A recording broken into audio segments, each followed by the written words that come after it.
Yo, Sakura, how you doing today?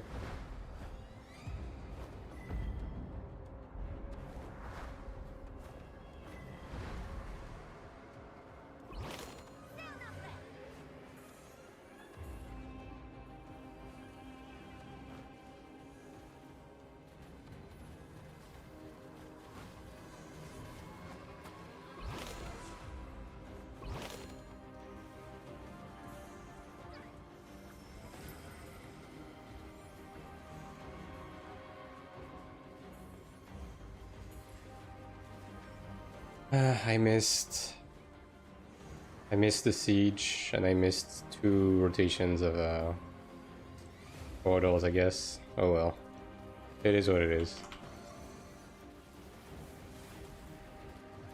We're probably gonna have a lot of free artifacts with this 7 matching, anyways. So,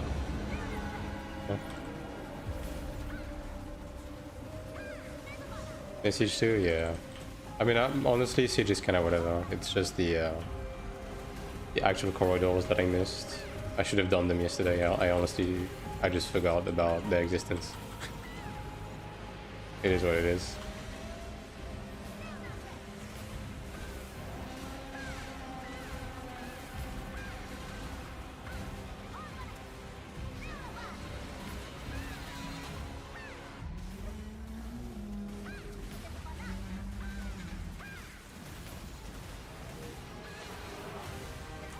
Fine. I think we got 5 again with this rotation. I would assume we probably had the same result last time. Even what kind of server Kasaka seems to be.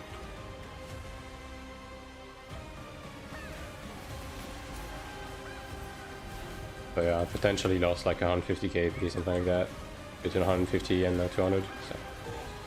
But if we keep getting those, then it doesn't matter too much.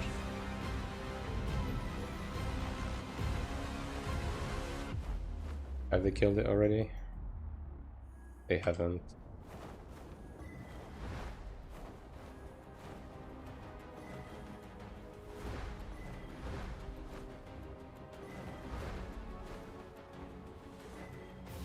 Have a look-see. Oh, all they have now. I mean, I guess we can enter into center lower Rashanta, right? If everything is there already. Maximum capacity. Well, that's the first time I've seen that message. Oh, well, never mind.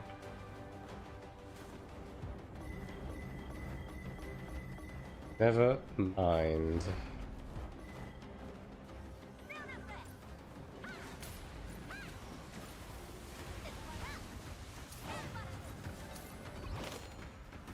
Man, these Elios are just kind of getting farmed, I'm gonna be honest. This is gonna be a very easy rotation. Probably like 2 weeks long, I would assume. That seems to be what they're trying to do, to just change it every other week. Also, I peeked into the Rift earlier, and we were matched against Kasaka, so I guess the Rift are not randomized, as I thought they might be.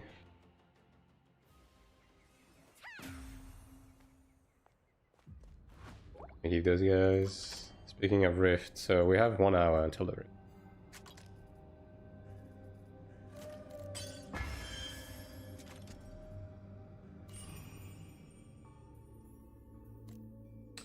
Okay, so I craft this and I craft it into the Enrage one, right? Yeah.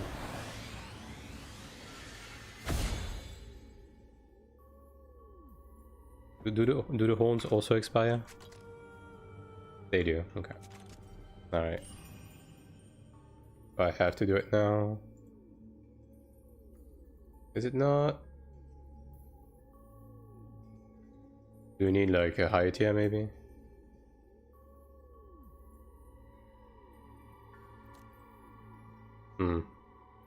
Yes you do. I guess it's blue and above. Unless I missed it. Maybe I missed it.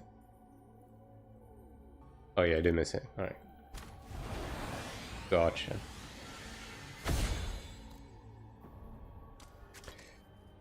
Alright.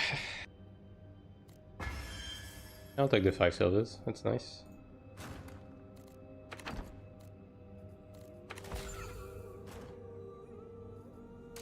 It is nice.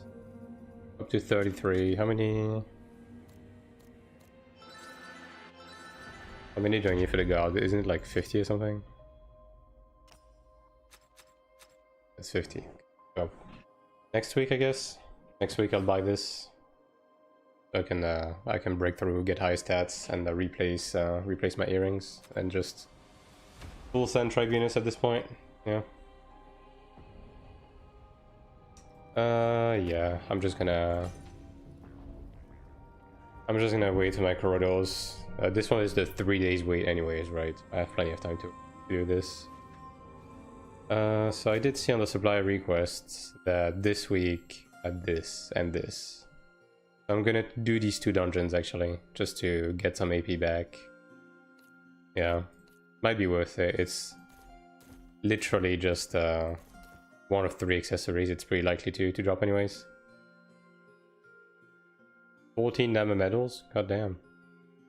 That's nice. And yeah, 2 of these, so probably just a couple runs. I have a fuck ton of energy anyways, so yeah. Are you interested in running either of these, Sakura, or did you already go? Well, anyone in chat, in fact, doesn't really matter.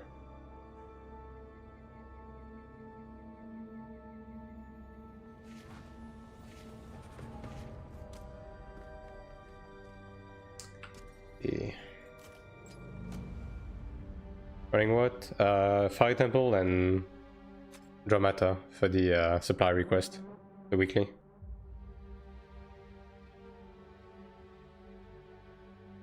Hard mode, obviously.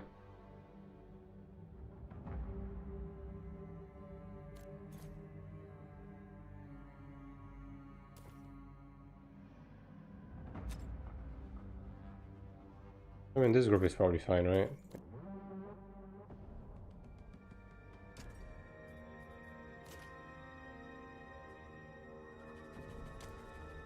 Probably shouldn't take more than 1 or 2 runs of each, just to be done with it.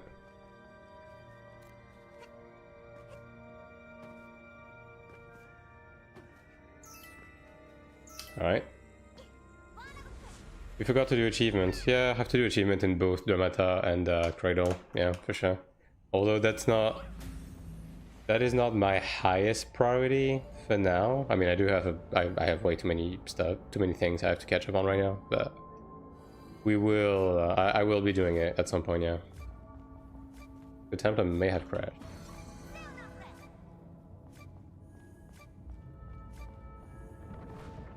But we'll get around to it. We'll get around to it.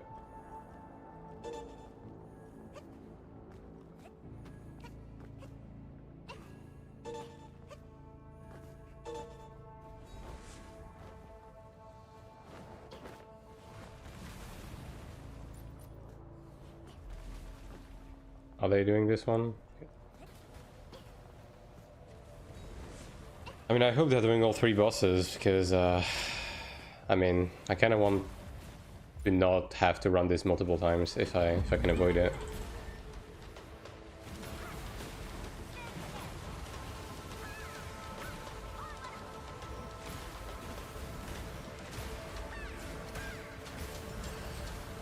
I mean, I do have a fuck ton of energy, so I guess it's not that important, but if I can avoid it, I would rather avoid it.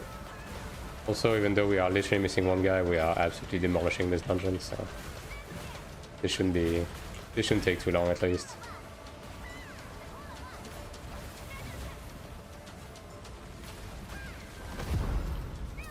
Yeah, we're doing the other one? We are. And so we just did it on the in the wrong order for fun, I suppose. And it's fine. We're killing these so fast anyways. Oh, is the Templar already on the other side? Yeah, he is. Alright. Gaming.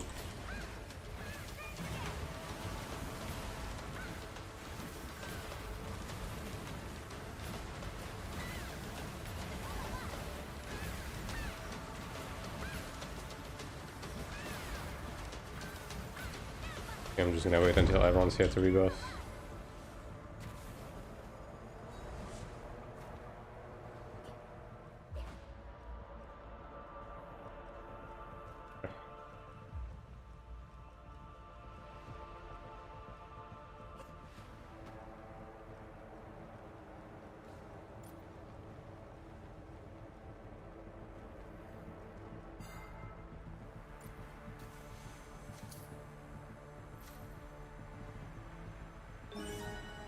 So hard mode Chromede was the same, but it just had the thing where you have to get to the other side of the walls, right? I think that's it, right?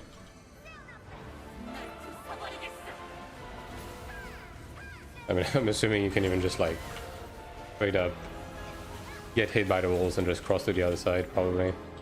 Yeah.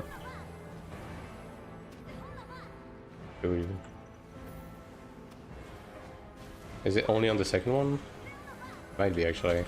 Oh wow, these actually do damage. Holy moly, okay. I thought we could just like ignore that shit, but I guess not.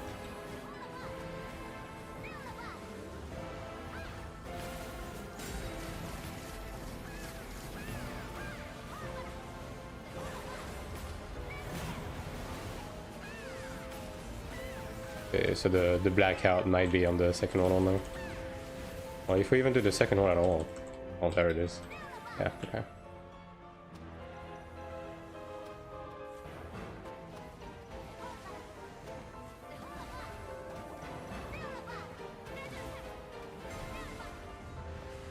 Nah, I didn't get my heal out in time.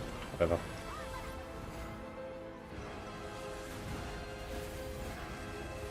Alright, and just... I think I only need one, right? As soon as I get one accessory, I'm pretty much done.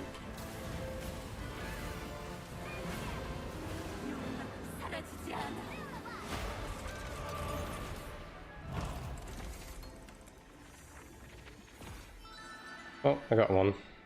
GG's.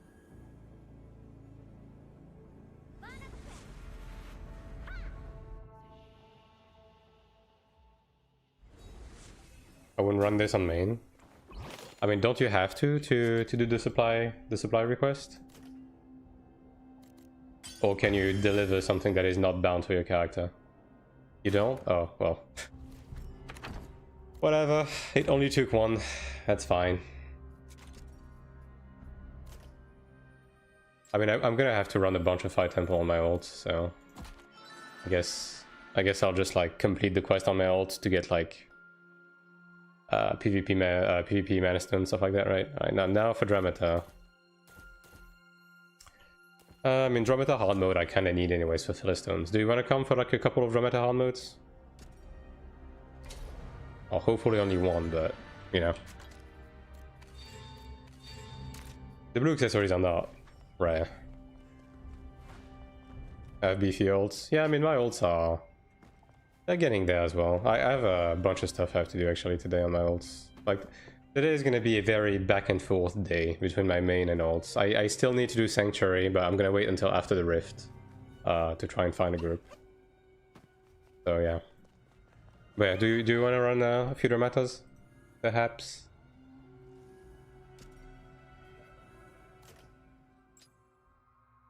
What a bit for the next Abyss boss, can't run right now. Next Abyss boss. Is there Argos coming? Let me check. Because if there is, I guess I can do that as well.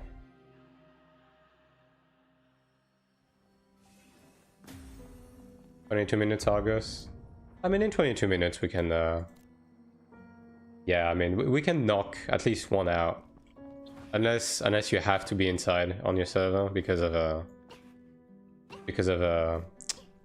like, player amount limit. And get back there if I leave? Yeah, that's fair. Yeah, that's fine. That's okay. I mean, I guess I can knock out my corridors meanwhile. That's probably not even a bad idea.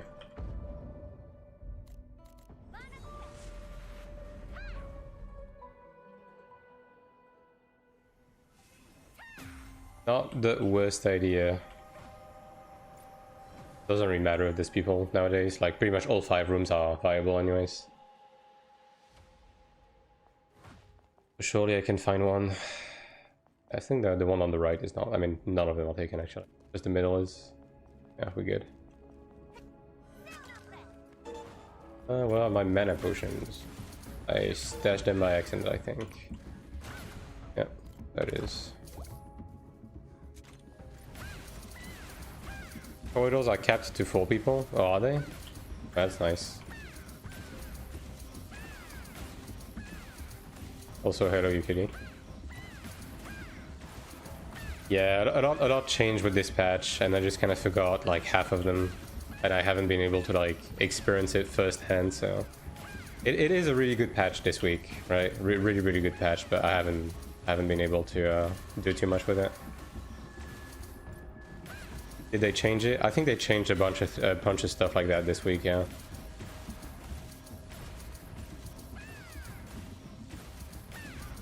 Like specifically with this week's patch. Also, maybe let me put that. That'd be better.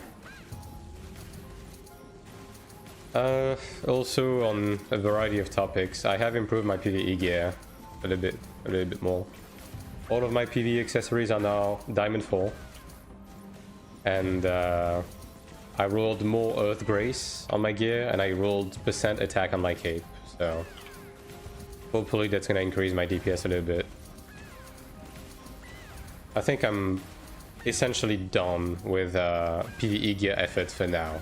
I'm gonna move back to doing to focusing on my PvP gear for a little bit. But I think I'm good, right? I'm probably gonna do a final pass on a couple of things before Sanctuary, but I do have 2 weeks until Sanctuary. So I want to get my PvP accessories to +4 at the bare minimum before I do anything else. Yeah. Like I'm 3.6 on PvE. I still have a bunch of eye level to get here and there, right? Like I'll still have 100 eye level to get off of IL boards, for example. Among other things, like my armor is still +11, so I have a bunch of stuff to get on that front. My bracelets are still +3. I'm kind of holding on to see if I can sneak in a looter bracelet this week or next week, and if I don't, I'll push them to +4 for Sanctuary. So yeah.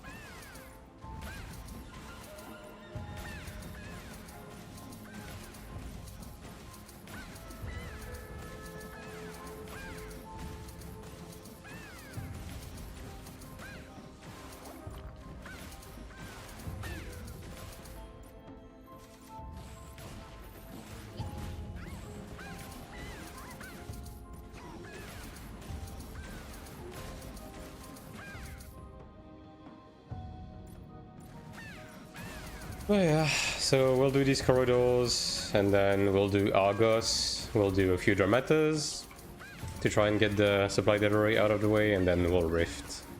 I'm probably going to be doing Kiss class Rifting, just to save some money, and I don't think I'm necessarily going to need it anyways. And yeah. Go from there. Then I'm gonna... After the Rift, I'll look for a Sanctuary group, try to knock it out.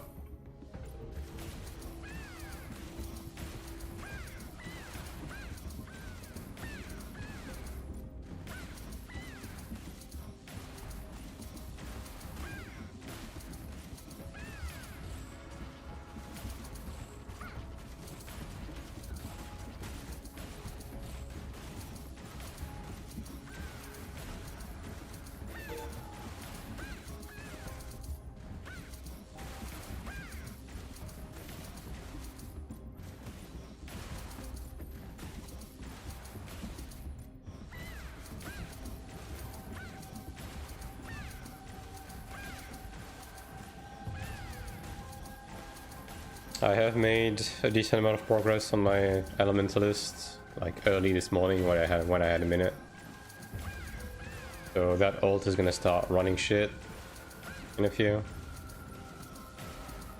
I got the cards on my Templar and Assassin as well, so these two are fairly close to Sanctuary. They're gonna do a quick stop by Fire Temple though, to get weapon upgrades at the bare minimum. Maybe a couple of accessories, who knows. And then yeah, just go from there. Extendability on those should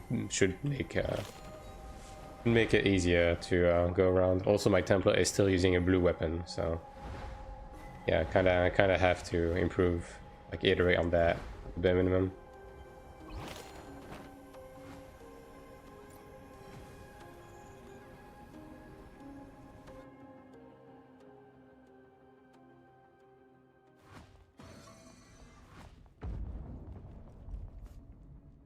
Okay. The right side is taken, clearly, so this side.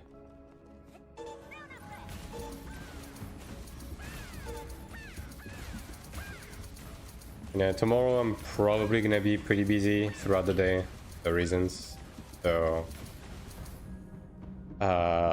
tomorrow's gonna be any time stream, just like yesterday. And then on Monday I'm probably gonna take the day off to try and do the guide video for the new Transcendence dungeon. Like, I'm gonna be late to the party on the release, but you know, just for posterity's sake, I know a lot of people like it's guide videos for dungeons are kind of evergreen content, right? Like, people always need those, so you know, just get it out there, I guess. So yeah, that's probably what I'm doing, what I'm looking to do right now.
The only thing I'm a bit afraid of is with Kasaka being a bit of a Care Bear server, I do hope the Rift situation is gonna be, like, you know, present enough for me to at least get the gold medals from the weekly this week. I mean, I guess at the end of the day, worst case scenario, I can just like do the Kisk trick on bots or something, I suppose. Like, that works, but still. If I can get it in a more organic way, I would prefer that.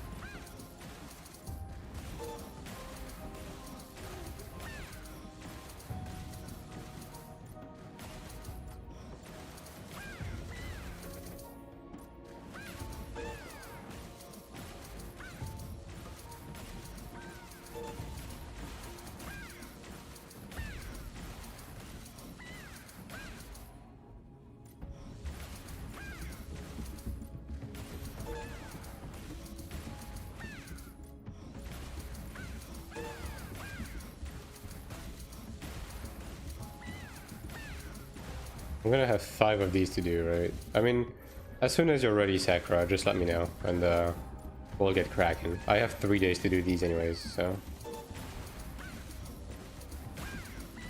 that's okay. I'm probably gonna do these 3 and then do the Argos of my own, I suppose.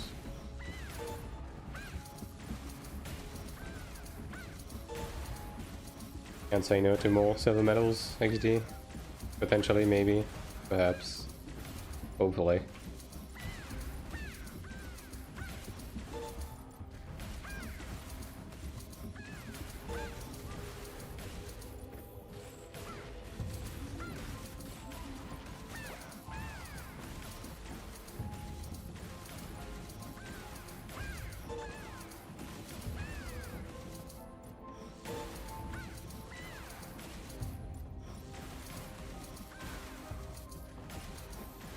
Yeah, I mean, I can tell that my gear is improving though. Like 32k AP from a corner room is pretty satisfactory, I would say. That's like almost 200 KP for a full rotation in the current state of things, which is really, really good. Really, really good.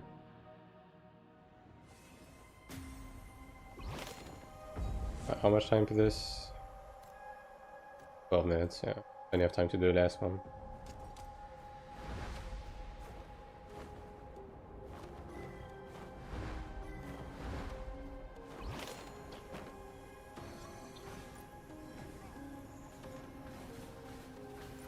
Good.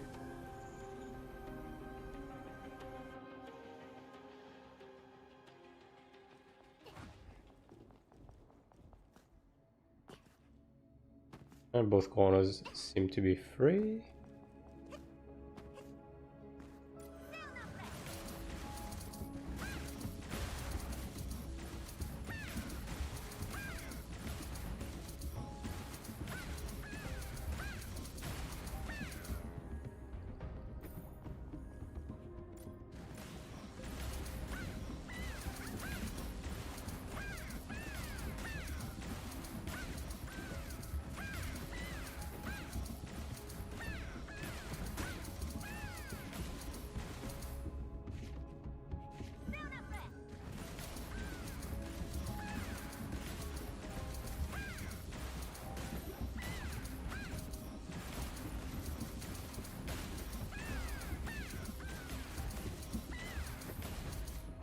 So, as far as I understand, right, the two fellas that usually take care of the live streams, they're gone this week, right? So next week, from next week onwards, we probably won't be getting dev lives anymore. Or did they mention something about it's still happening, but it's just gonna be different people? Like, do we know anything about that?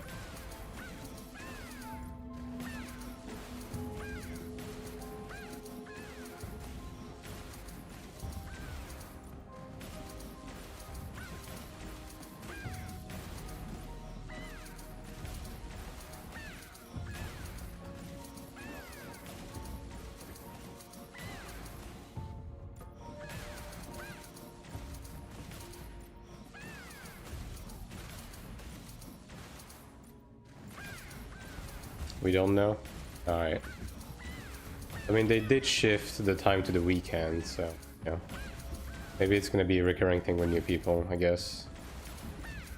Only Namyoon seems to be going overseas. Oh, is that so? I mean, I guess it makes sense. He's the PD, right? So, I guess. I guess the scary finance guy could be hosting behind his own, I guess. And surely that's not going to be a total disaster. Or at least they could like get a different guy alongside him, like a different employee.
So much AP. I guess that's enough to buy my gold medal for the week, actually. Need to do that.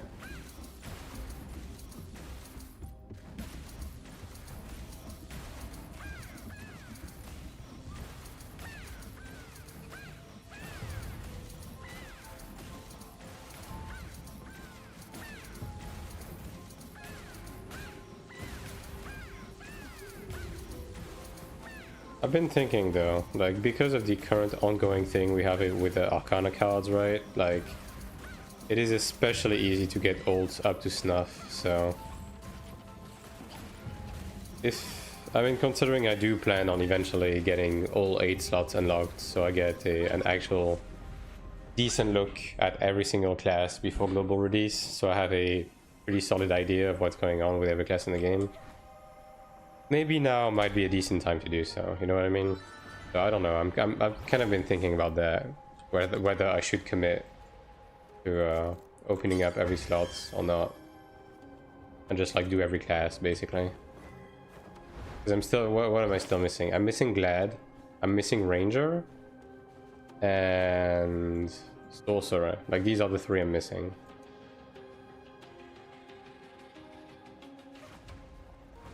How much time do we have? 6 minutes. I guess we are being chilling. I mean, I guess I could roam a bit within 6 minutes, just like kill a couple of dudes. Let's see if Kasaka is in the Abyss at all, or if they're just pulsing around. But yeah, might be a decent time to do so. Obviously, it would be quite a bit of a time investment to like rush every character to level 45 in that front, right? I would need to rush 3 characters and then do the Arcana Battle Pass at the bare minimum. But I mean, I guess even if I don't run everything on every character, like, I would at least be doing daily dungeons with these, and maybe the occasional drop near, stuff like that.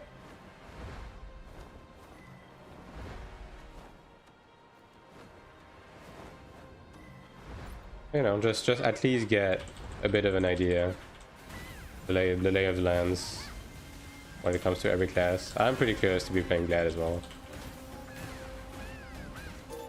He actually killed this guy. Crazy. 3.4k.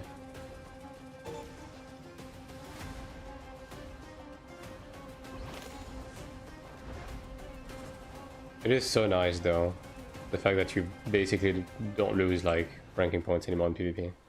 I mean, you still do, but it just doesn't really hold any relevance. Like, I killed the rank 3, I'm good to die like twice, right, for example.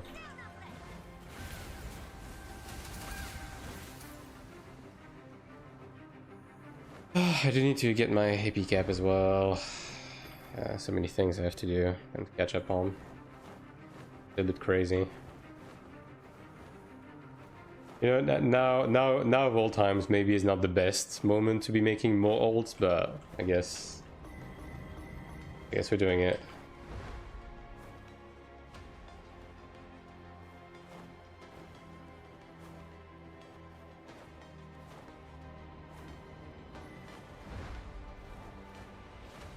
Fuck it, we bowl type shit.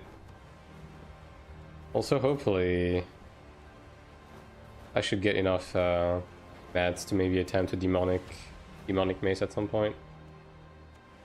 I think I would like to upgrade next season on that front, perhaps. But I'm gonna wait to get like mostly bound mats, and I'm also gonna wait for the cradle mat to go down below like 3 mil at the bare minimum. But yeah, that would be a nice thing to do next season. But now I think I have only one. Yeah, is it 1 or 2? I think I have only 1 inheritance left, so that is likely going to be my Centurion God, right? And then the rest will wait for next season. I'm just gonna stash up a few Tribunus accessories for the beginning of next season. Be able to get like 2 earrings or something, or like a necklace and an earring or something.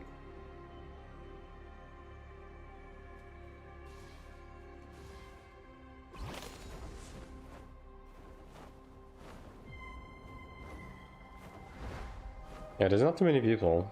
Osaka is definitely not the feistiest of all time, I'll tell you that. But at least it's a nice reprise from the U-Steel clownery. Oh, that's so many people.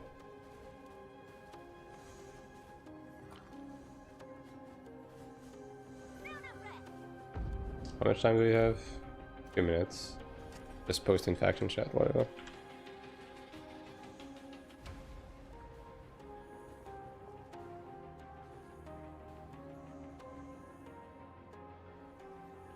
Got all of these gooners, man. Everywhere you go, it's only gooner skins, and then there's a guy with a fucking horse head.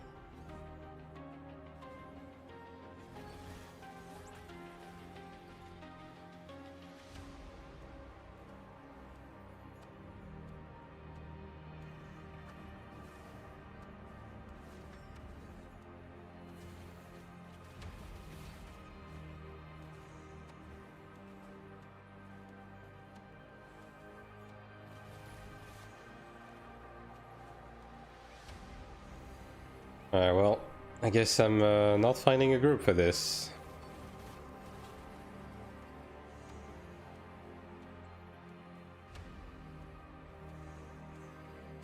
Whatever. I mean, it's... Oh, there we go. It's probably gonna die so fucking fast anyways, right?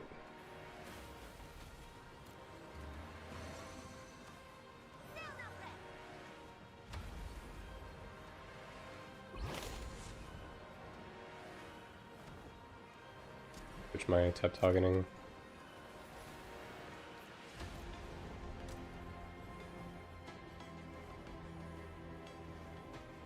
There's no way I'm gonna click on that.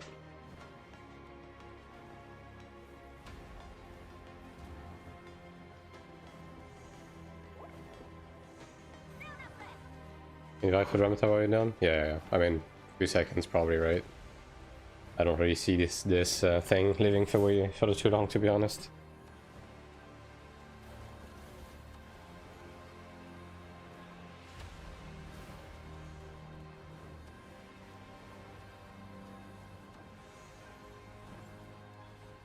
Yeah, not even a single Agios is trying to contest this.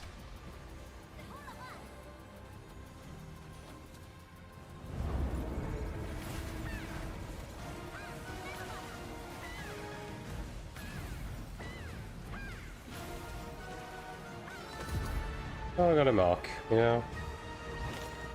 That counts for something, right? Alright, let me get out of here.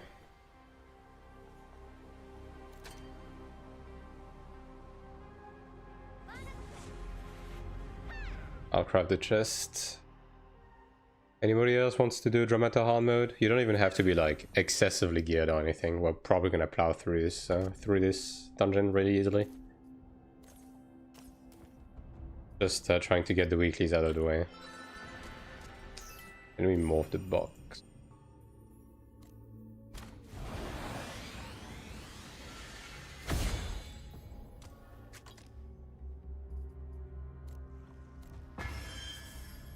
Alright, one more.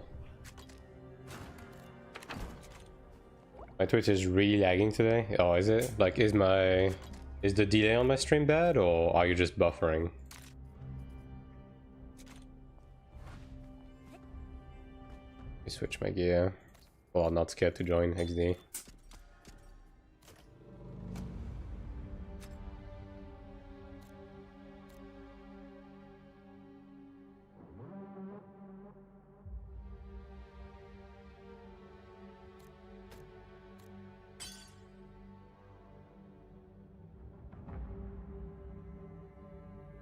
I don't think we need to look too closely to the people we're inviting, because I think DPS wise we are being chilling.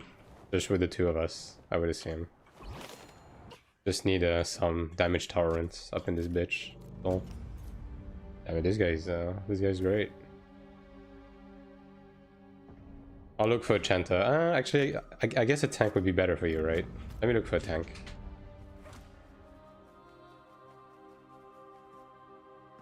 Watch a fucking gladiator join.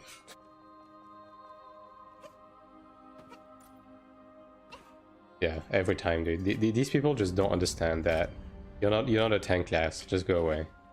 If anyone is looking for a tank class, they're not looking for a gladiator. Like, just get that through to your fucking head.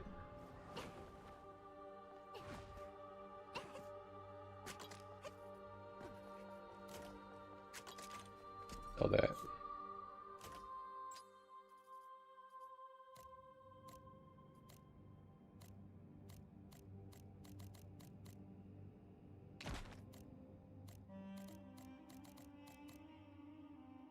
Yes, I can pull aggro from an assassin. Yeah, nah. That is absolute fantasy. Bro thinks he's part of the team, you know.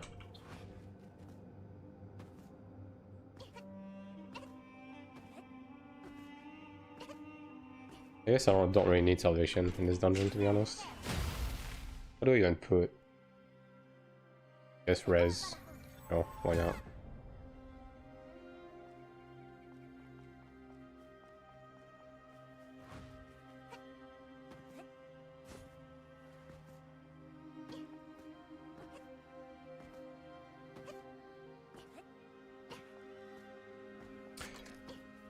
So I'm up 35 silver medals, so yeah, next week I'm definitely buying the guard. Even AP wise, I should be chilling. Speaking of medals, let me buy these. I forget. Alright. Is literally anyone spending 1 million AP per week on buying platinum medals? I mean, some people might, I guess. Yeah. Like, that's such an outlandish addition, to be honest.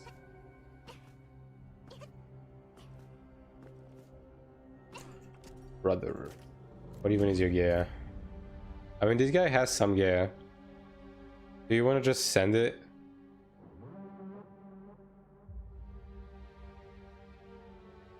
I mean, I guess we'll just send it, right? We're probably gonna demolish the dungeon anyways.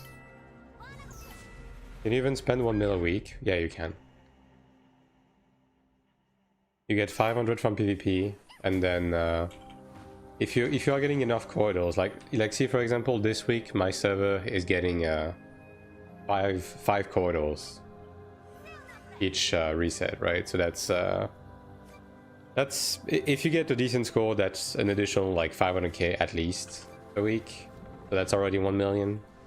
And then you get all of the AP from the season quests, all of the AP from supply delivery. Like, if you're doing everything and your server is like doing well on corridors, you probably can pump like 1.5 mil AP a week. Like, at most. Now, most servers are probably barely hitting 1 mil, if that. But yeah, it is possible.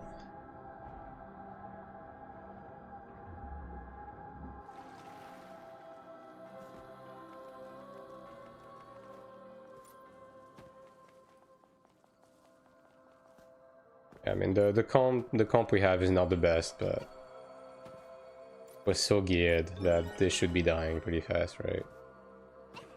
If anything. Of course.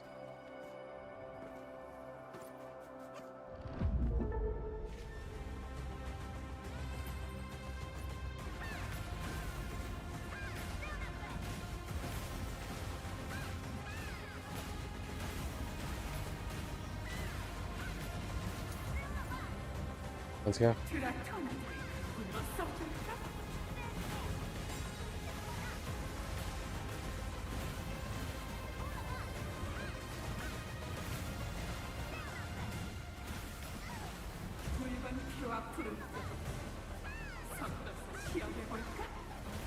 Also, let me know if my DPS situation has gotten better with the upgrades I've just made, right? Hopefully I'm like inching closer to 40k now. Hopefully. Yeah, I mean, this boss is getting fucked. That's nice.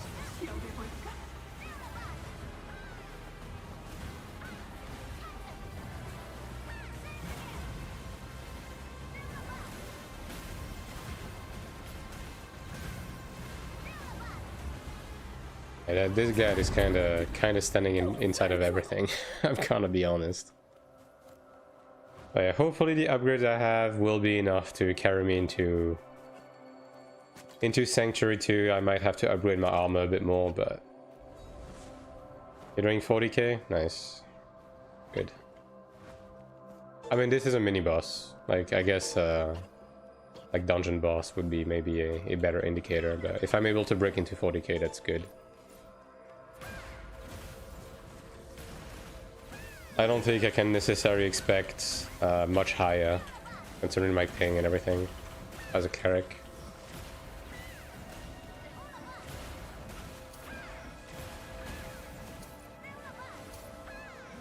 Oh. A gold for me? Oh, nice. That's a papis, we don't need to dwell on that.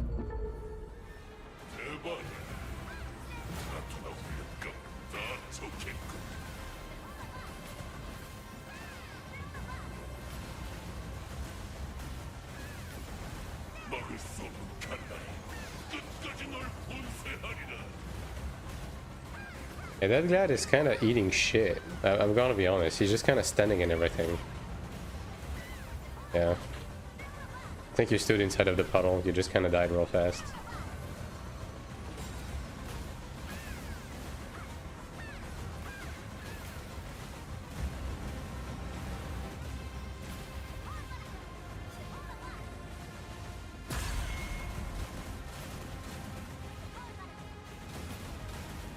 Can you guys move this boss outside of this puddle? Like, that'd be nice. Like, both of you are getting ticked constantly. Oh.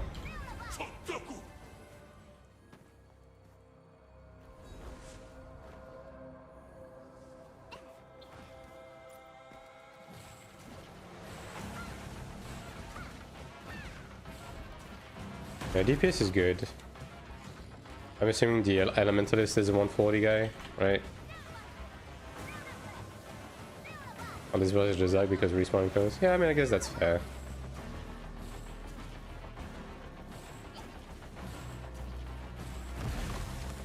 That is fair.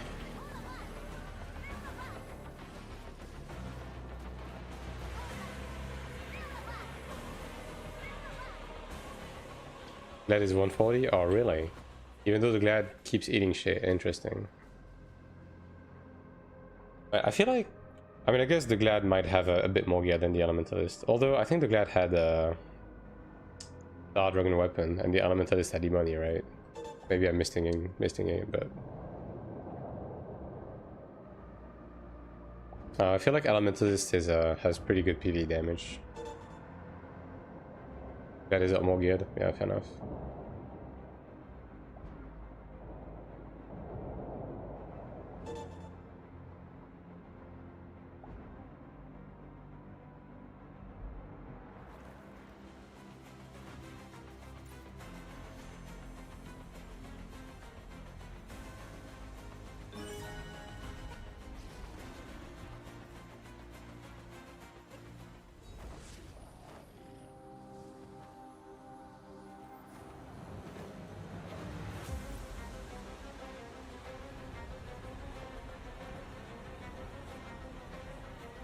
Alright, let's go.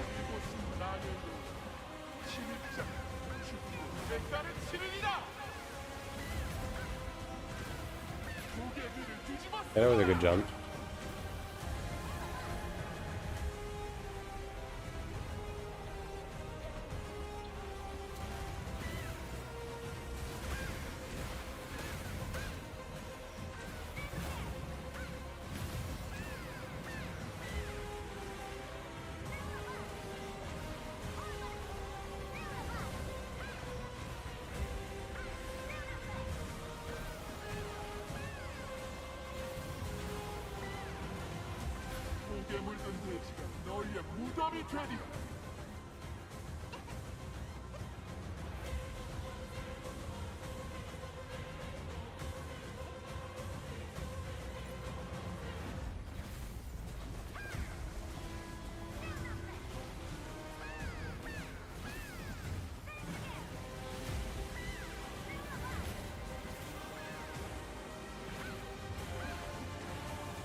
Oh, my back attacks. Not like this.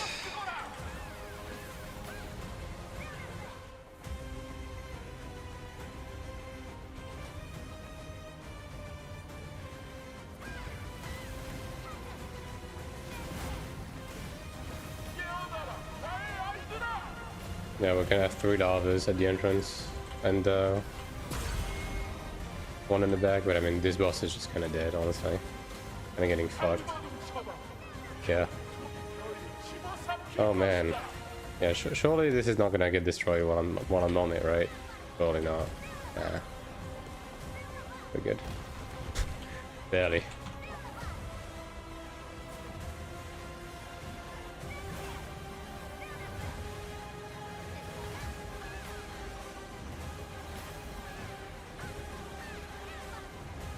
Oh, well, my heal did not get off in time. I would just get you up.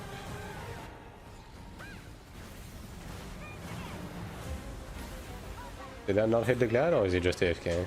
I mean, I guess it doesn't matter.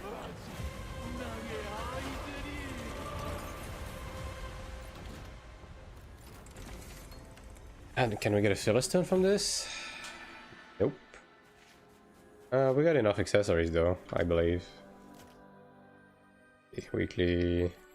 Oh yeah, we're good. Ah well, we're good.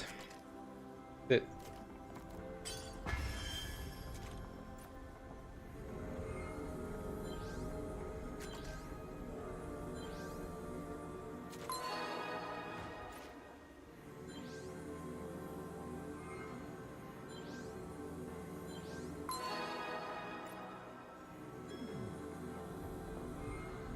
Are you good on your front, Sakura, or do you need to run more?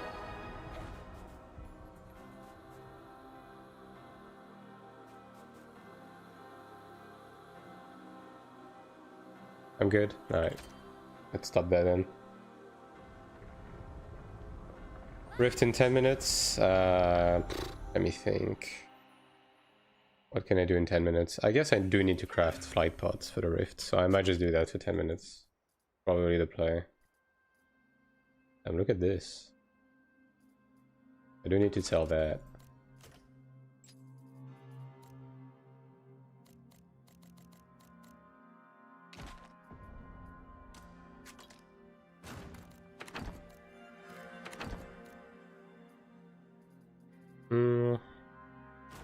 Roasting with gumbas, I guess.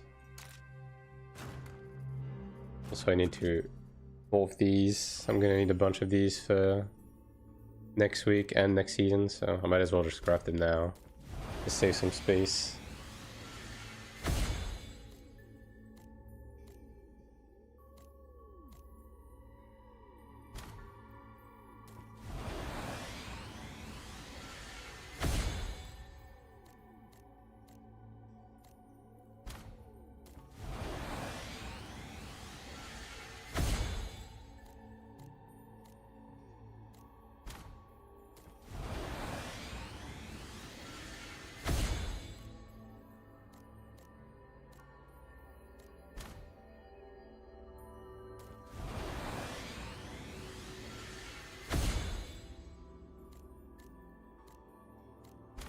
Alright.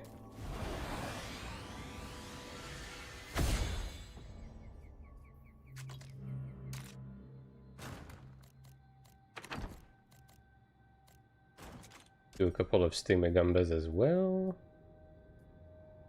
Hey, hold on. I do have this. I could write this and I mean, I guess I'm not really looking to run too much Bakama, right? So I could, technically speaking, use this. Like, I do have weapon damage boost on it, I just need to get better stats, right? Like, I need the crit damage and Earth Grace, basically, on this. Yeah, let me try to do a few rerolls on this as well.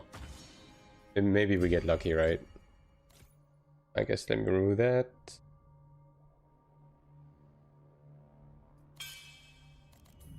Yeah, basically I need crit damage boost to be able to use this. Maybe Earth Grace would be nice as well, but you know.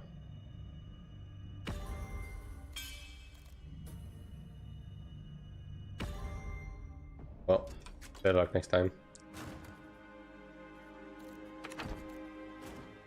Okay. Let me go craft some pots.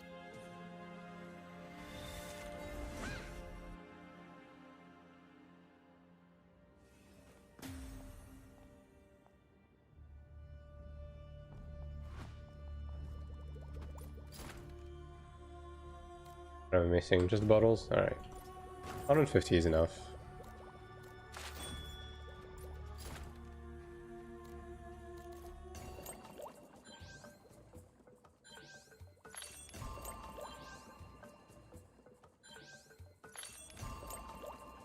So yeah, we're just gonna go Rift without a Kisk. If we die, we die. It's okay. We do have a bunch of stuff to do on the ult anyways. So... just need to get the Rifting Weekly out of the ways for the 3 gold medals. That's the most important part.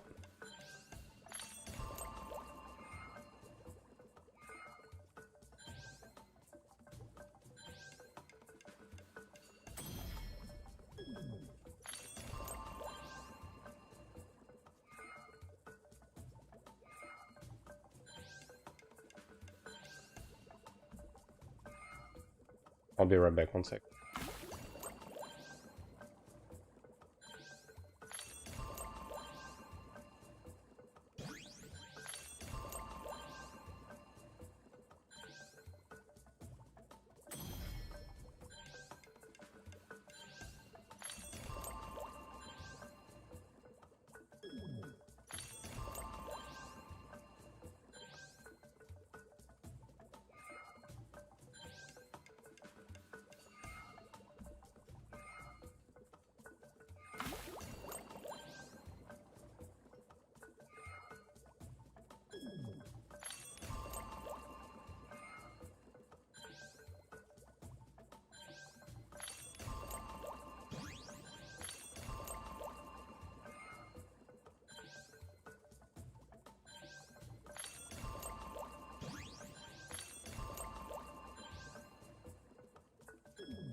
Didn't miss it.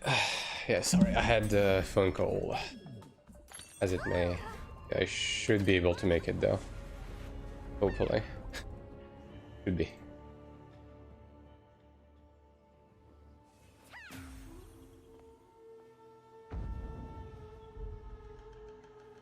Yeah, I have like a minute and a half. Plenty of time, right?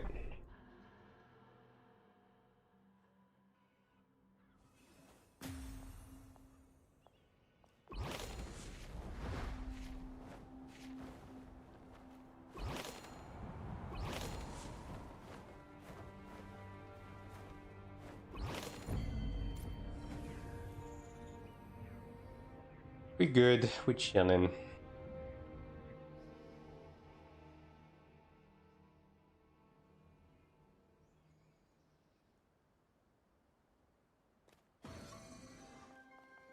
Alright, so as I said, I'm not gonna be Kiss King on this one. I'm just gonna raw dog it, and then what happens, happens, right? I forgot, bro. Well, I'm gonna be stuck on PvE set for 1 minute, I guess. Well, I guess you know what? If I'm gonna be stuck for 1 minute, I'm gonna get a personal Kisk. Yeah, that's 100k. That's affordable, right? I'll just Kisk over here. I got to swap spec before using Light of Protection. The horror.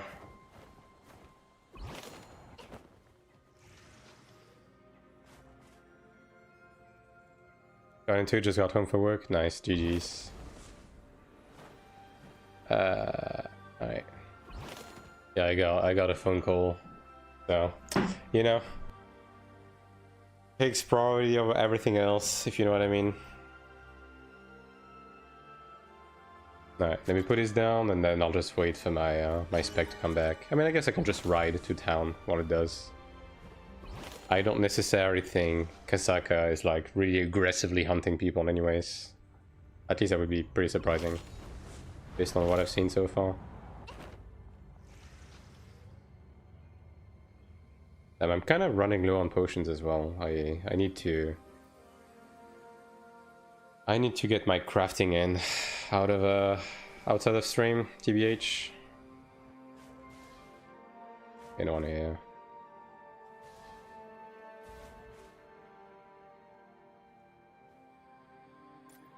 I also need to change my tab targeting. Do that.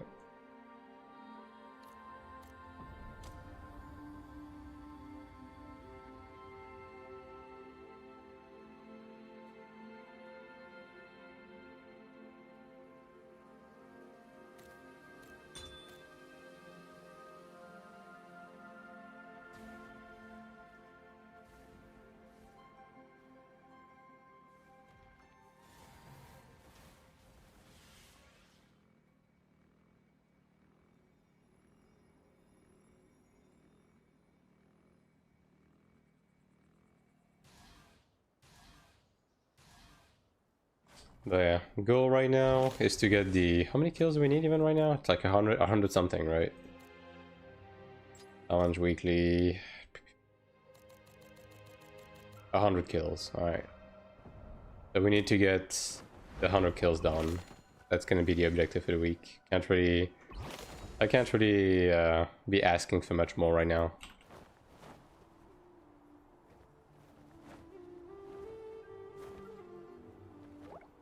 That would already probably be nothing short of a miracle, based on the way Kasaka is, to be honest.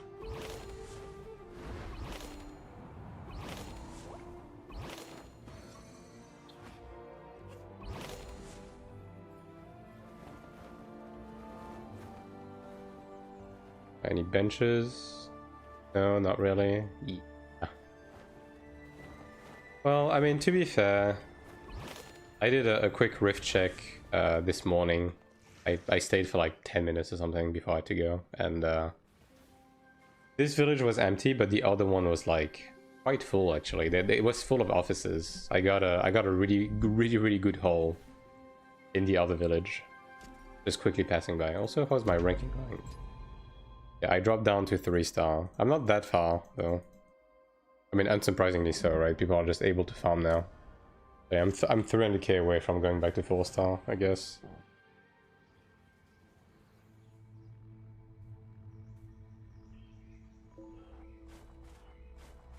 People, nature is healing, you know what I mean? People are able to go back out in PvP to their heart's content.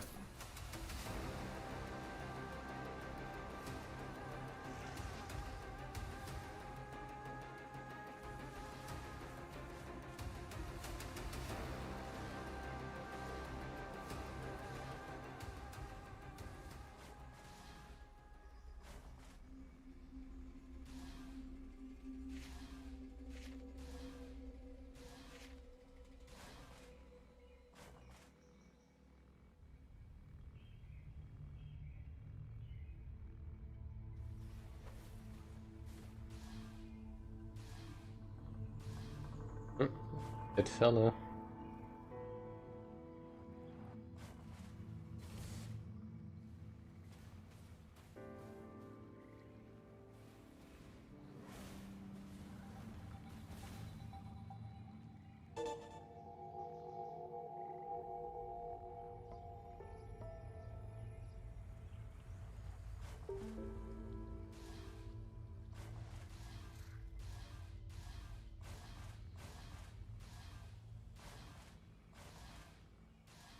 Also, hello, Anastupus. I forgo.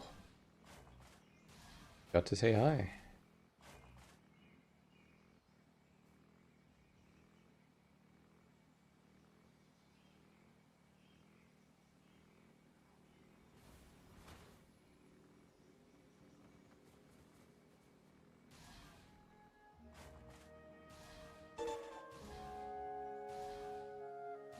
I think since I was just driving, fair enough. Drive responsibly though, you know, don't watch too much. I guess listening is probably better. Not that anything incredibly interesting was happening for the beginning of the stream, I suppose. Just a bit of dungeoning, you know.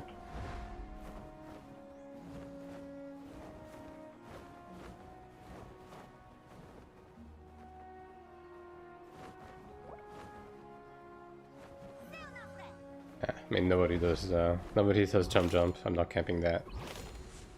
Ain't no way.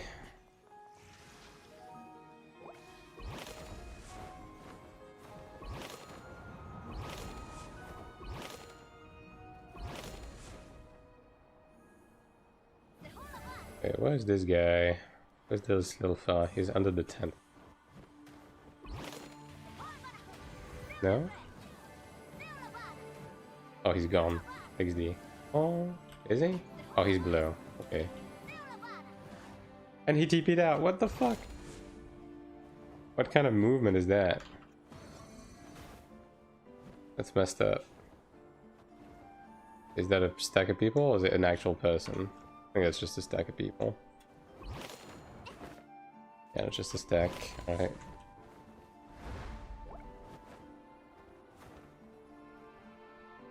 Okay, the obelisk. 6 glass. Is that literally the guy that was just right here? Interesting.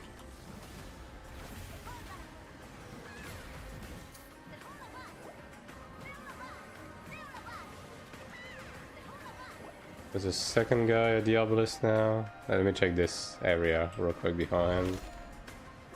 Before we do anything funky. Okay, no one here. Okay, so that is where the big piano is in this town. Interesting. I mean, I guess technically speaking, that's like an additional potential like location to find people. Is that a second dead person? Yes, it is. Let me check out the piano situation. Can Asmos interact with the Ilias one? I guess we can. Very cool. Oh, the guy's back.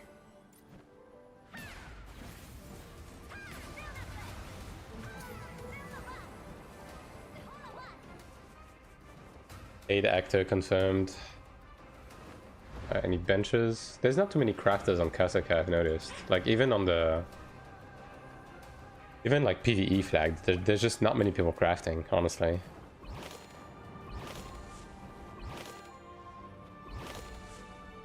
Okay, nothing. Nothing. Alright. Onto the swamp, I guess.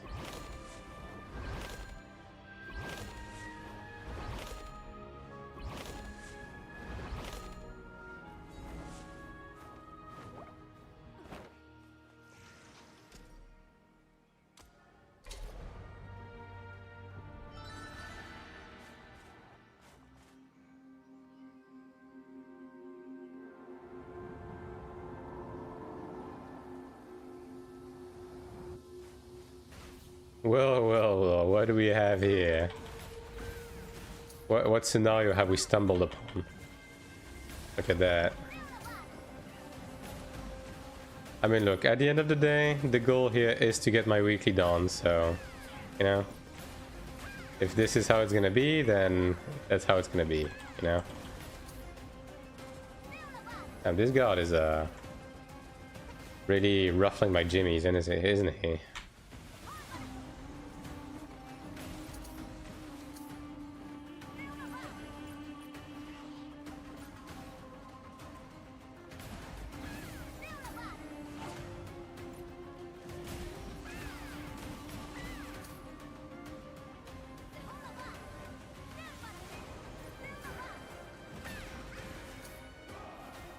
Yo, Snow White, how you doing?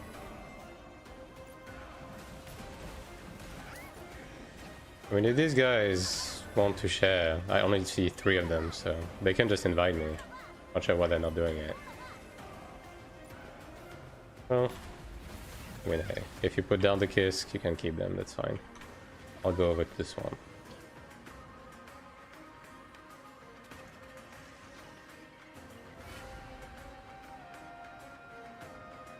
Five-star officer. A 3-star officer bot. Interesting. I mean, hey, I'll take that. Oh, well, he's probably actually botting because he insta-rezzed. So let's see if he rezzed over there. Did you? You did. Well.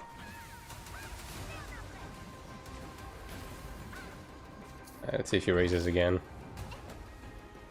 Some Peter, we have to do Gusto. How are you doing? I'm doing, you know.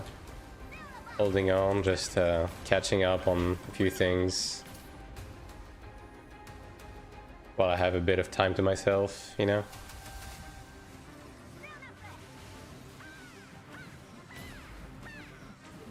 Alright. Oh. I'm not getting anything on this guy anymore, but just because of the fact that he's a 3-star officer botting, you know, like just making him lose points is quite entertaining, you know. Like imagine that this guy is literally gonna wake up and he's gonna have lost like hundreds of thousands of ranking points just because his ass is botting, and like that's pretty good. Although this guy is a bit annoying, so actually I'm just gonna leave.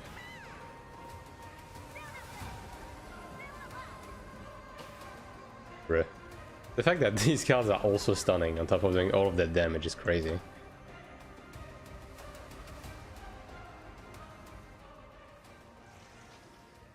Alright, let's check out the swamp. If we found one botting officer, we might find a couple others. Yeah? That just might happen.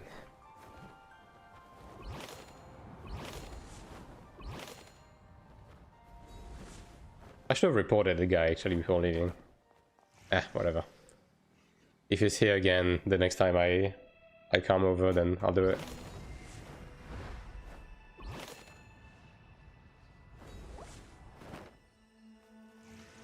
How much is your combat speed? It's like 70 something. 78%. Although, do keep in mind that combat speed is also limited based on your ping, and my ping is quite high, so there's that.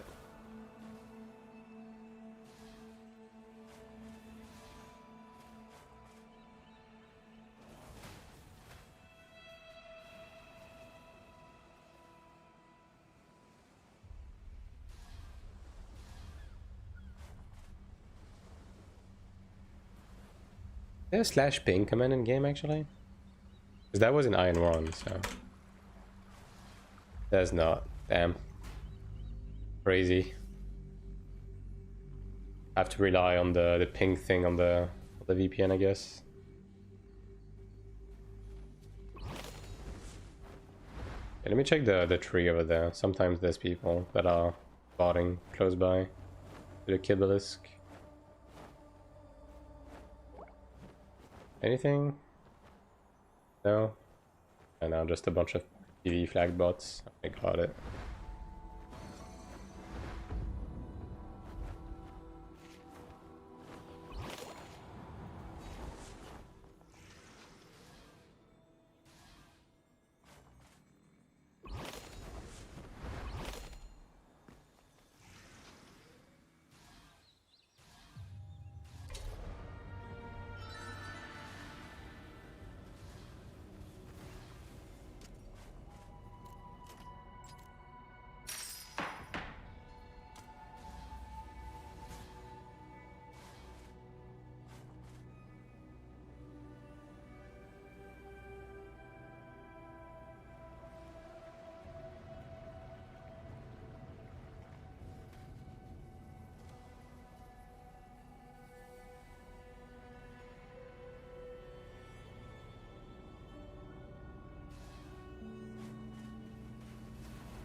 Bro is AFK with the battle enhancement scroll.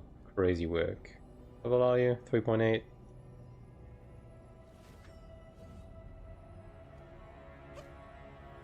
Well.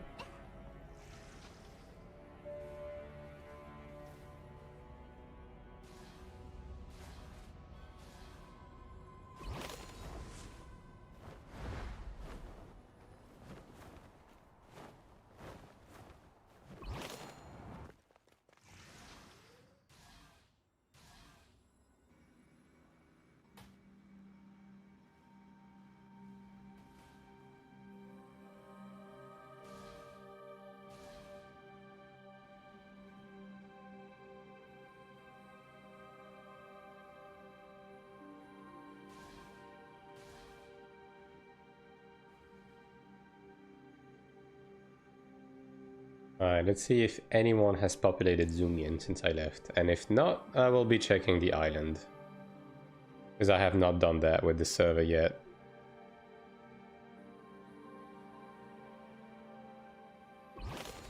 Kind of reminds me of the Hitania days. Like, this is definitely a very similar rifting experience to that, honestly. Fixed glass. Oh, he had scrolls on. 3k flat. Although I will say that Hitania had a lot of like crafters at the benches. Like Kasakat doesn't seem to craft like at all. Yeah, it's kind of crazy actually.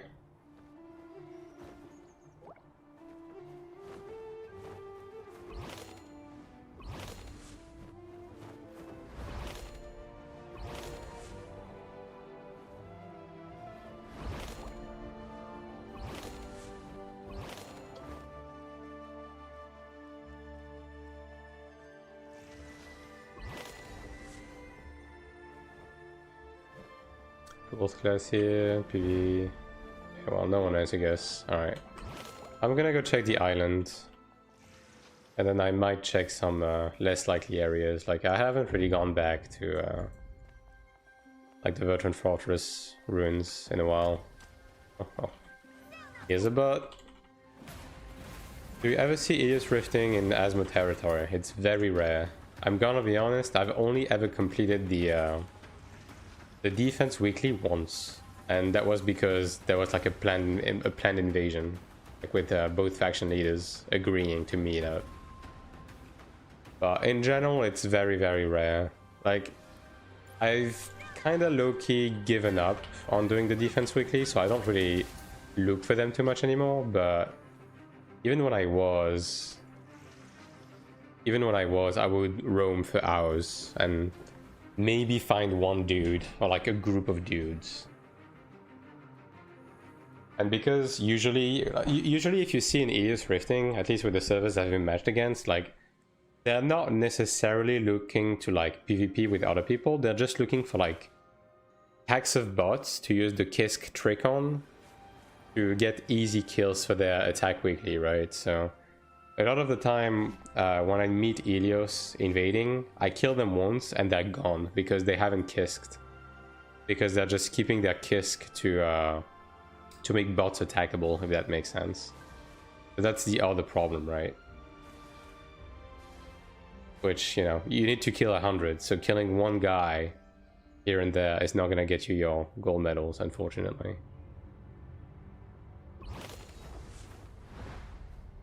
It is what it is, you know. I don't know what they could do. You know, obviously, like, incentivizing rifting more by enhancing the effects of the PvP flag and giving you perks for it and putting objectives on the map and stuff would be a good idea, but we already have really good incentives and people are still not doing it, so, you know. I guess, I mean, again, the best way to help a bit with that is to add PvE incentives that forces people to be PvP flagged. Because that's what Iron 1 did and that's what works the best, right? So unless they add these, I don't really see, at least on Taiwan, I don't really see rifting being all that popular, unfortunately.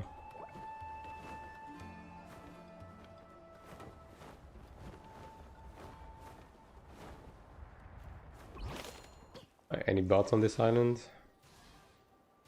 No? Like the island then. The begin.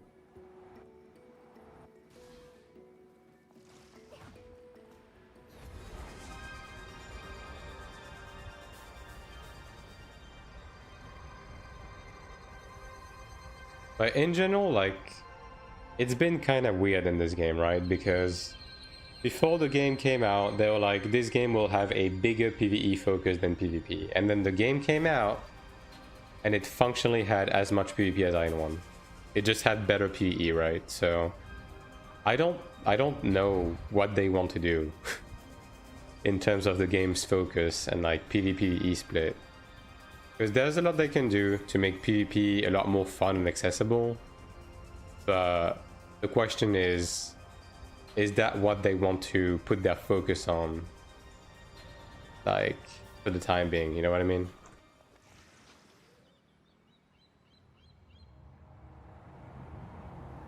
Like, that's the big question. Fourth class. Are you a real person?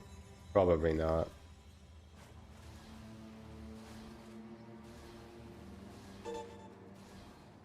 And even like strictly farming and botting, like Kasaka doesn't have that many people. It's kind of crazy. Kind of a dead server. Very reminiscent of Hitania for sure. Yeah. Oh well, here's an officer finally, but 3.7k. I mean, you seem to be moving like a real person, but you never know.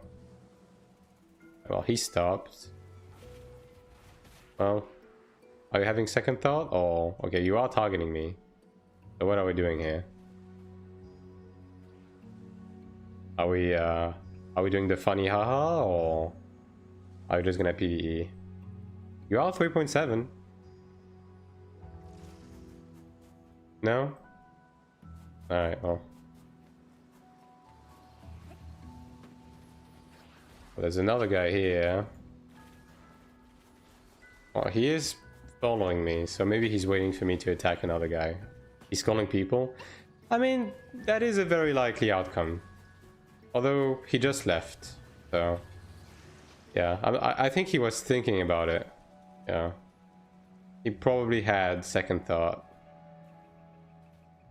I mean, then again, it is pretty difficult to call people on this island because there's no Kibalisk, right? So people have to come all the way here, and like by that time I'm just gone, right? I'm hoping arenas and battlegrounds will get better. Yeah. And like at the end of the day, it's not necessarily the content being bad, it's just the reward structure and the way the rankings are handled. Like if they add DK to the rankings and they just add like more incentivizing rewards, like we were talking about the other day about like adding asphalt bolt fragments and PvP mana stones, basically make them a PvP version of Ascension Trial, right? Then a lot more people would be doing these. Yeah. Well, this guy is targeting me and he's also following me. See? Do you want to do the thing, or what are we doing here? And he's untargeting me. I mean, he's 4.2k, this guy. This guy is very juiced. He could absolutely one-shot my ass, you know? What are we thinking, boss? How do you want to handle the situation? Do you want to PvP flag? Do you want to keep farming mobs? Like, I might be the only dickhead you will see invading Verderon, like, all week. So, that's on you, right? Just... Well, he's buffing up. He is buffing up. You know? So, what do we do, Chief?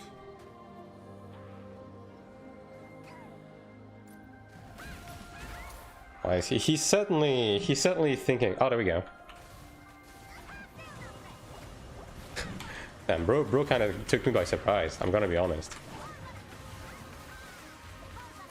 Oh, he's dead now. I was like stretching, dude. I was stretching. He just like kind of froze me. Oh well, we got him.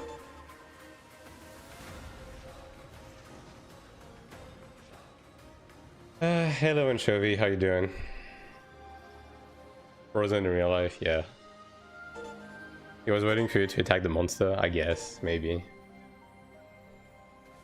Yeah, I mean, he almost got me, you know. Thankfully, I quickly lowered my arm to press the invuln. That was a 4.2k soul though, so, you know, counts for something.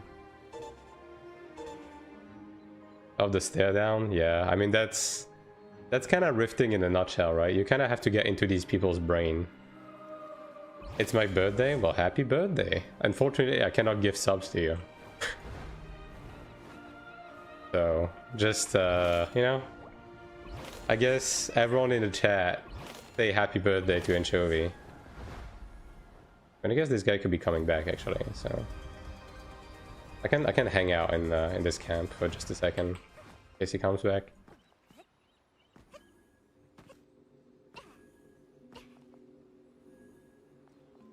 There you go. Thanks, guys.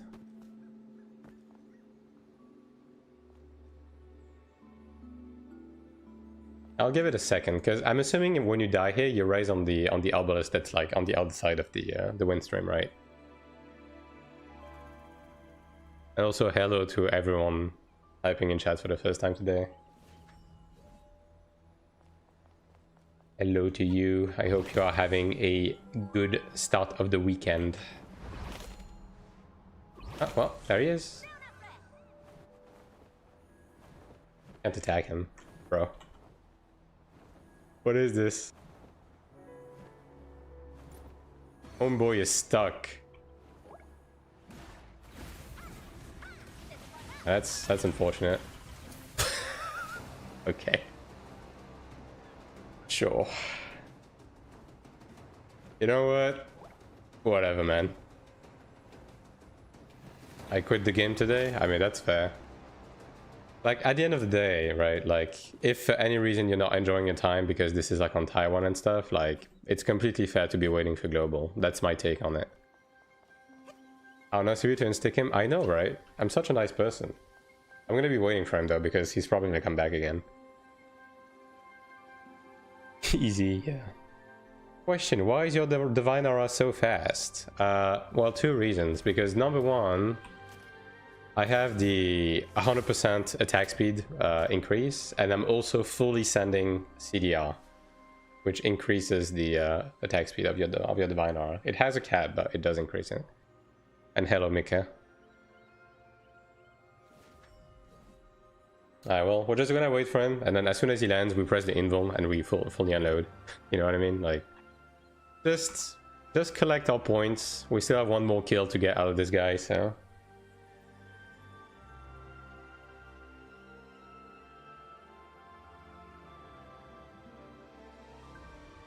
Although, granted he comes back, right?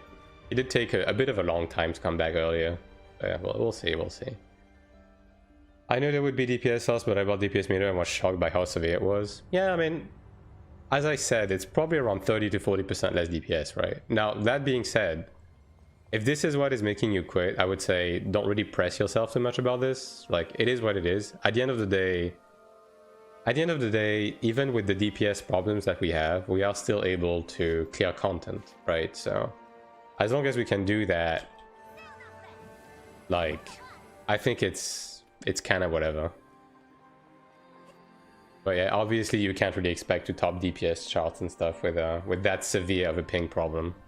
I think in any game, like just think back to Iron 1, right? Like Iron 1 with the ping we have right now would be actually completely fucking unplayable. You know? Sorc is the best class if you care about ping issues. Sorc legit doesn't need low ping. I think Cleric also is pretty good because you have Divine Aura that ignores ping, and obviously you're more of a support class, right? But if you want to play a DPS class, then yeah, I guess. Elementalist is probably nice as well with high ping, right? Because your pet is doing a lot of the heavy lifting, especially the Ancient Spirit, and that doesn't rely on ping.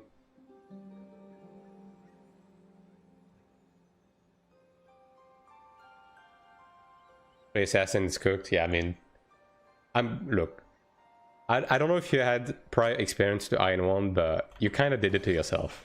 Yeah, like assassin in Iron 1 was the most ping dependent class, like by far. So, yeah. Elementalist needs right click, I guess. I guess, yeah. Played Iron 1 on 150 ping, playing on NA from EU. Could not play at any attack speed base class, its full potential, yeah. I played on NA Classic a decent amount when that came out. I played Cleric though, because I knew that ping would be a problem. It wasn't that terrible, but yeah, obviously high ping on Iron 1 just kind of chugs mega balls.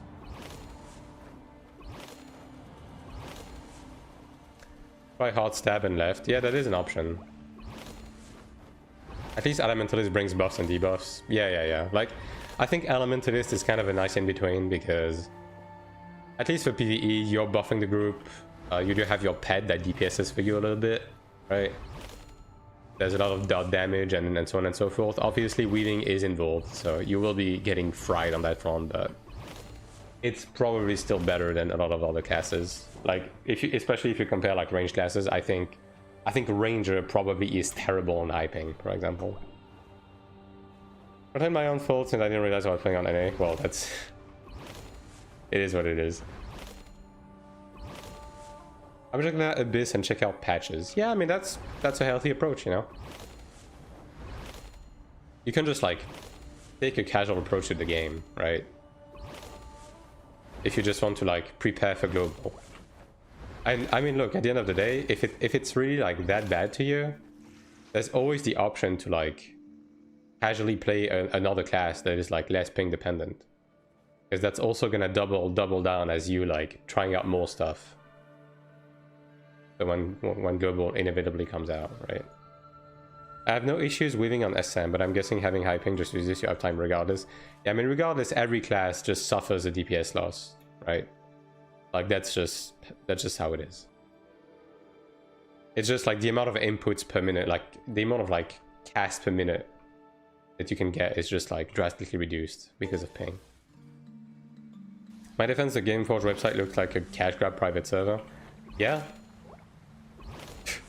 Gameforge is a terrible fucking company, and like the way they handled High in 1 was nothing short of a fucking tragedy. I don't it's always going to be a mystery to me how such a small, grubby, greedy company got their hands on a game like Iron 1. It's actual insanity to me. I already cooked my Genius Insight and gave my mats away. I mean, whatever, man. Like, these are always fixable, you know? I would say for now, right? You could just take a step away from the game, right? Regardless. And then maybe if you want to like try another class or do something like that, then you can come back and do that if you want. But either way, if you're fine with just waiting the 6 months for global, that's also completely fine. And you can just get your game news and get a vibe check on the game by just like checking out live streams. I do think that's what a lot of people in the chat right now, that's what they're doing, right? I think a lot of people in the chat just already kind of had their fill of the Taiwanese version and are just like checking in on the game through me, which is a completely fair thing to do as well. As long as you have a baseline understanding of the game, you can understand the information that's like happening on screen.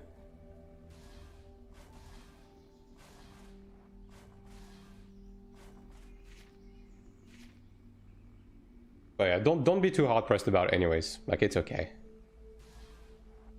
I didn't rage quit or anything. Yeah, exactly. Like, it's just a thorough like, you know, step back on your current situation and be like, okay, well, I'm not able to have fun in the way I am having fun with this ping. Like, that's fine. Just move on and wait for the global version. And look, at the end of the day, I know some people are afraid that the Korean and Taiwanese version will be the quote-unquote like actual good versions because global is gonna be dead on arrival. But you can trust me on one thing. I've been playing MMOs for a long ass time, and this game will not be dead on arrival. And a lot of people that are currently shitting on the game because they haven't played it will be playing it and will stay. I know. It's always like that. It's not going to be the biggest MMO of all time or anything, but it's going to have a fairly decent niche for sure. In way more than enough players to be having fun just fine in the game.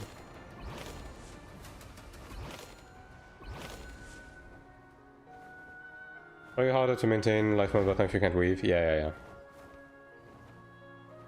I know I'm doing exactly that and have been for 2 months now. Yeah, exactly. And like, that is the correct take. As long as you're not like as involved into the Iron franchise as someone like me, then that's a completely reasonable, like I will never bash anyone for taking that stance. Like that's completely okay. That's the reasonable take. And like there's more than enough good games to be enjoying meanwhile until the game actually comes out properly for us, right? So whether it's because you don't want to burn out or because you can't handle the ping or whatever else, like completely valid. Spend 40 million on rerolling pet stalls and said if I improve my evasion that I'll keep playing. And I'm cooking my evasion and accuracy. Yeah, that's one thing I'm scared about when rerolling geniuses. People on online game dead when they don't have the population of the whole China playing it. Look, even when a game has an insane population and is doing really well, people call it dead anyways. Basically, any game that I'm not currently playing is a dead game. That's the lay of the land of like the Reddit mentality, you know?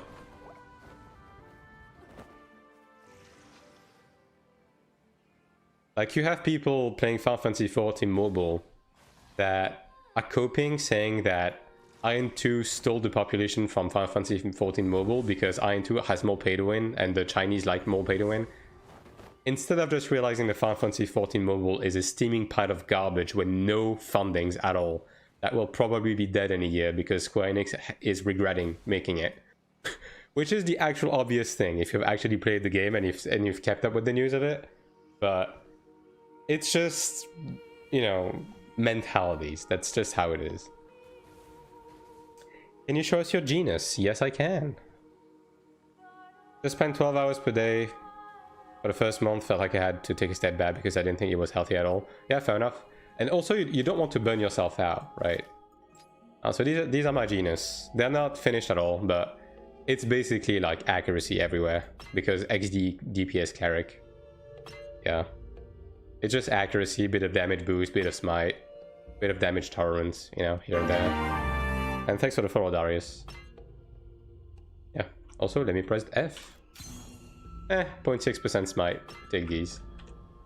Oh yeah, it's mostly just accuracy. I don't have any orange stats because I haven't been really getting lucky with these.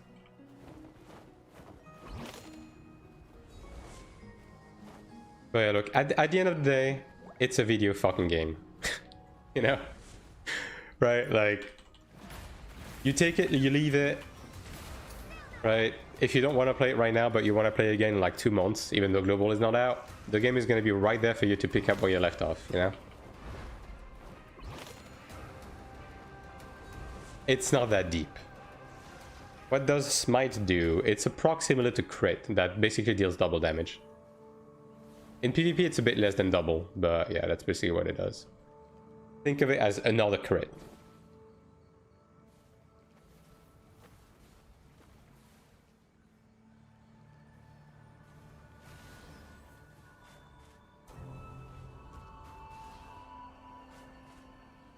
Smite is better than damage boost.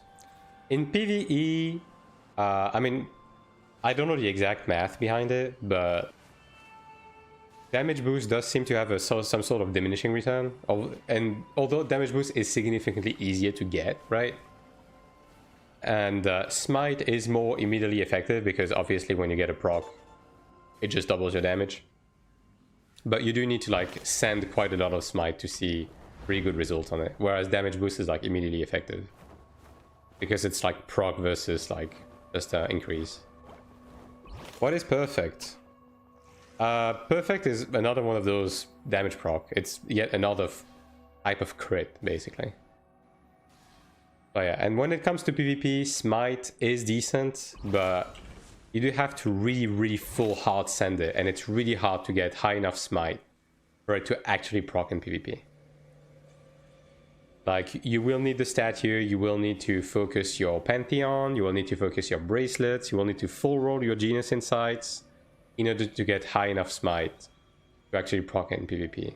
Also, you will need to roll it on your gear, which can be difficult, depending on the stat you're trying to get on your gear in PvP. Because the thing with smite is that people have a very high baseline smite resist in PvP because people are rolling for evasion. and evasion has smite resist. Illusion has smite resist built into it. So unless you have like 50-60% smite, you're never gonna see a proc in PvP basically. Stacking smite in PvP is not exactly BIS. Yeah, but it is one path of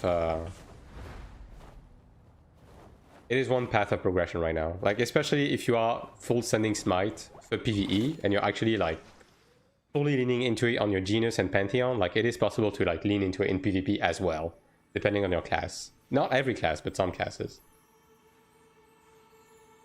Normal damage boost and PvP damage boost are calculated separately, and classes have a lot of damage tolerance passive.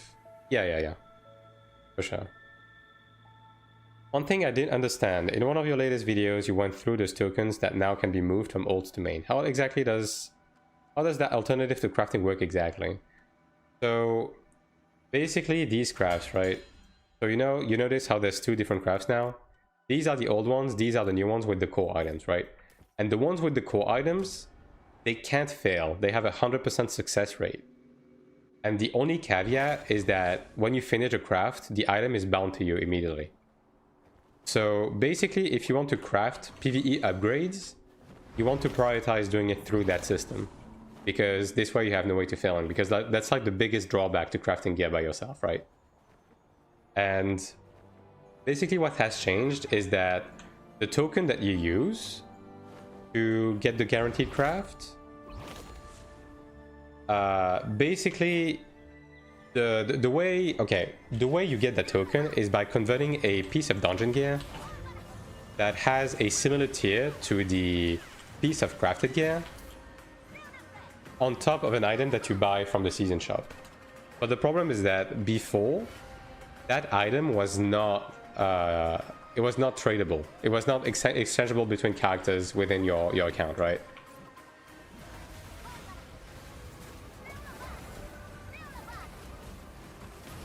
I was spamming Absolution, but I didn't get it out. But now it is. So basically you're able to buy the breath on your main with your season token, move it to your ult, and then craft it into the core item that you need to actually craft the item. And which means that you don't have to run old dungeons on your main to get the corresponding tier of item. That's the big change, basically. If that makes sense, right? Because let's say you want to craft an Ebony weapon, you would need a weapon from Fire Temple, right? Which you don't really want to do Fire Temple on like your 3.5k main, right? You would rather do like Cradle and stuff like that, right? So instead now you can just do Fire Temple on one of your shitty ults that is like 2.3k, get a weapon, craft the token on that, move the token to your main, and then craft the Ebony weapon on your main.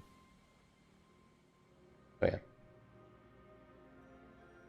Just imagining fighting a template that buffs himself with a load of damage tolerance would not be better. Yeah, I mean, that's why I said, like, depends on class, depends on what you're doing, right? It is possible to lean into it, but obviously that's not the best thing in PvP. If you do the math, the average damage is exactly the same. Could be a benefit onto smite and bursty classes. Yeah, like, I think stuff like Elementalist, Soak, probably benefit from smite a lot more than something that is like Cleric, for example.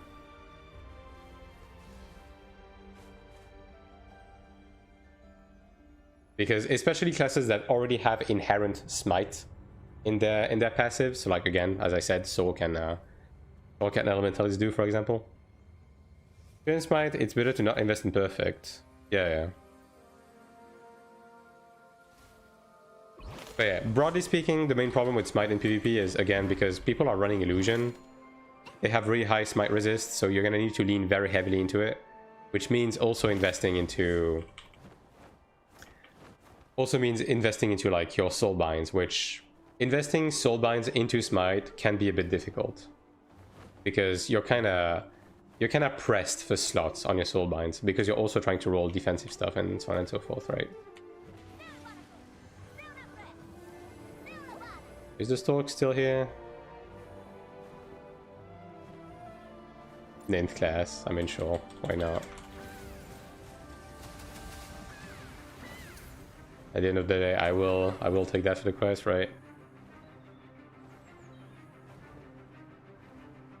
It does make sense, but I'm just confused as to why would anyone do anything but that crafting method? It sounds like the best option. Are you limited on how many of those seasonal things you can buy? Yes. Are you limited to 4 tokens, which would be either like 2 accessories or 1 weapon? That's the limitation. Wait. Why is there so many fucking people on the piano right now? Oh my brother.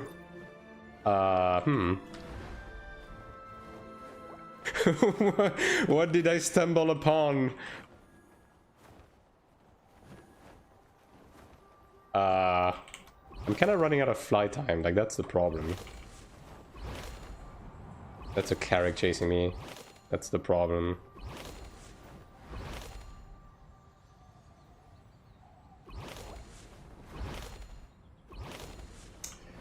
That's a dude. That's still the Cleric? Yeah, it is.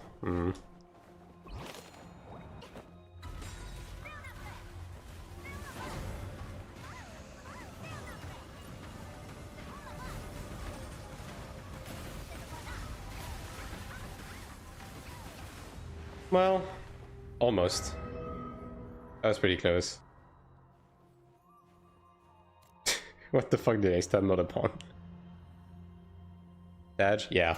I mean, that's the caveat. So yeah, basically per season you're gonna be limited to like 1 or 2 crafts. So if you're still seeking PvE gear, you do want to get those crafts out of the way. If you can, right? Because since you are limited. And also, if you are thinking about buying the breath to carry over to the next season, to just like do multiple crafts next season, you can't, because the breath item and the core items expire at the end of the season. So you have to do the craft within the season. That is the caveat as well from that.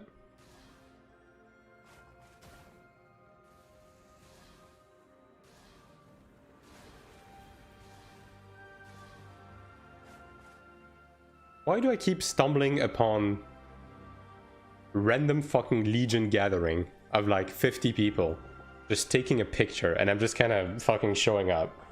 It just keeps happening. I don't know why.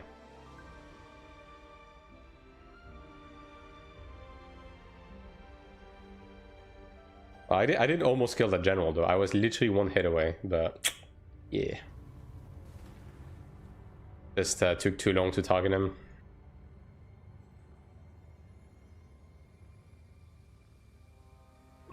I mean, I'm not really losing any points though with that change, so maybe I can go again and actually just try to target that guy.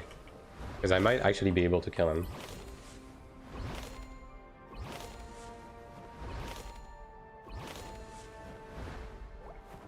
Alright, are you guys still here? Probably are, right? Yeah.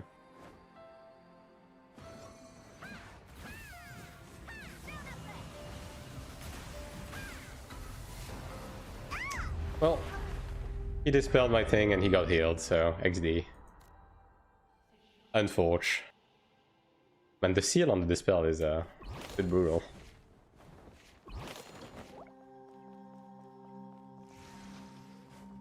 Yeah, I'm literally losing 900 points. That's so little.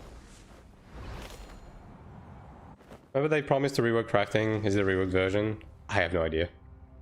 I still hope they're gonna do much more to crafting, because crafting in its current state, it's gotten a little bit better, but I do still think we need more significant stuff. Like, we still need batch crafting for consumables, for example. Like, it's fucking stupid that it takes you half an hour to craft enough potion to like last you for like a day. You know, like basically you should be able to commit like 1 hour of crafting per week, and that's all you need to make all of the consumables for the week, just like in Iron 1, right? I don't think you should need more time committed into crafting consumables. And then for the gear itself, I hope they're gonna allow us to make more guaranteed crafts for personal use, rather than just like 1 weapon. Be like me and just use the cheap stuff except when you play arena? I mean, that's already kind of what I'm doing. Like, I'm using white scrolls, right? I'm literally using white scrolls. It's just like some stuff you kind of don't want to cheap out, like, because it's not even that much cheaper to not use them, but it does make a bit of a sizable difference in PvP. You know, it's like stuff like the life potions and the tick potions as well. Although I run out of the big ones, like stuff like that. You need accuracy food. You need the occasional impact type scroll. Like that does save you important fights sometimes. You know, like yeah, that's just how it is, right? These guys are just vibing on the piano, dude. Yeah.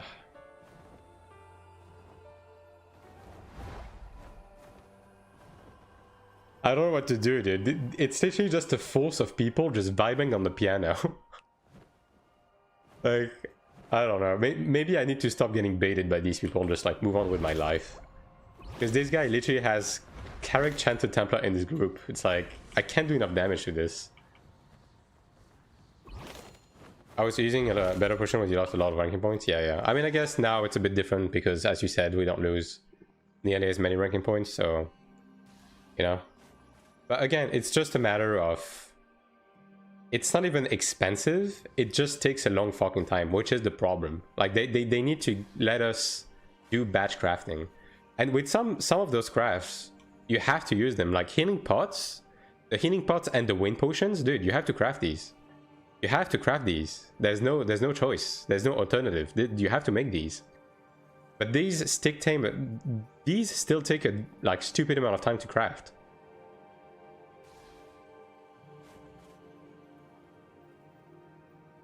I buy them from the auction house.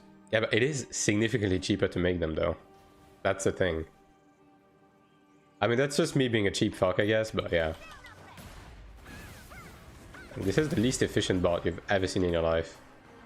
Bro just like raises, come to this position, and then does nothing. With PvP flag on. I mean, hey, maybe it's on purpose. Maybe it's a bot specifically to feed kills. Who knows?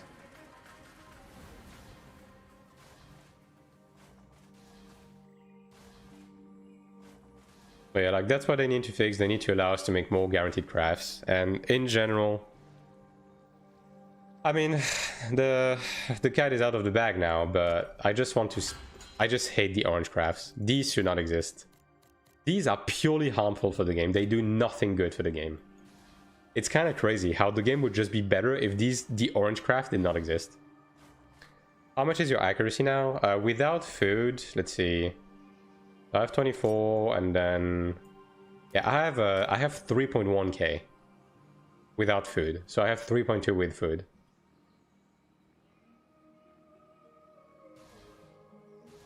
So I'm pretty much chilling on the accuracy side of things.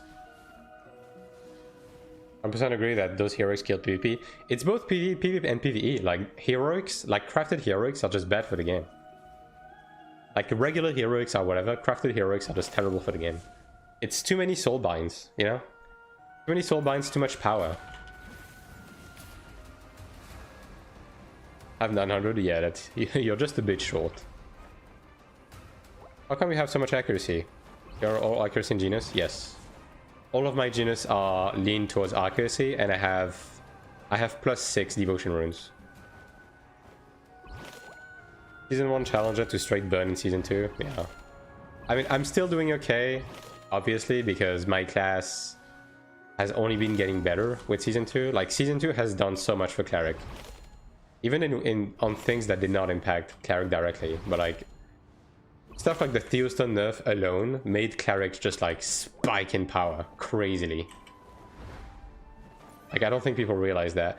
Actually, it's kind of a shame that I didn't bring that up on the Cleric roundtable. I meant to, but we just kind of skimmed over some topics. Right, like the Theostone change is by far the thing that buffed Cleric the most in season 2. And I'm not even kidding. Divided my genius into block and accuracy. Block is kind of bad though. If I'm gonna be honest, like if I can give you one piece of advice, just give up on block. It's a terrible stat. There's actually zero benefit to block in this game. There's not even a niche or anything, it's just a bad stat.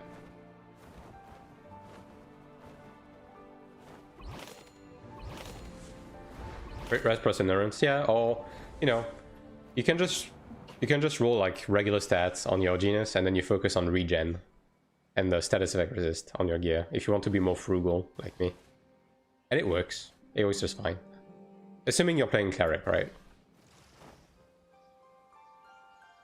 Regen is trash? No. I've been using regen, and it's carrying. Regen is basically just a slightly weaker endurance, but that procs more often. Because the thing with endurance is that people have high endurance pen by default because of the way God stats are, right? Like, it's just, if you want to actually be efficient on endurance, you need to roll an insane amount of it for it to be remotely efficient, right? Whereas regen is immediately effective without having to commit too much into it. Like, I have like almost 40% regen just literally only from rolling it on my piece of gear and having a bit of life in Pantheon and stuff. And it procs on every stat. Which Pantheon stat gives regen pen? It's death, which literally no one is rolling. Like, I can tell you, like in arena against people with literally capped gear, because like, look man, if you've done arena layer, you would agree that literally everyone in arena past 1700 elo has literally capped gear, right? Like, that's the highest end of gear you will ever meet. And I did some analysis of my VODs of arenas, and dude, against every whale, regen procs on every fucking hit. It just does. Most people take freedom over death, yeah. Like, the problem with endurance is that it's the better stat. Obviously it is, because it's 50%, right? But because people have a high amount of endurance pen, because everyone rolls illusion for the CDR, because of that, even me, I have 0 endurance pen anywhere, but I have 22% endurance pen, even though I'm not even trying, right?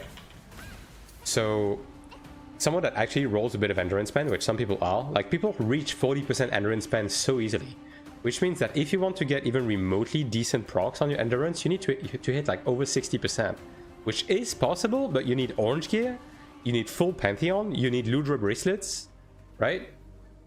Which most people can't afford that. Whereas regen, you just roll a bit of life and you're good. It just always procs. And the nice thing about regen as well is that regen is tied to life on the god stats, and life also gives you percent HP, which also work on the meat shield build. So it's just a double whammy, you know. It's just a good stat if you're playing full gold gear frugal set, right? A lot of people are starting to stack death now though because of Cleric running crit resist. I mean, I haven't been really running into it, right? Obviously, maybe the meta is going to shift, but the nice thing about regen is that it's very non-committal. I don't have any regen on my Genius Insight. I literally just have regen on my, like, on my shoulders, my hands, my feet, right? Like, that's it. That's all I have. And it's already helping immensely. Now, obviously, maybe for some classes it's a bit worse. It's pretty good on Cleric because at the end of the day on Cleric you can self-sustain yourself. So as long as you're not taking too much damage and you can heal yourself, it's good. And regen is great for that. The new board has regen and endurance. Yeah, I mean, I think the new board has an equal amount of pen and roll stat. So basically, if you roll everything, like it just cancels out. It cancels out every like each other. But obviously, if you roll for it, like not everyone is gonna have full Maltriton. So yeah, that's another way to get higher stats, right? Now, at the end of the day, I would argue that if you can afford to have an absolute ball of gear and just full send as much as you can, because regen is so like low commitment, it is probably possible to like hard send endurance and then also send regen at the same time. So this way, when your endurance doesn't proc, your regen procs instead. I do think that is possible if you actually like fully juice, but that's not my case right now. I'm not really a juicer. I'm just a dude. So yeah, that's how it is for now.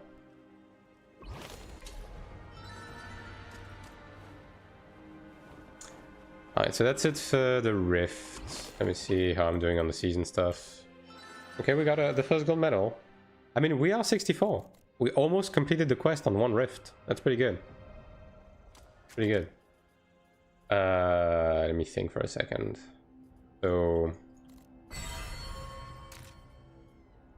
I'm not really in the biggest of hurry on my Cleric when it comes to burning energy, because I'm basically just burning blue energy.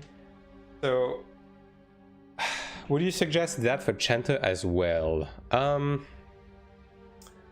I mean, probably, yeah. Like, the thing is, Chanter stacks really high defense because of its personal buff and stuff, right? So, I mean,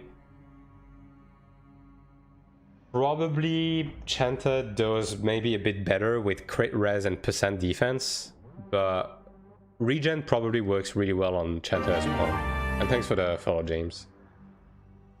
Right now I do have 50% endurance and 36% regen, 1500 block. I felt quite tanky in Abyss. 1500 block is not gonna do anything. So honestly, you can just get rid of the block and get something else. Like, if I'm you, and thanks for the follow, Vinzo. If I'm you, honestly, like, let's say I'm assuming you're a DPS cleric like me, remove the block, get accuracy instead. And I think you'll do great. Because not only is block useless, to be able to start blocking people, you're gonna need like over like 3000 block. And even then, you're barely gonna be blocking anything. So yeah, just forgo the block, get accuracy, you know? That's my advice to you. Alright, we're gonna do some old stuff now, chat. Would Kaizenol have an effect on Divine Aura in terms of attack speed? Kaizenol have an attack... what do you mean, Kaizenol? How about Dex? I roll on Dex on my gun as well. Yeah, just roll off of the Dex. Like, Dex is really only if you're trying to hard send evasion, which I don't think is really... I would not recommend rolling evasion on anything other than the Assassin and Ranger right now. Some clerics run full Dex and crit resist. Oh, you mean for crit res? I mean, yeah, but okay. I guess if you run crit res, yeah, but he already has endurance and regen, right? So I don't necessarily think with Dex alone you would get high enough crit res. I guess, okay. Can you get high enough crit res just with the Genius? I'm not sure. Crit res is a stat I haven't looked into too much. I mean, CDR of Kaizenol, your Divine Aura looks like a machine gun. Yes, CDR impacts Divine Aura. It does. To an extent. I also have the 100% attack speed spec on my Divine Aura, but yes, it does impact it. And thanks for the follow, Shoshi.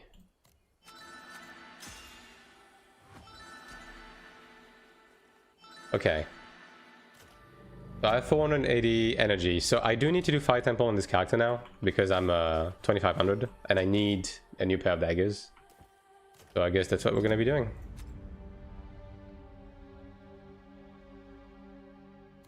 Alright, normal mode. Let's see if we can join anything.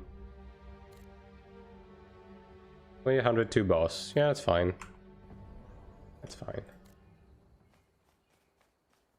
And come on, Chanta, if you do Fire Temple. Sure, yeah. I mean, if anyone in chat wants to do like some regular fucking Fire Temple, then yeah, sure, be my guest. I can just make a group, that's fine. Just gonna burn at least my white energy. I'm not really looking too much to burn my blue energy. I'm not hard pressed for that. But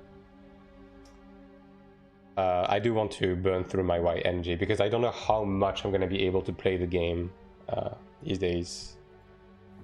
Thank you for saying my nickname correctly. Well, I don't know. Is it that difficult, really? Like, are people really struggling with this? How do you fuck up that name pronunciation? Like, Shushai?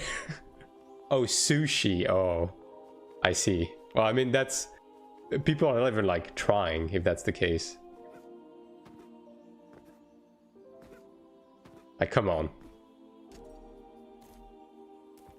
I don't have you as a friend, do I? No, I don't. Yukichi, Academy.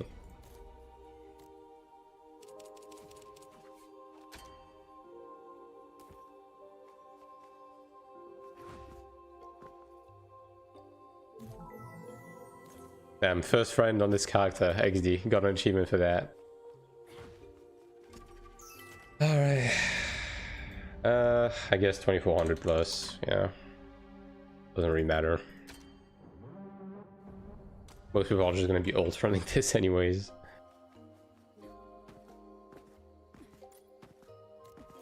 But yeah, I mean, personally, like, the build I'm using right now on my Cleric, I've been very satisfied with it.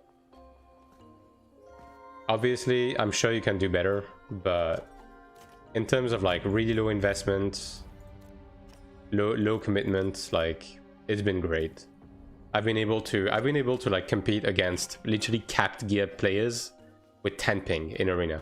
So I think that's good enough, you know. So sometimes you don't need to be pushing much harder than that.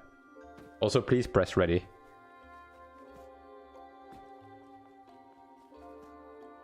I guess I should have specified 3 boss, but I mean, I'm assuming people assume that it's 3 boss.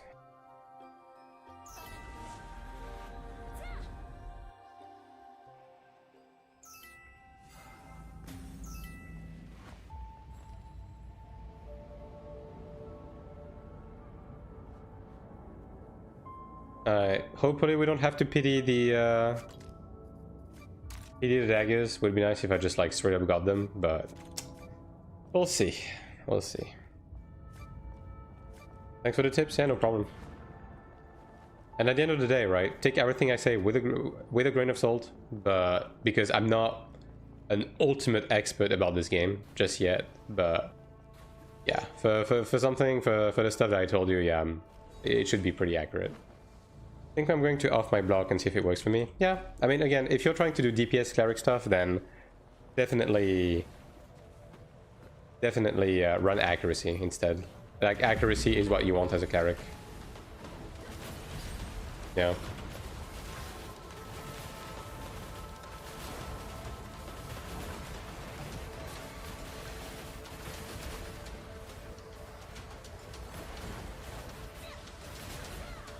Because that is the one thing we are starving for the most in PvP, and we don't have anything that bypasses evasion and stuff like that, right? So just hunt solo in the abyss just like you. Yeah, then absolutely accuracy then. It's gonna be night and day for you, because I'm guessing that right now you're just like kind of hitting a wall in PvP, right? Like every time someone is in evasion, you're just like left scrambling and just trying to outlast them, and it usually doesn't end well for you, especially against like rangers and stuff. So yeah, the accuracy will absolutely change your life.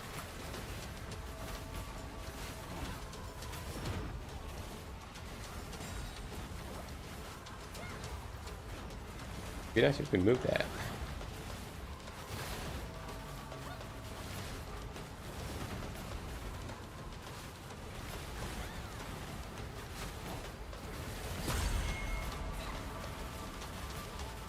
I'm just gonna keep my buff for the other one.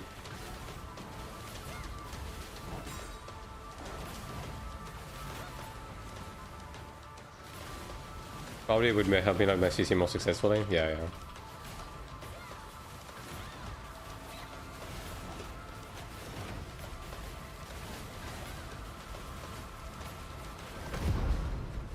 I mean, depending on the spec, right? Like, do they want to do 2 boss? Okay, well, I guess we'll do 2 boss. I mean, honestly, that's my bad for not saying 3 boss on the dungeon thing, right? So I'll just take the 2 boss.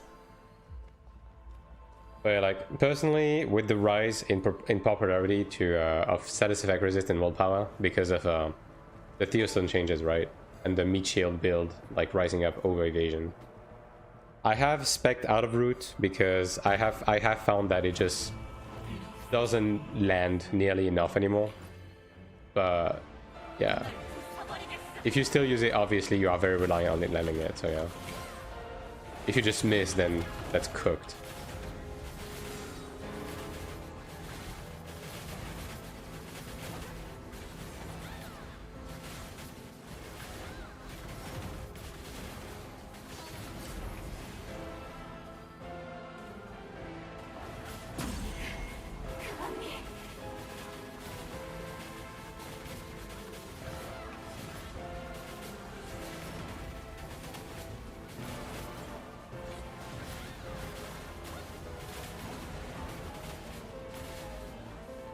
Man, didn't have time to put out that trails, unfortunate.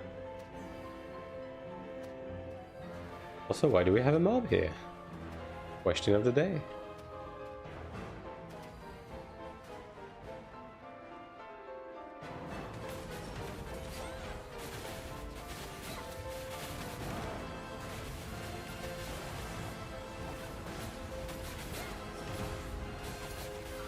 Breath, holy body blocking.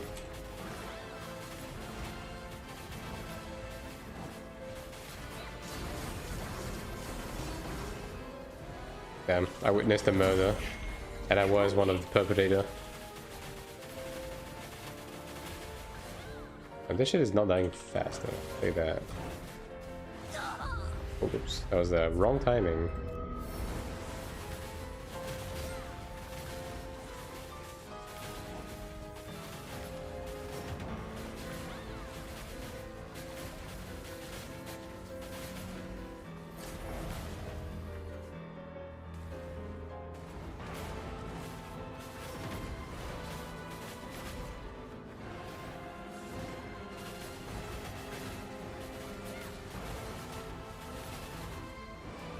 I didn't really stop on it, but the fact that I got kicked out of a Fire Temple group at over 2.5k with full like gold plus 10 gear, like XD, man. Those pugs are mental, dude. Like, I'm telling you.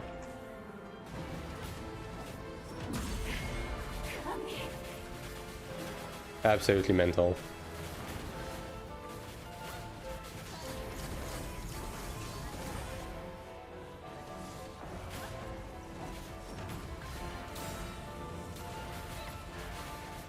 Oh yeah, true. There's two at this HP percentage, XD.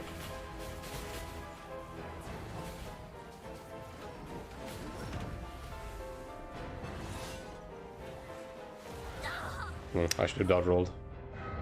Was that mine? I don't think that was mine.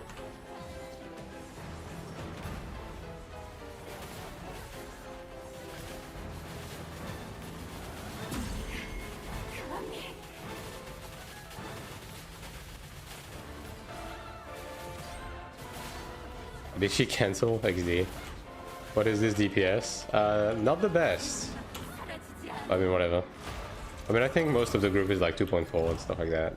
So I'll just remake the group. Getting mad. Love to see that. Can come in a few minutes. Yeah, sure. Sure. My glad is cracked. I believe it. I think anything is cracked with your ping. Down, right? Yeah. One more towards crafting a demonic weapon. Or maybe just upgrading my guard in PvE. I don't know. I'll see. Probably demonic weapon though. Yeah, how much time do you need? Like, do we have time to do one more, or... We're at 3 minutes and suffered the consequences? Yeah. Inspector's gear, I want to see this whale. You mean Sakura? Nah, Sakura is the type of guy that goes in with the green gear and does the same DPS as someone with 1,000 eye level above him. You guys do one more? Alright. Like, he showed up with his 1800 SM with like +0 blue gear in Dropnir, and we were killing the boss before he was entering his second phase. Like, don't ask me how. I guess it's just like, you know, what happens when someone with low ping actually presses buttons, I suppose, you know. Let's do 2600 and let's look for a healer. Maybe. Also, let me specify 3 boss before I forget. I just keep assuming that Fire Temple is a 3 boss, you know, but 2 boss runs are just more and more popular these days. Yeah, there we go. This is looking at like a triple melee situation once again. Don't forget to press ready, by the way. Yeah, it's fine.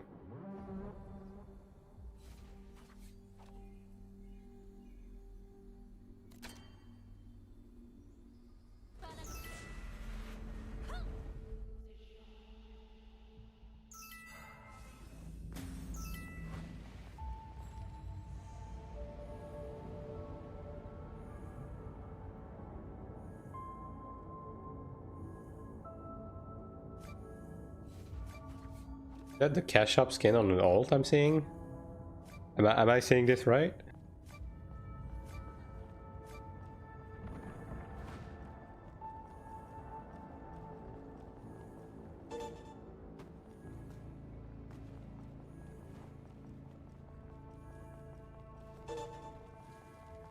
Man's got 12 fingers, yeah. I mean, it just really puts into perspective that, man, the majority of those like Chinese and Taiwanese pugs are really fucking bad.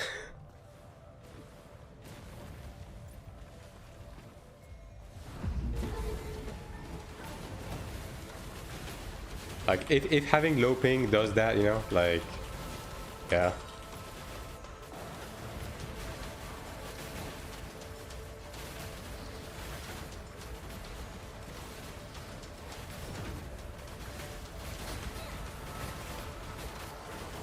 Another one of these, be in the puddle and suffer.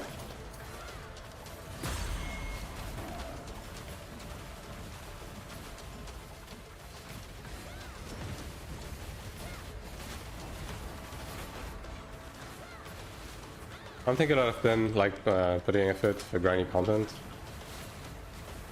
I mean, a lot of them have like insane gear, right? On top of like really low ping, and you know, for some reason, like I have flashbacks of like running Dramata hard mode with like full Horn Dragon 4K gamers and like dying to enrage, you know what I mean? Which really makes you question a few things. Now, obviously, Assassin is cracked in PD, right? But even then,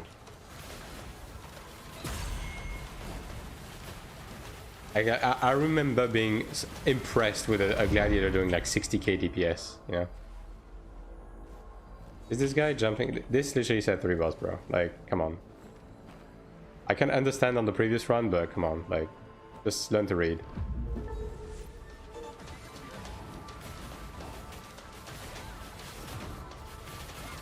Well, hopefully it's not someone important that left. It's the Cleric. I guess we can manage without the Cleric. Although for this boss it kind of sucks, but whatever.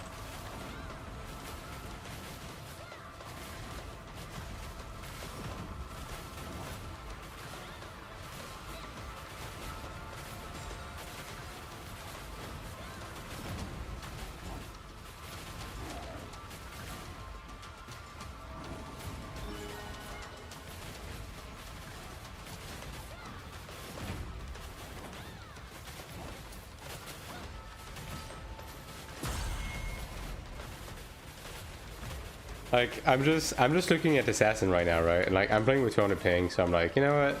This doesn't feel too bad, but I wonder what the POV of an Assassin with literally 7 ping like Sakura would be like, in terms of like how many attacks a second you're able to get out. Because like, this is somewhat on par with like attack speed from Iron 1, right? So yeah, that's why it's not really shocking me or anything.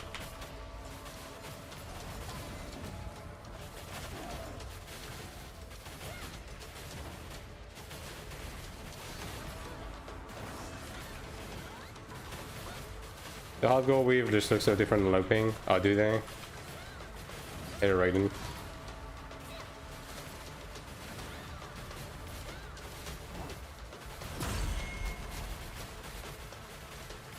Yeah, I mean, obviously there's a bit of a delay, right? Not much we can do about that. But yeah, I think we're gonna be shocked when the game comes to the West and we actually play it with like human ping.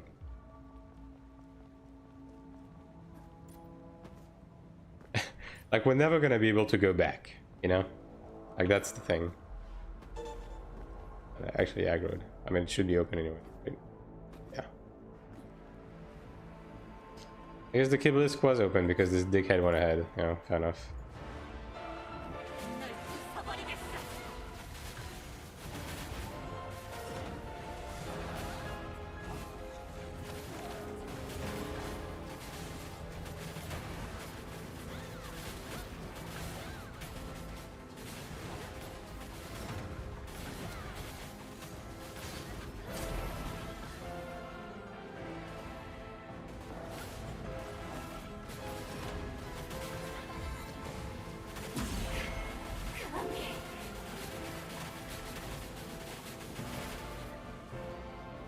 Well, that's 5 seconds of that buff wasted. It is what it is.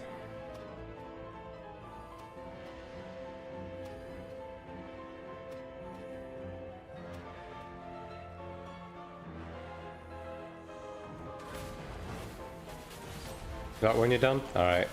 Gotcha.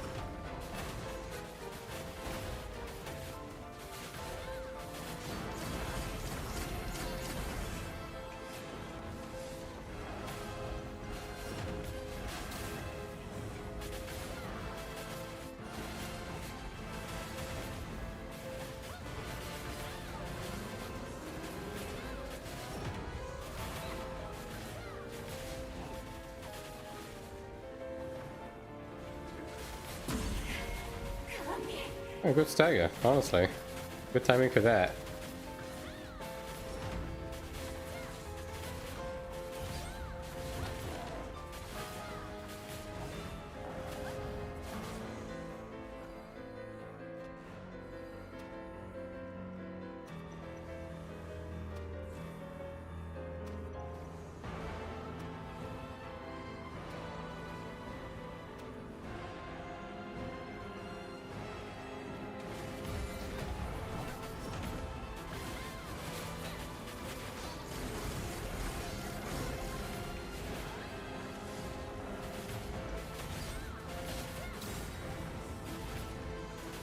Only one? Alright.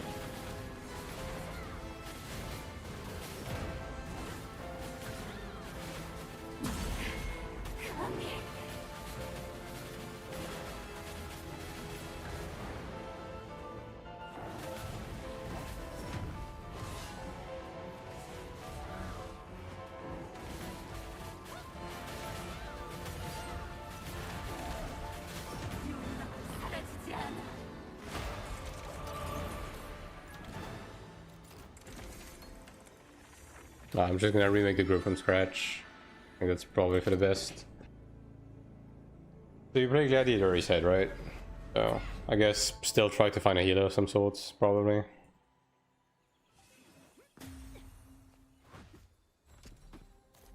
Let me add you as a friend for future reference. Well.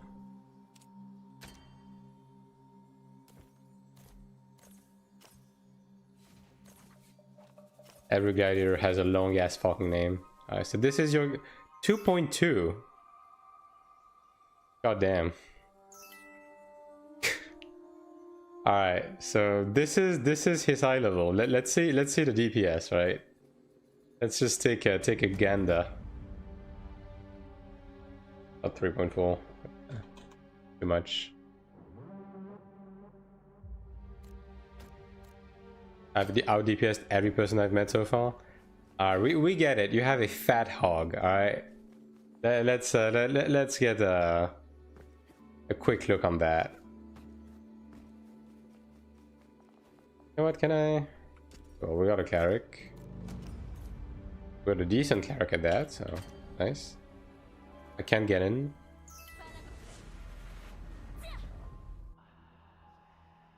Oh wait. Did you not get in? Okay, well, let me... Yeah, that was also a glad. Wait, hold on. XD. I didn't notice.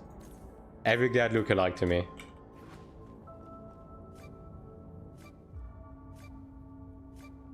That's crazy that someone stole your spell like that.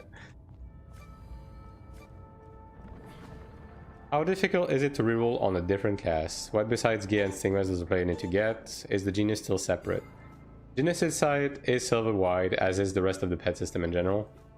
So, really the main systems you're going to have to watch out for when you reroll your class is obviously anything that is gear related.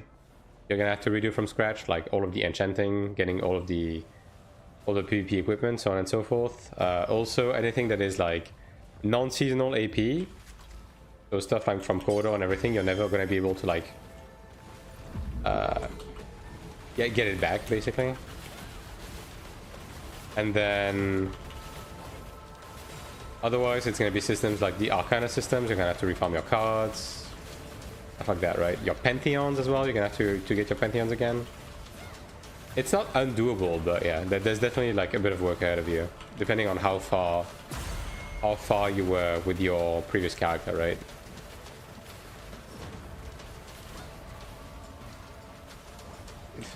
I hate the fact that the back is constantly in the lava, dude, every time.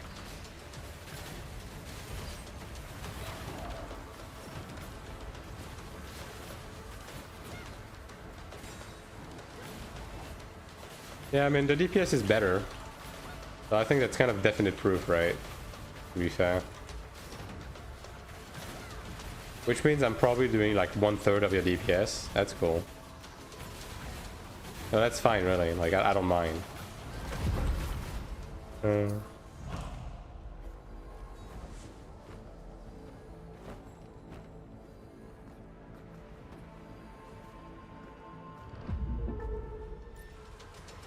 40, 16, 10. Okay, well. Gotcha.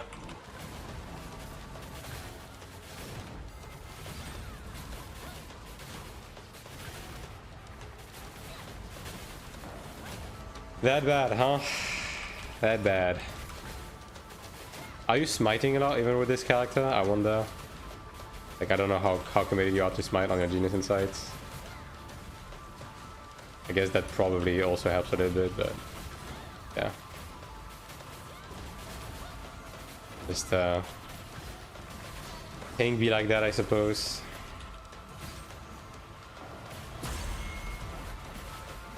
Also, the cleric doing 6 is kind of funny. I mean, I guess that's not bad actually for a pub cleric on this dungeon specifically. Not terrible. Not the worst I've seen for sure. Let's rush with our hard goal 16 at least. Fair enough.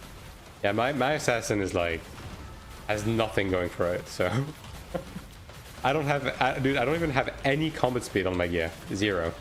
So you know that's kind of what we're dealing with right now.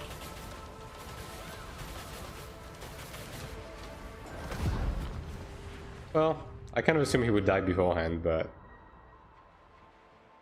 wow, he res me. Look at that. Look at that deluxe service. How nice.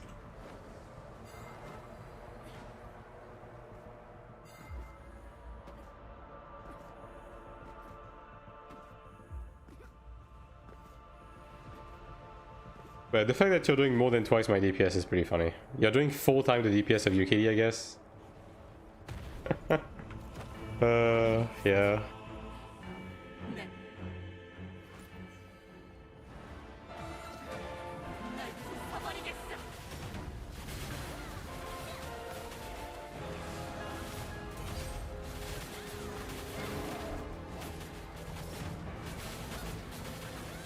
Notice there's both attack speed and combat speed. What's the difference between the two?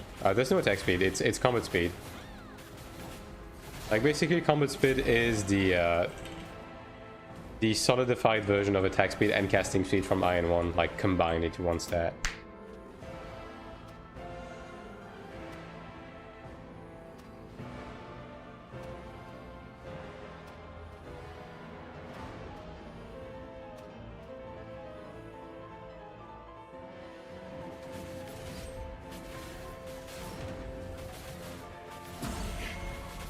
Nice. You'd have to see a well-timed stagger, you know? And she's doing it regardless, XD.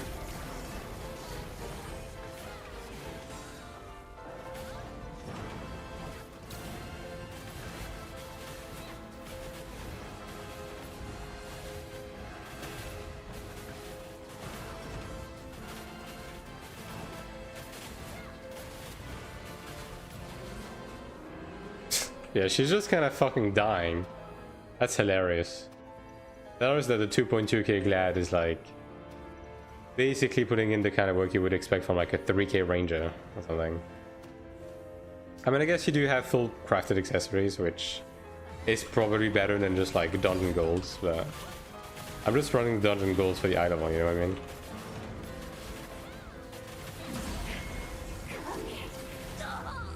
Damn. I got murdered.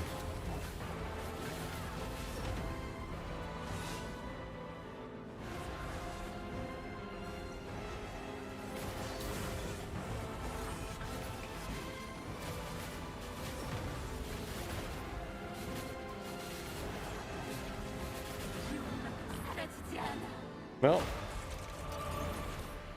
That's definitely faster. Still not a single gold. That's a bit wild. How many more do I need? I mean, I'm gonna need to run this specific dungeon on like most of my characters. My overhead is 20. Oh, what the fuck, dude? Did you really fish for like good cards on your ults? That is crazy.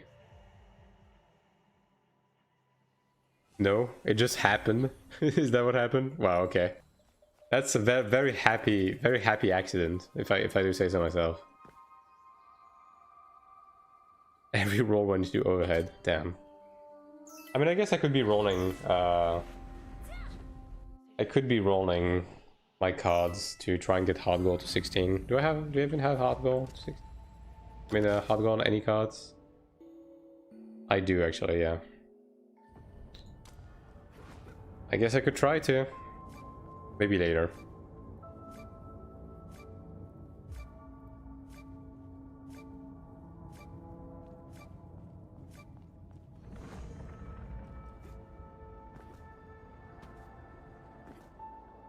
I just kind of gave like 0 fucking thoughts into my ults. Like see, no moves MC, no attack speed, no nothing, dude. I fucking status effect chance and will would slice on my weapon. I mean, I guess my god has multi-hit. You know, that counts for something. Yeah. What are the best wings for Cleric to use? Mostly for PvE plus Conqueror. My personal opinion is Talisra, because CDR on Cleric kind of fucks, in my opinion. I think you could make an argument for... You could make an argument for Dead Ego, right? But yeah, personally, I do prefer Talisra, because it's accuracy, it's CDR, it's kind of everything you want as a Cleric, right?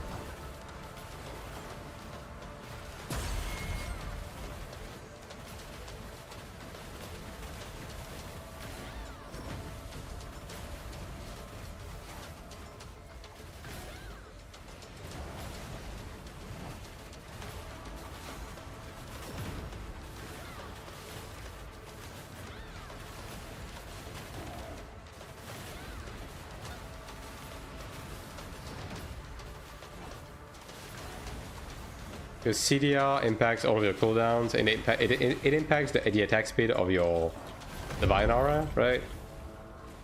And then accuracy, obviously. Both in PvE and PvP, like, you kind of need high levels of accuracy, so it helps on that front. Whereas Dead Ego helps with survival and helps you stack smite. Also, you guys suck.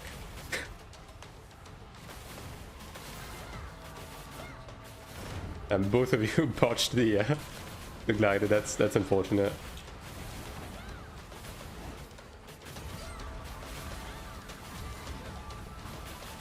I'm gonna die, bro.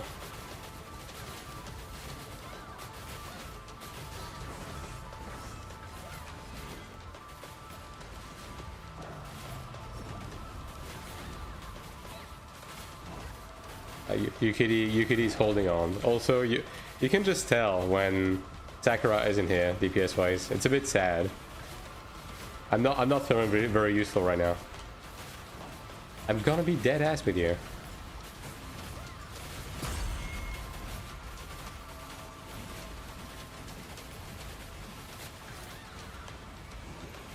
And like, if you guys need even further proof that eye level means fucking nothing, there you go.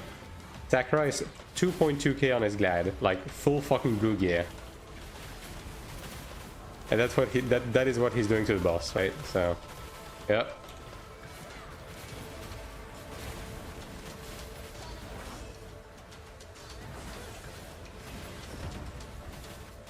Oh, he is getting fucked, but you know, that's beyond the point.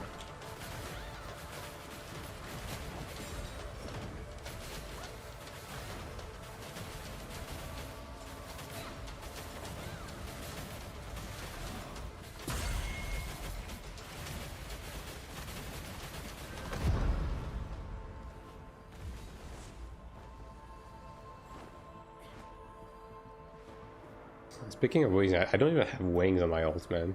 Maybe I should invest just a tiny bit more. Well, do you see my David board? Well, have you just like skipped everything or like what's up? I mean, I guess with 2.2k, that's possible.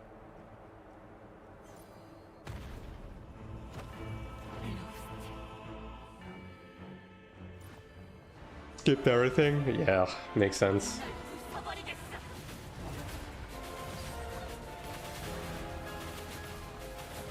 What is she doing?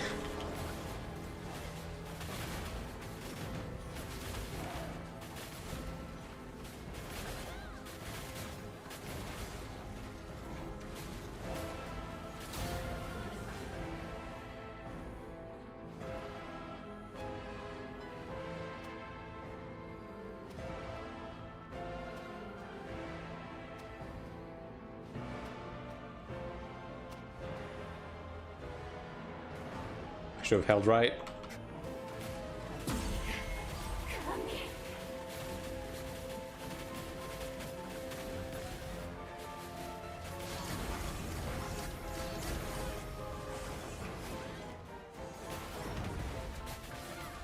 I mean, you could just block this, you know? I mean, I guess if you want to keep up time, no, but yeah.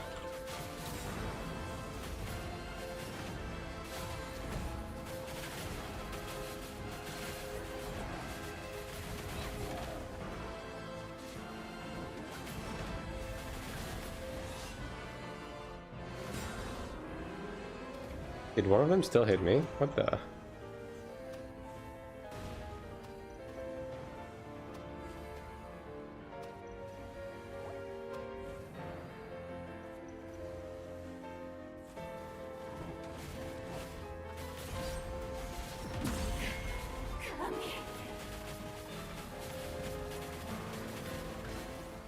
Yeah, I'm just gonna give you space, whatever. Do your thing, Chief.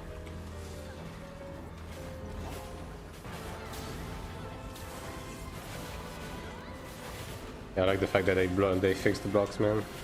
Much better.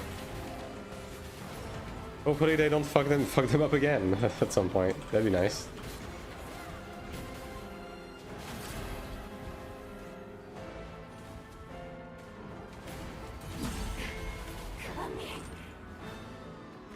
Alright, daggers?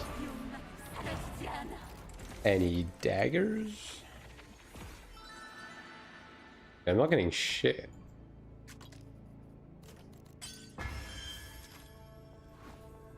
Today, full ult day. Are you planning on running new Transcendence? I do have to burn a lot of white energy on my ults. Dude, I needed to do Sanctuary actually. That's what I need to do. I think I might do like 2 more on this character, and then I'm gonna run Sanctuary on my main. That might be the plan right now.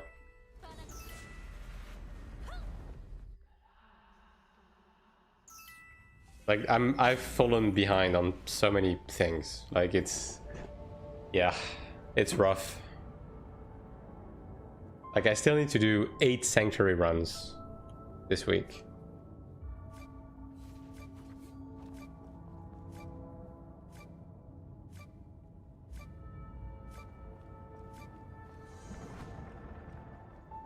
So yeah, I think I might skip the Transcendent situation today, and then tomorrow I'm gonna be pretty much gone the entire day. I might do a short NA stream, and because I can't really run Sanctuary at those hours, I might be down for Transcendence then.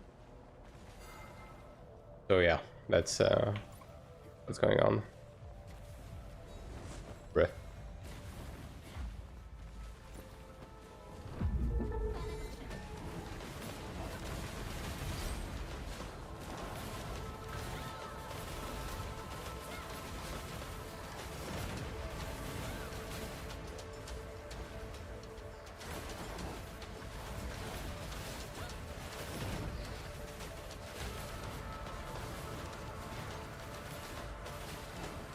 Gotta do what you gotta do. Now on the flip side, I did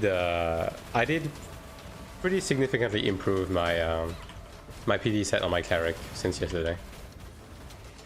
With the money I got and with the mats I got I rolled percent attack on my cape, my eternal cape, and I got all of my PvE accessories to diamond 4.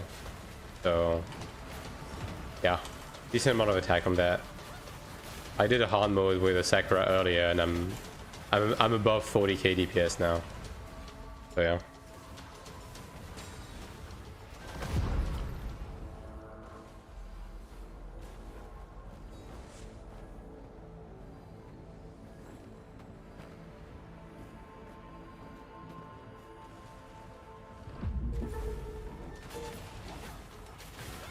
Maybe we can eventually attempt to do some level 4s and see how it goes, right? If we get a decently juiced Templar, maybe. I could see us, like, if we're gaming, I could see us maybe attempt 4, yeah. If you guys want to do that. I fucking interrupted the cast, dude. I hate that you can do that.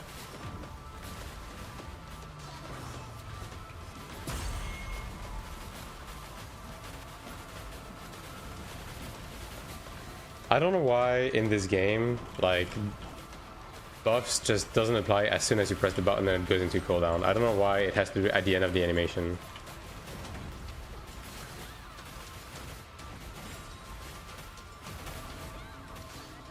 Like, the fact that you can cancel out your own buff by dodge rolling is so silly. At least give back the cooldown if that happens, you know?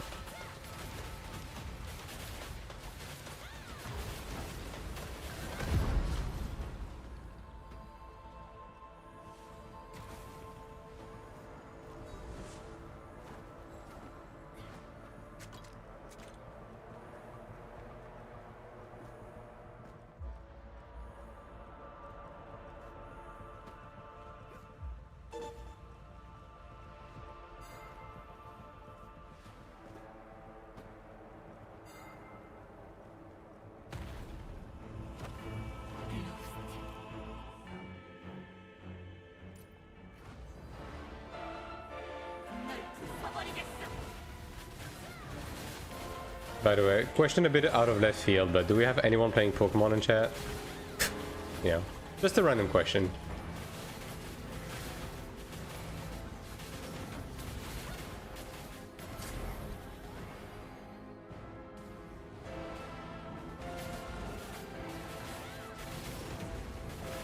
Since the Pokemon Direct happened yesterday, I'd be curious to hear other opinion, like on the reveal trailer for Gen 10. So if anyone plays it, feel free to write an essay in chat. Otherwise, that's fine.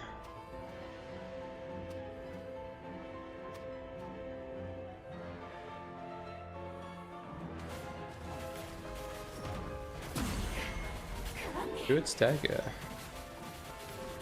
I mean, she's just gonna do it again, but you know. Oh no, actually no, she's moving on. Nice.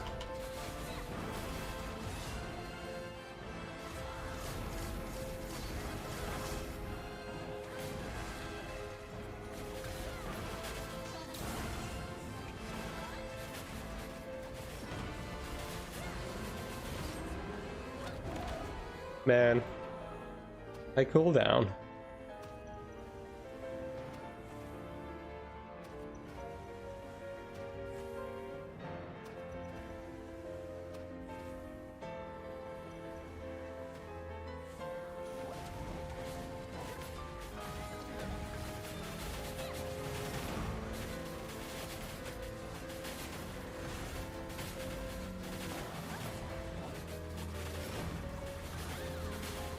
Alright, pop off king. I will be taking the cock chair and let you just DPS at melee range. I will know my place as a DPS.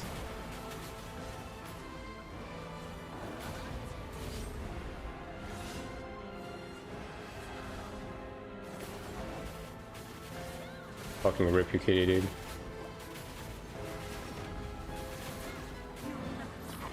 Alright.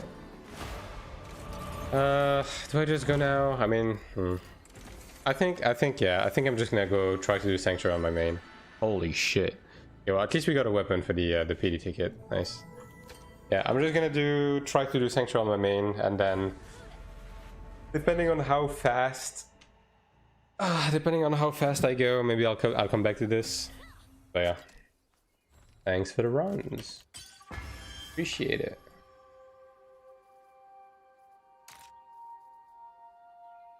Okay, so I'll keep that for the pity ticket. I'm getting a pity ticket in like 2 runs. Also have to sell that.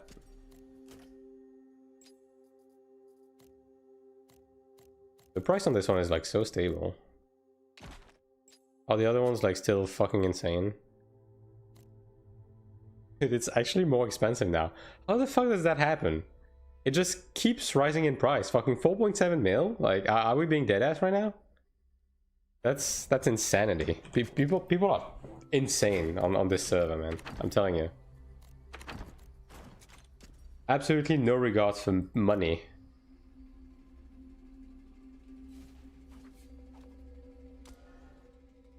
It's not efficient to run 1-star dungeon anymore. I mean, with the current price of the Wrathful Mind, like if you run Dropnir, money-wise, it's pretty decent because you get those and you get the painting that is 5 mil. Now, obviously, if you're just trying to collect the bound mats, like make your own gear, then yeah. But if you just want money, then you know. Let me switch to PV. We consider bound mats, which is key now. I mean, indirectly, yeah. It depends. I mean, if you count it as Kina from opportunity to like craft the gear to sell it, then I guess. Although you also do have to consider the fact that you can't fail the craft. You know what I mean? But to that extent, yeah. Like, obviously, yeah. But yeah, it's a bit of a gamble, obviously. Because like, I do have 10 wills. Dude, dude, I could actually just make another Ibani piece. You know, like, if I wanted to. But I think it would be more intelligent, because like, how much time do we have until the end of the season? Like 3 weeks something? I mean, that's like 10 mil, that's fucking nothing. That's like 16 mil. That doesn't cost anything either. Like, this is like what? How much even is that? That's like, I don't know, dude. Bit more than 10 mil. Let's say 12 mil, right? 10 mines gets you a Stargard, which is unlikely to fail, and that's 40 mil. I mean, I don't disagree. I don't disagree, right? And then Radiant Orichalcum is also in the same vein. That's probably another like 15 mil or something. So that's already 40 mil worth of random shit. And then these ones. Now these ones. How much is this right now? And it's at 6 mil still. That's 100 mil. And this right there. 2 mil. So basically I'm looking at like spending 140 mil to craft this, which would not even be that big of an upgrade. I don't know how sublimations are not dropping in price. The thing is, it's only gonna get worse because people are running Transcendence right now. Because people want to get the Marcheton board, right? Like, it was dropping a bit. It dropped to like 4.5 mil pre-patch. And now it's going back up because nobody's running the Karma anymore, right? Or at least a lot of people are just running the Transcendence now to get the new card and to get Marcheton. So that is the problem, right? But yeah, anyways, let me try to look for a Sanctuary group. See if we can 3322. Cool. I mean, I'm jacked on my Cleric. Like, I'm never getting rejected. Like, as I said, I got everything to Diamond 4, right? I got the guard and the weapon to Diamond 5. And my gear, like, these rolls are pretty good. Like, granted, I could reroll status effect resist to get something else, but to get like attack or something. But like, this is pretty much as good as it gets, right? So yeah, I'm doing okay on my Cleric now, PvE wise.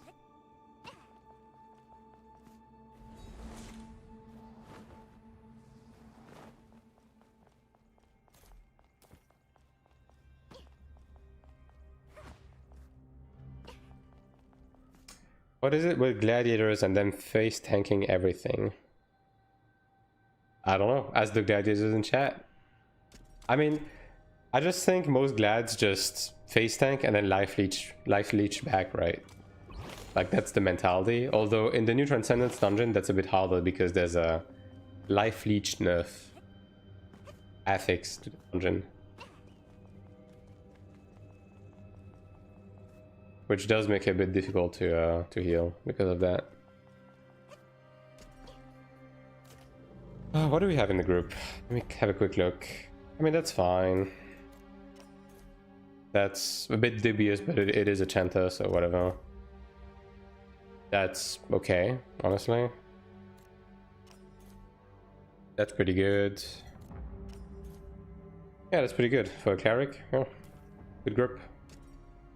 I just want to get the Sanctuary out of the way fast, man. Like, I have 1 hour until the rift opens, so hopefully I at least get the Ludra kills out of the way. If I get that out of the way, I can just leave and do like 2-2 groups.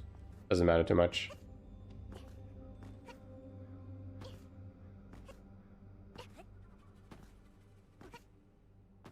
Like, I won't be able to get the Ludra kill on my Chanter this week, but I should be able to do so next week at least.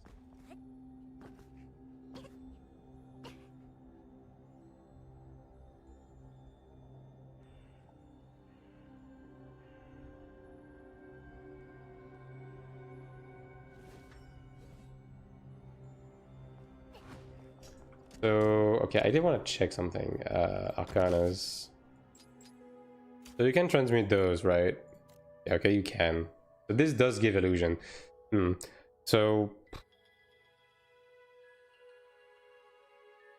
yeah, so these basically give the same stats as these two, I would assume, right? So illusion wisdom. Okay, it does. So if you want the side effect, technically speaking, you can just go for these. Okay. Because I'm not running 4-piece gold, so I can technically run 2-piece gold, and then I replace like the mirror with like pure blood or something. Get the free defense basically. Like, I might as well. Maybe not the mirror actually, because mirror would be frenzy. How's the frenzy on this? That's justice and life, but that is destruction. I do like life. What does justice give again? I forget.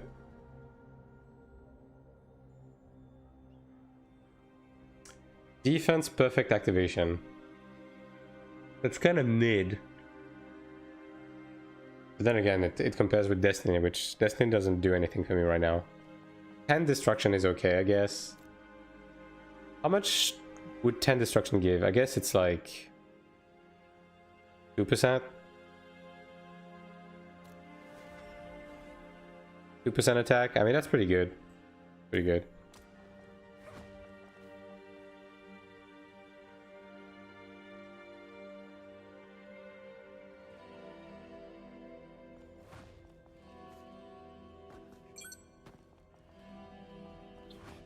Friend request received. Oh. So did we can be friend? Friend list is full. God damn. I guess I will kick people that are not playing the game anymore. And there's a cap to the friend list? 30 friends? That's very little friends.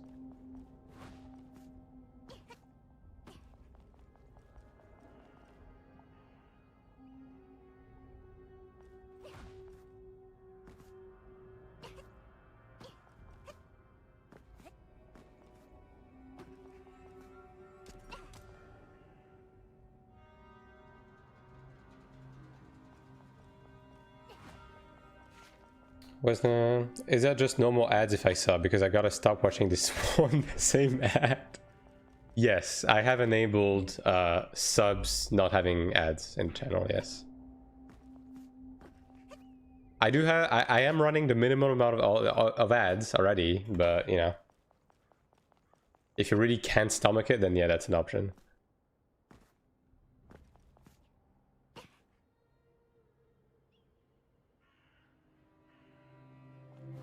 You have to enable subs to get no ads. That's not default. It is an option in your dashboard. I think it might be on by default. I don't remember because I messed around with the options literally 7 years ago when I got my affiliate button. It's the same one, fucking give me a new one. That's the problem with Twitch, right?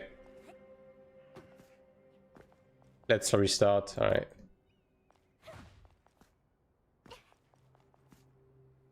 Like, that's the problem with Twitch. Very often they just spam you with the same ad, and then the ads for Turbo as well. A lot of ads for Turbo. Like, genuinely, I think when I watch channels I'm not subbed to, like, that's the one thing I get the most. The stupid fucking Turbo ad with the stupid fucking music. You know the one. You know exactly the one I'm talking about. Also, let me switch to...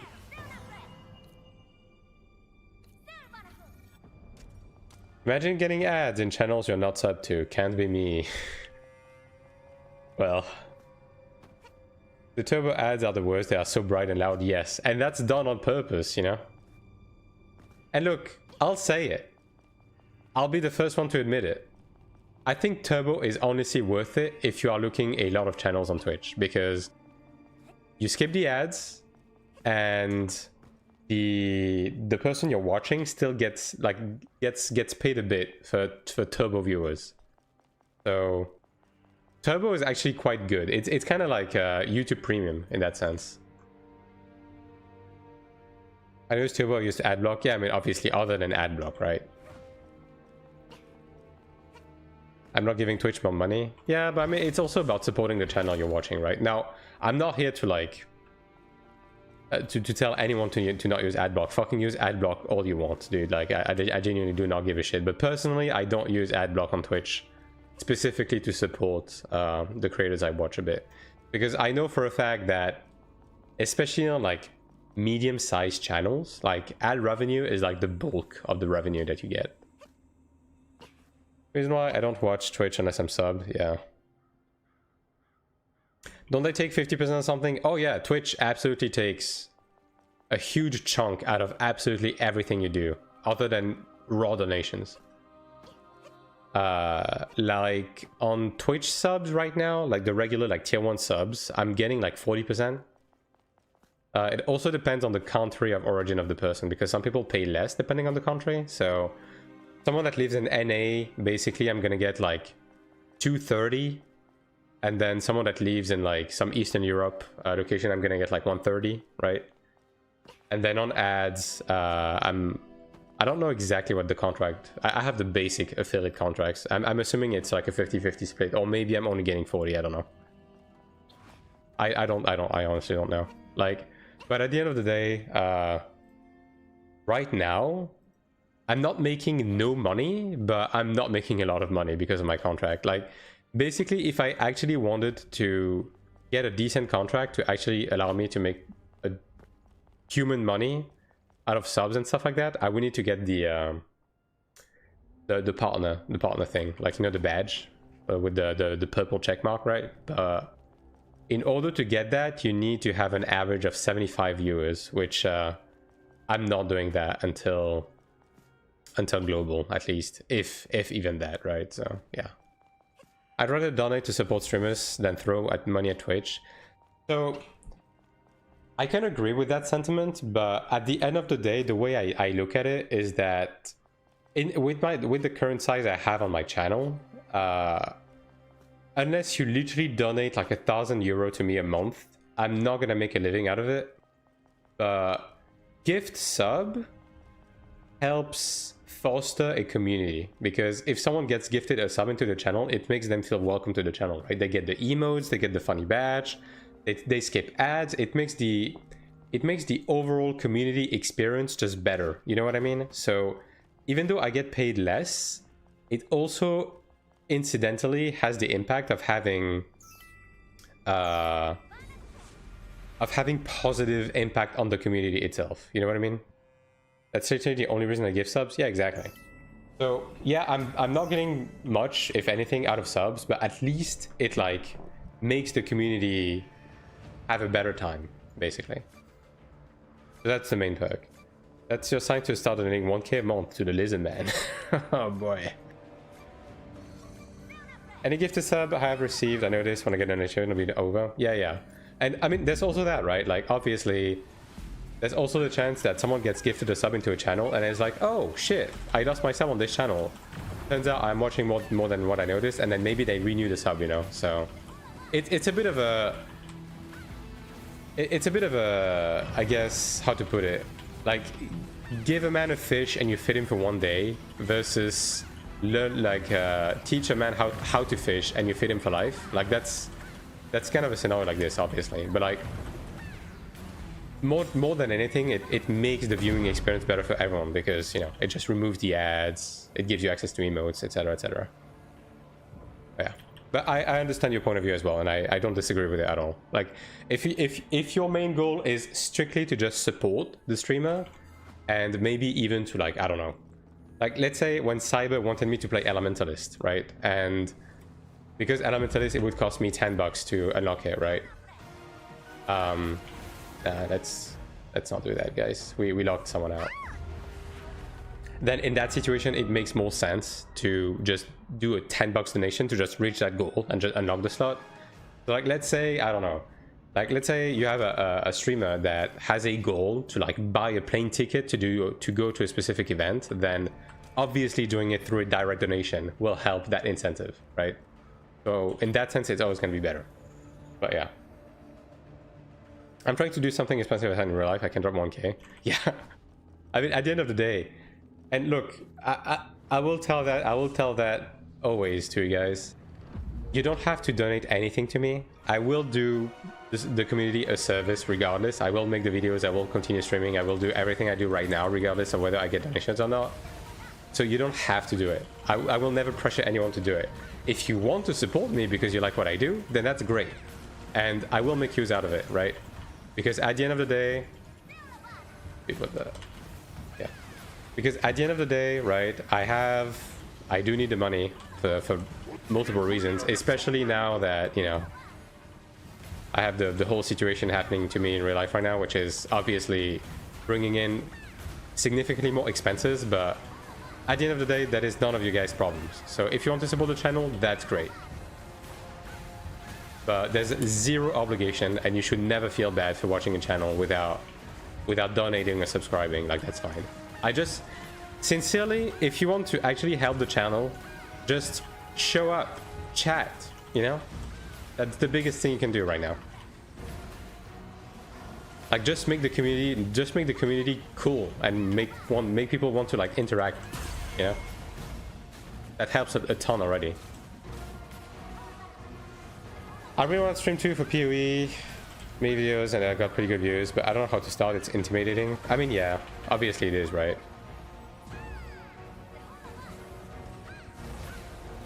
I'm not gonna pretend that it's easy, but especially when you start out, like the absolute hardest point of streaming is when you start out and you have no one in your chat and you have to talk for yourself. You have to talk to yourself like a dickhead for like hours. And then you go a full day of streaming, not a single guy interacted with you in chat, and then you just end stream, and you're like, okay, well, you know. And look, man, every single time I got back into streaming, I went through that for weeks, and you just kind of have to learn to talk to yourself, to bring up like random fucking topic, to just keep talking, because this way, when someone show up into your stream, they're like, maybe they want to engage with the conversation you're having with yourself, you know? And nobody wants to watch a stream with someone that is just like playing the game in dead silence, you know what I mean? So that is the biggest thing. And also, and I'm no one to be giving advice, right? Because obviously I'm just a dickhead with 20 viewers right now.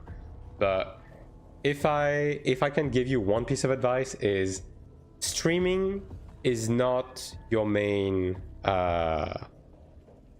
influx of people. Your main influx of people is and will always be YouTube. Make sure to make unique content for YouTube, to make good content on YouTube, and then people maybe will want to check you out. That's what I'm doing with this game, right?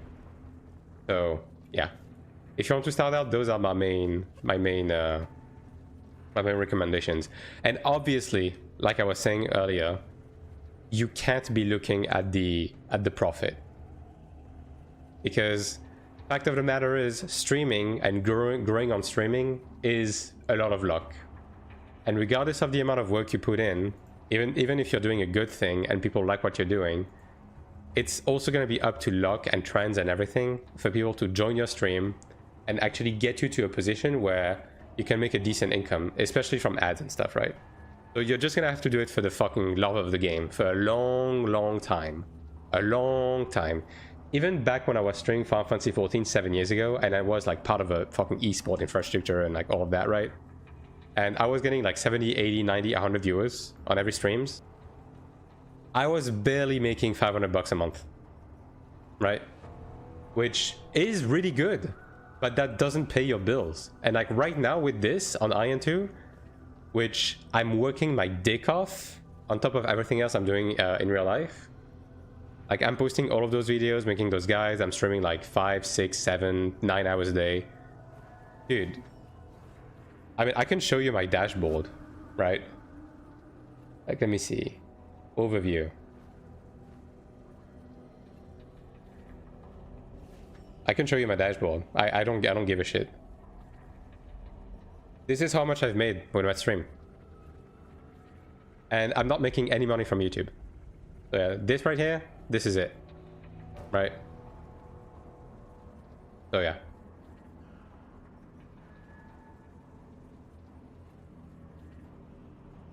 Which I'm happy with that.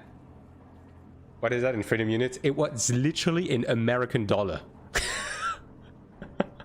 It was literally in American dollar, so yeah. I can't be more clear than that.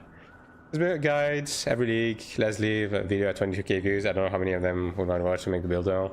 I mean, that's nice. That's nice, and you can keep going. You can keep going that way. But yeah, just know that you're gonna have to do this shit for the love of the game until you get lucky.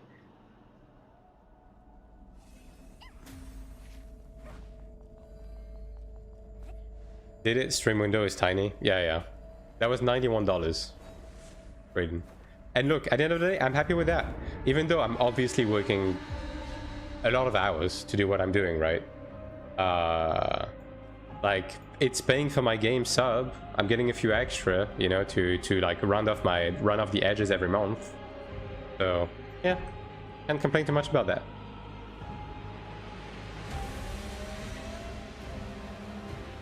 Now, obviously, I do want to get in a position where I can only do this, if possible, and maybe, who knows, maybe when global releases, and like maybe I can get to a point where I make a livable amount between Twitch and YouTube and maybe other stuff, like who knows, right? I'm gonna try to get there, but I'm not really going in with the expectancy that it's gonna get anywhere close to that, you know?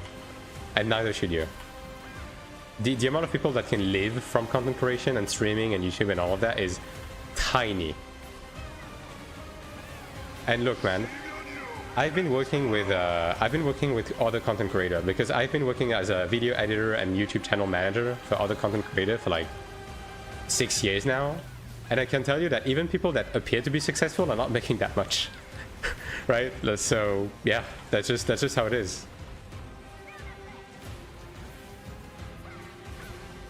I will keep subbing as long as you keep the same voice on your character. Well, we should be safe then.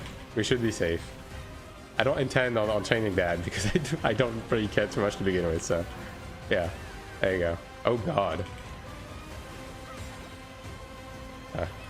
Thankfully, I'm gear carried. Yippee! I was not even looking at the screen, dude. Let me get that guy.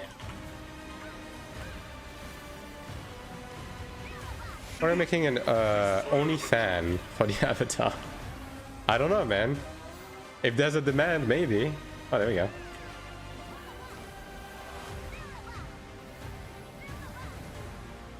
I mean, that's another thing, right? Like, if I'm gonna be honest, if I make better money out of Twitch and stuff like that, my first priority is not gonna be to buy a yacht. My first priority is gonna be to make the stream better, right? And like, I mean, who knows, right? Either maybe I pivot towards using a webcam, which I don't really want to do because, as I said, I used to stream 7 years ago and I was doing webcam, and like that's all fine and dandy, but it comes with a bunch of like downsides, which I was not a big fan of. Like, I don't like the lights, and then, you know, I don't like having to be presentable always, you know what I mean? Like sometimes I just want to turn on the stream and be fucking half fucking naked, you know, and just be able to start a stream, you know.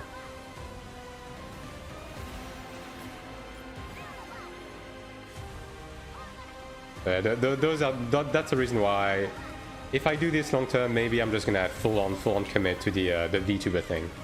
And if that's the case, then obviously I will have to invest a fairly large amount into improving the avatar, because that's just part of it, right?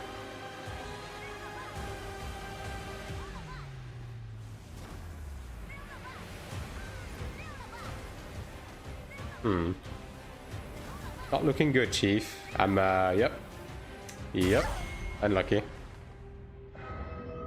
Buy a yacht to stream from it. Now see, I like where your head is at. Random dolphin jumping over yours again, like, yeah, pure cinema.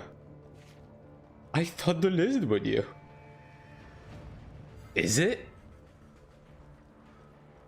Maybe it is. I mean, you know what the funny thing is? Like, this PNG tuber thing, I drew in like 20 minutes. Because I just wanted you guys to have something to look at when I'm talking, but I made this myself really fast. And this is a licensed character. Like, I can't use that for too long. Like, I just made this because this is one of the character that I was used to drawing, because I learned to draw in a couple of months, and this is just one of the character I happen to draw, right? So if I was to upgrade to like either a better PNG tuber, or upgrade to a VTuber thing, then I would probably also have to go through the process of designing something different, because I can't really build a brand off of something that isn't mine, you know? Like, this is literally a fucking anime character, you know what I mean?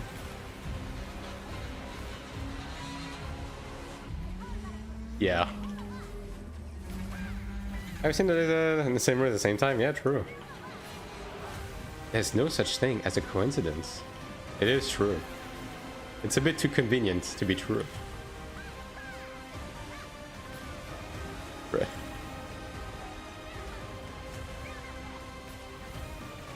At the minute, channel point redeem where we make your avatar. No. Brother. First of all, no. Second of all, I would have to animate that. So, no.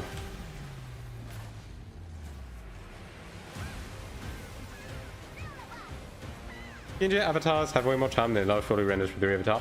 I can agree. And some people even do like fake 3D with like camera tricks and 2D planes and stuff like that, which is very interesting. But either way, it's not really something I can really look into with because regardless of what I do, if I want to make something that is like quality, which the only reason why I would want to upgrade would be because I would want to get something of like a high quality, I would have to put in quite a decent amount of money into it. So who knows? Maybe at some point I will reach a point where I'm able to do that, but right now definitely not. Just focus on motion capture it. Yeah, I mean, no. Like, dude, motion capturing is like, it's tech I don't have access to. You only need 2 frames. But I mean, who knows? Like, maybe down the line, like, if you guys want, maybe I can make like a funding thing, like one of those like donation goals, just to like fully rebrand the channel properly, so it's like more proper and stuff. That's gonna be up to you guys, right? I'm not hard pressed about it, but if you guys want, that is something that we could do. I also have like artists I have in mind whom I could contact for stuff like this, right? Okay. Oh, there we go. Nice. It's even in range. Look at that.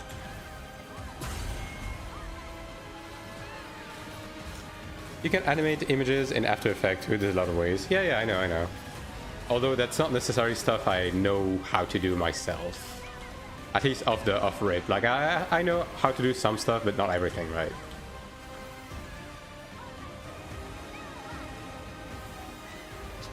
I'm blue.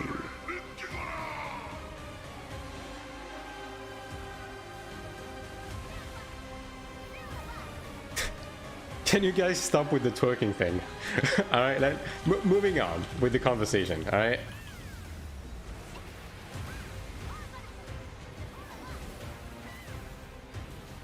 Alright, that's one kill out of the way. There's no way we die at this point, right? Yeah, nah, we're good. We can open 2 chests now. Yeah, look at that. I do have to pick up my pity though. Damn, fucking nothing. I do have to pick up my thing, which I'm just gonna grab that. Yeah. Couple of bound mats, I guess, which is always nice. Always nice to have.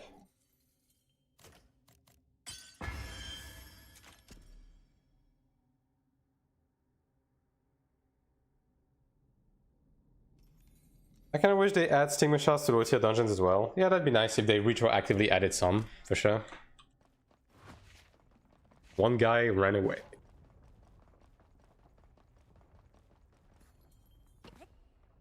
I mean, did we need that guy? What class did the guy play? Wasn't he like the Templar or something?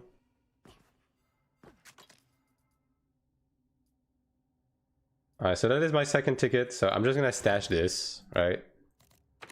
And then whenever I get a weapon, maybe I do the funny haha and get a hammer. My stigma situation on my Cleric ult is abysmal. Dude, I haven't gotten a single stigma on any... Dude, my ults are like... I'm raw dogging my ults as fuck. My ults don't get shit.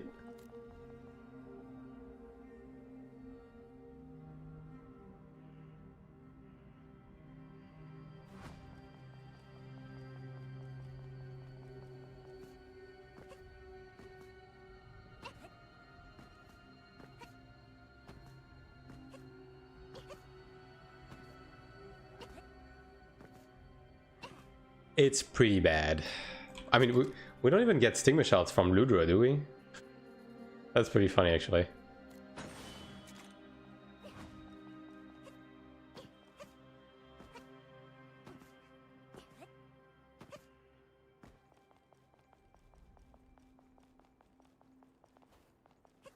I guess we got a Sorg instead.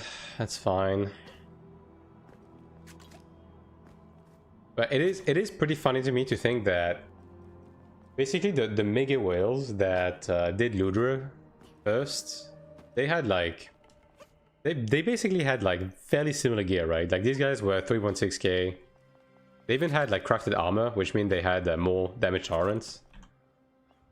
You think that these guys were dying when I'm just sitting here able to just tank a breath attack from Ludra with the gear I have right now? Like, it's pretty funny. It just really puts into perspective like how fucking terrible those whales are. I don't know.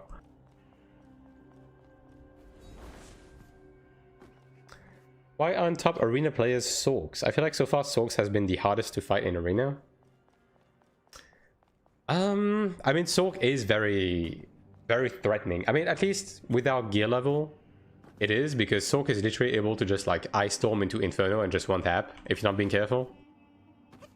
But I mean, who is even first right now? It isn't Cleric first right now in 1v1 arena. Let's see, arena rankings. Glad Ranger Cleric. Okay, so these three. Gladiator is first. I mean, I guess Overhead Slam is just way too fucking... It's way too fucking insane right now, right? Nah, actually Gladiator is like... Yeah. Glad Ranger Cleric pretty much have an even split. There is one lone assassin. Elementalist is there in the top 10. It's there. But obviously, like, the top is dominated by those three right now.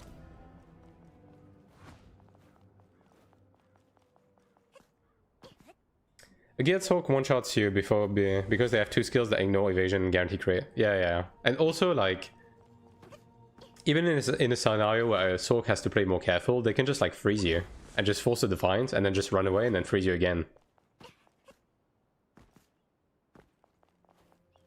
So, yeah. I mean, I don't know what to tell you. Like, the thing is, with 1v1 Arena, I think it's a bit different than, like, open world. I think even classes like Elementalist are able to perform really well in a 1v1 Arena. Don't know how the top Glads beat top Sorks. I mean, okay. Obviously, I don't know, but my best guess is that...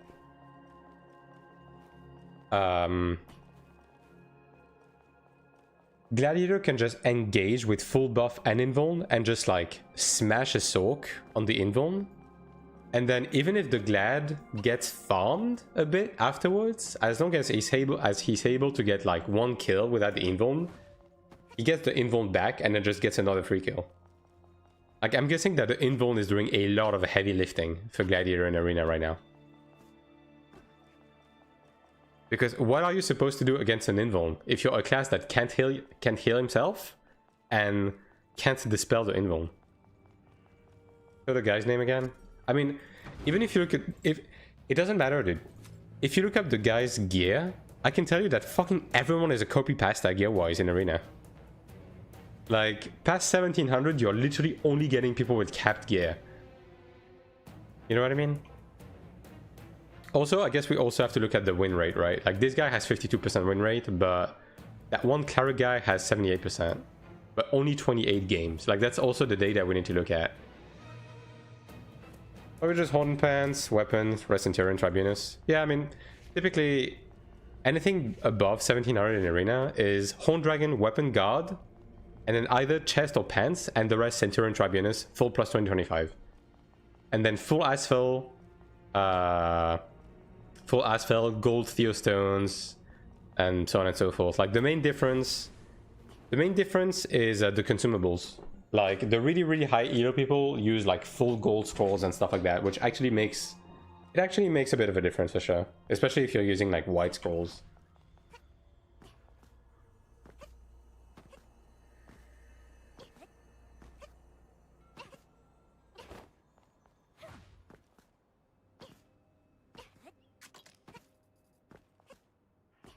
I guess I can just put these for sale until we go.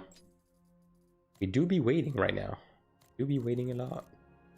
I guess these ones crash in price a bit because people are able to open 2 boxes now. I mean, makes sense. Makes sense to me. Does make sense. I haven't ever used the blue scroll. I'm very cheap. I used to craft blue scroll to PvP at the beginning, but I just eventually gave up because it's way too much fucking maintenance. And then you run through them in like a fucking instant. His PvE is full orange Horn Dragon, including armor and accessories. I mean, unsurprisingly so, right? At the end of the day, virtually everyone in like... I don't know. Virtually everyone in the top...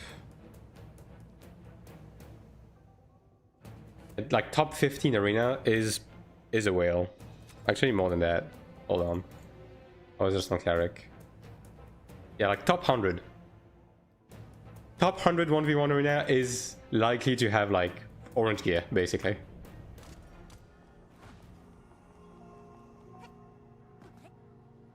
Like, I can guarantee you, if you look at the ranking, like I'm 17th right now, right? I can guarantee you, if you look at the top 30 in Arena rankings of my server, I'm the only dickhead with the kind of gear that I have. I can absolutely guarantee you. I'm thinking of saving for Horned Daggers. My friend saved for his own weapon with sub only. It is possible, but at the end of the day, you are gambling. You are gambling the craft. And if you fail the craft, that is devastating. Now, if you want to save up buying, that's like twice as expensive, which is going to take you a long time. It's going to take you a really fucking long time. You're going to have to run a fuck ton volts, and yeah, it's going to be pretty devastating. And then by the time you get it, there's going to be the new orange weapons. Craft, of course, yeah. If you craft, it's basically a 50-50. And then if you fail, GG's. You lost like a month worth of Kina instead of working on other stuff. If you full send into HP as a Glad, you can probably get 55k HP. Yeah, probably, yeah. I can see that.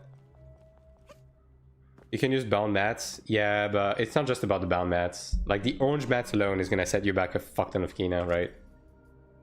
Like, how many orange do you need? 19. Like, that alone is setting you back 120 million. And then these, if you only use bound, is gonna take you very long, first of all. But did I press ready? I didn't. Okay.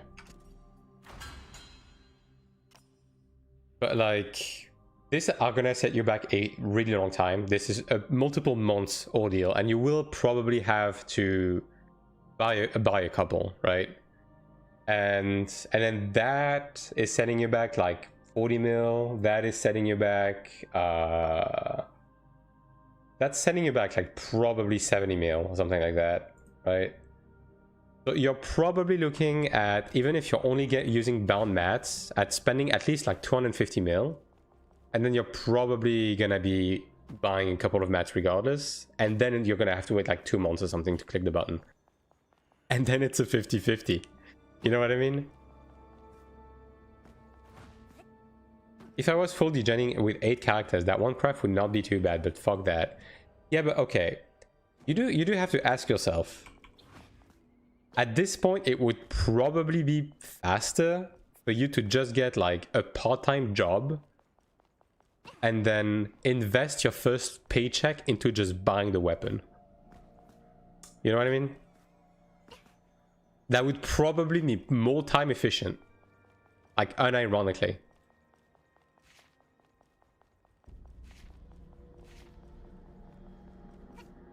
Exactly, if I grind it, I already have a job and swipe. Yeah, pretty much.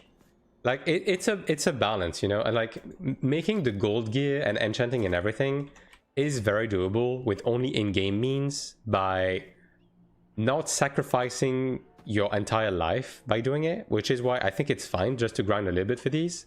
But the orange gear is definitely too far. Like, in general, my biggest problem with the game right now is the orange crafted gear.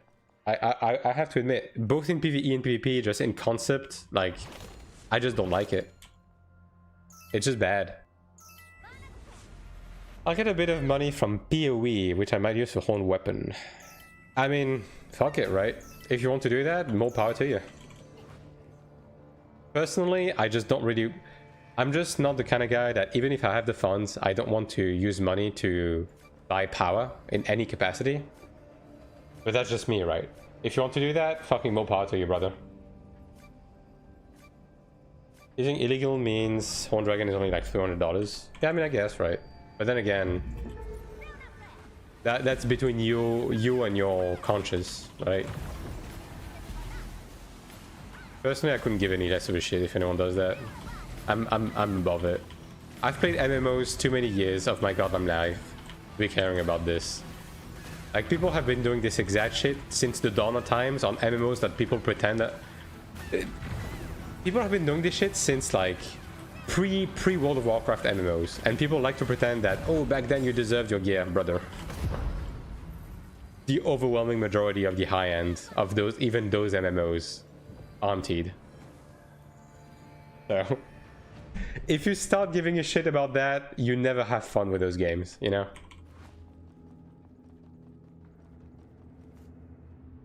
Like, I'm just of the mentality to just focus on my own progress and on my own fun. And if other people want to do that shit, go ahead.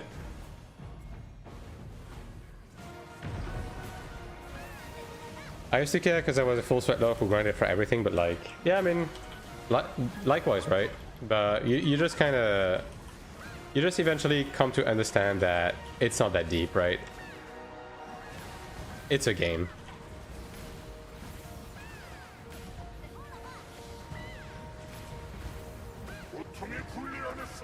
Oh, my bolt.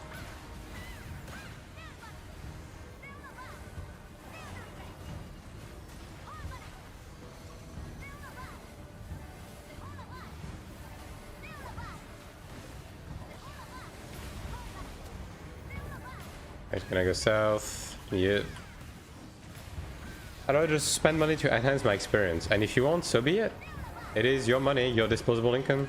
You're a grown-ass adult, so you spend it however the fuck you want. Look, man, at the end of the day, some people spend that money to buy fucking cigarettes to eventually die. You know? If you want to spend money on a gacha game or an MMO just to have fun, like...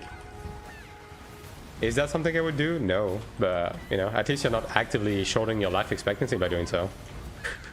You know? It's not the worst financial decision I've ever seen in my life, you know? Could be worse.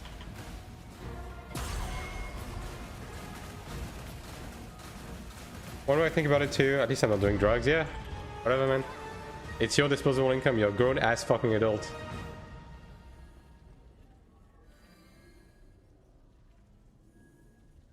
I hear some people say it's cheaper to do drugs than play NC-self games. Well, I don't know about that. It depends on your approach, right? Why is justified by the fact that I don't hit out our restaurant, go on the bar and go out? Yeah. I mean, and look, at the end of the day, is justifying it like some sort of coping mechanisms? Yeah, sure.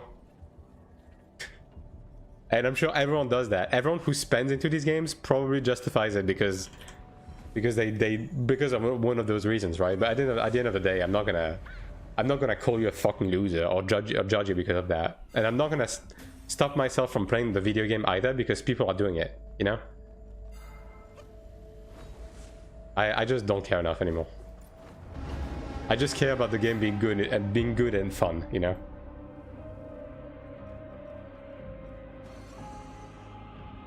Now the one thing is that if you're gonna swipe, personally, I would rather you swipe to fund the company rather than giving money to like some Chinese rice farmer, you know?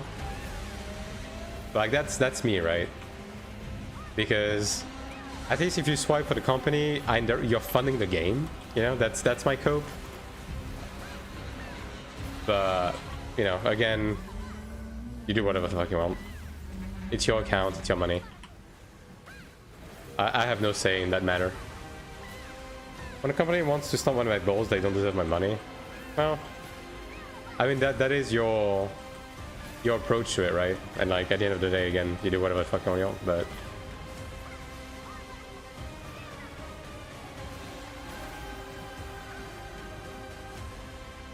unfortunately Chinese farmers sell Kinect quite cheaper. Yeah, I mean I know. And like at the end of the day, if I was the kind of guy that swiped into games, it would probably be tempting to RMT instead because you just get more value until you get banned, you know? But that's consequences, and we don't talk about these, right?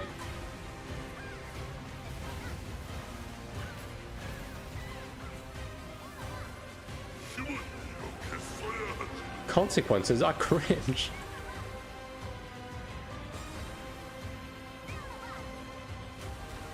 Oh, there we go. Yippee. That's a pretty bad placement, but whatever, man.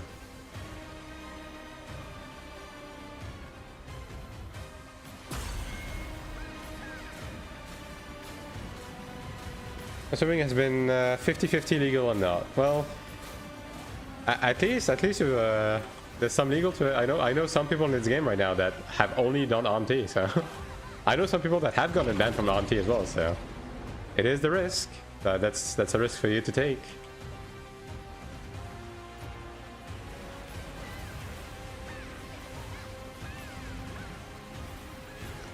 There's time and money if they ban us, I suppose.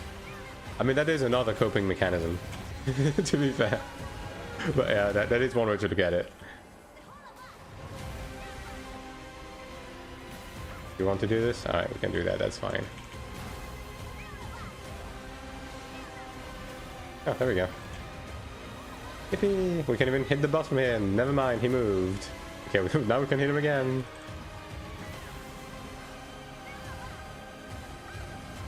He might be dead on that, actually. You have to get NC-self that cut? Yeah, that's fair, that's fair.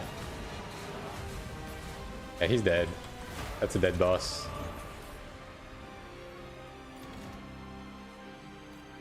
Alright, do we get a weapon? Nope. Not this week.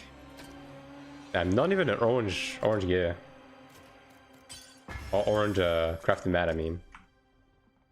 Edge.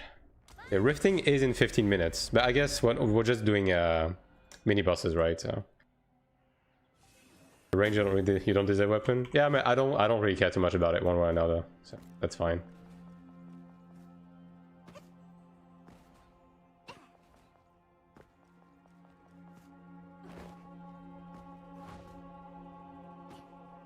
But yeah, I mean, I'm not gonna fucking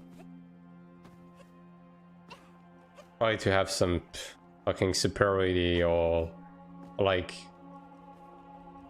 ground you about buying Kina or whatever. Like, dude, there's many more fucking important things in life.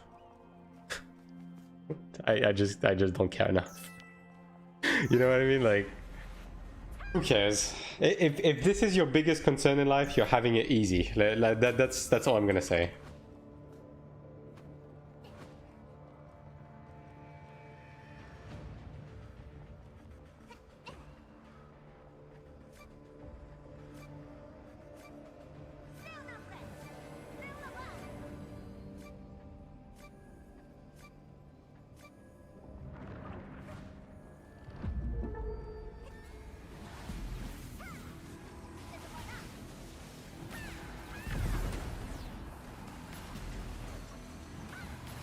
Did that not hit this guy? I mean, I guess we do have a Chanta, so it doesn't matter too much. It's just from a healing perspective, right?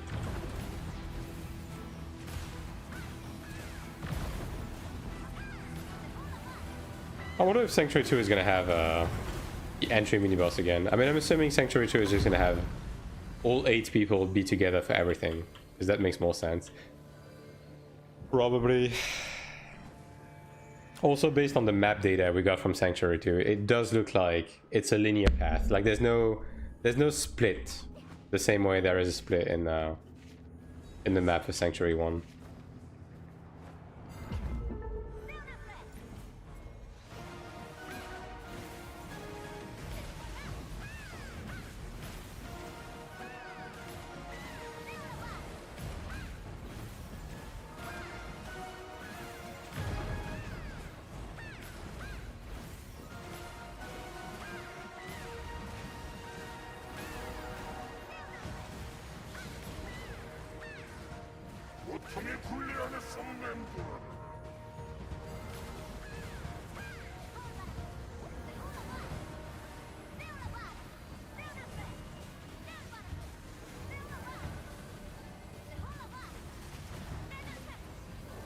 I mean, if you guys are actually trying to dodge the pizza slices, you're not doing a very good job at it. I'm gonna be honest. But you know, whatever. Just brute force through it. At the end of the day, right?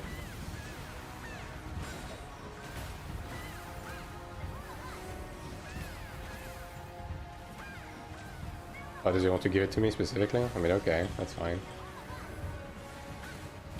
I don't have a problem with that.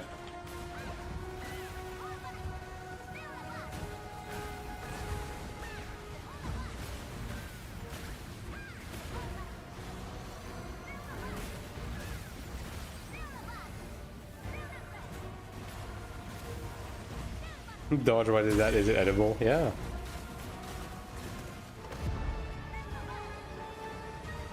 Yeah, I mean, if they wanted this mechanic to work the way they wanted us to do it, which is probably they wanted us to handle this kind of similar to like a Pentacrator from 14, right?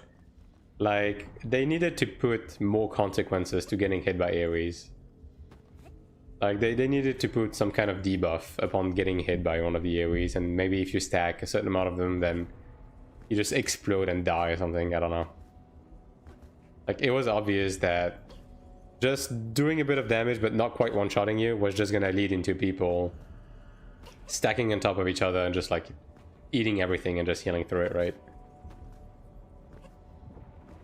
I'm like that because they designed my class around standing. Are they okay, they're just doing this. Fair enough. I mean, it's gonna be quick at least. Should be able to finish the second one in no time, and then we can go Rift. Stop suggesting things to punish my class more. I just want the PvE to be more meaningful. Which, to their credit, at least the PvE is getting better in the way they balance it out. So, you know, that counts for something. Like, they're definitely shifting more towards mechanic and less towards gear as time goes by. And I hope they keep doing that.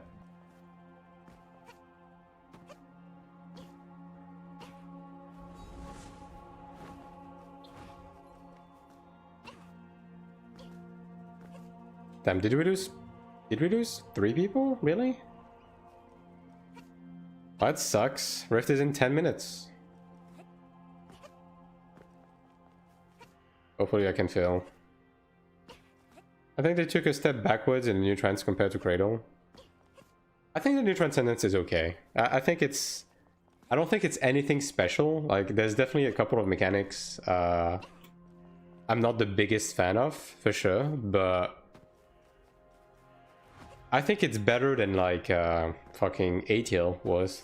Like, what's the name again? Deus? Like, I think it's better than Deus. Is it though? I didn't like it one bit.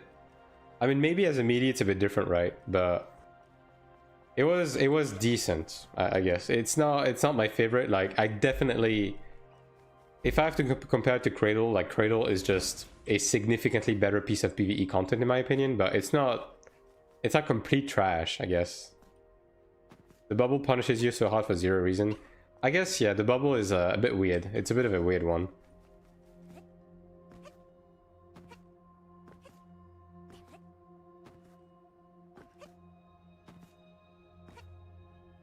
Yeah, that is one of the mechanic I specifically don't like, kind of dislike.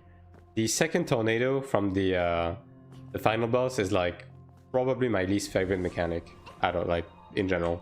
It's just very poorly made, in my opinion.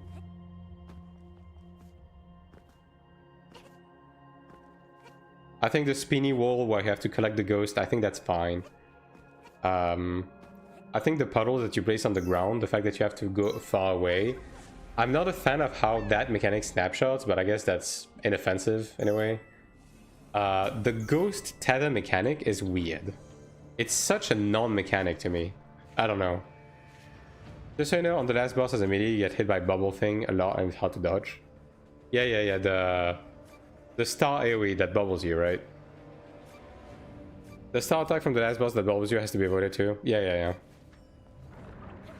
The bubble mechanic is definitely weird. And I just dislike it across the entire dungeon, if I'm gonna be honest. Because I don't necessarily think the bubble itself is the problem. It's the way they implemented it. The fact that you can't heal someone that's in a bubble. And the fact that the bubble also does sustained damage on top of making it so you get hit by every mechanic. I think that's too much.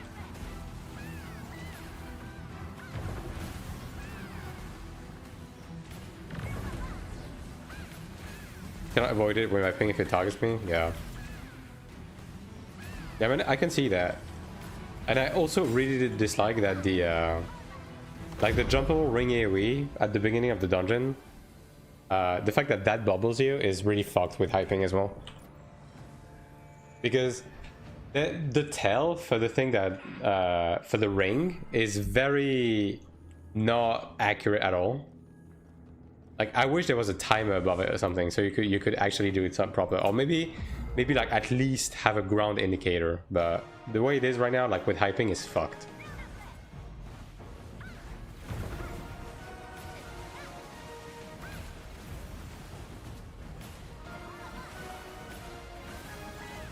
But yeah, like as I said, there's stuff that I like from the new Transcendence. There's a bunch of stuff I dislike as well, 100%. It's definitely, this guy cannot be fucking serious right now. How, dude? That's as bad as you can fuck up this mechanic, genuinely. But yeah, like this, it's definitely a bit of a mixed bag for sure. I think the first boss overall is fine. The second boss is really weird. It's really lopsided in its mechanic, right? Like the spinning wall that reverses is... I don't like the way it's handled. Because you have no way to know like which way it's gonna start spinning, and like it's random. So you kind of have to just stop attacking, especially with hyping. The guy is trying to stop you from rifting. Yeah, for sure. Like, dude, like I have 5 minutes ahead of me. Like, stop being like this. Okay, I have it now, at least. Like, this is not that deep, you know. Like, literally, all you have to do is wait until the timer hits 2 seconds and then walk back to the safe spot. Like, that's it. I mean, is the DPS this bad? Oh my god, dude. Fucking body blocking. I guess the DPS is this bad, huh?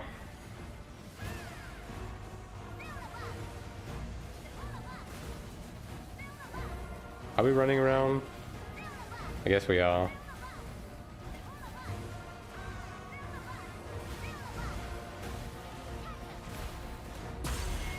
And we almost got that mechanic as well. Yeah, the DPS is pretty trash.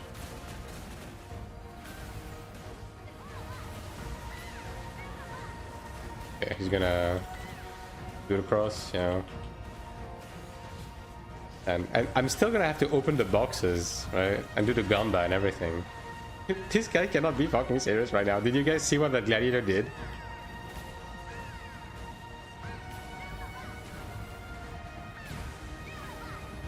In no way, man.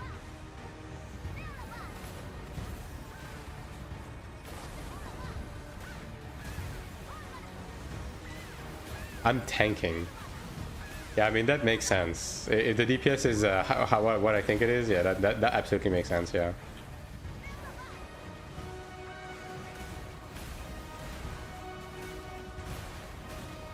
I'm just gonna invuln this just in case something goes bad.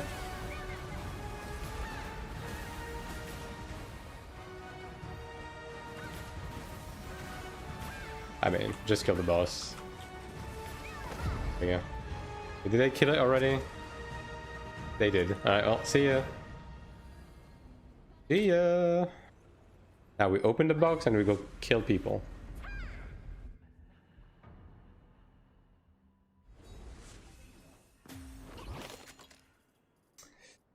Okay, let me put these for sale first and foremost.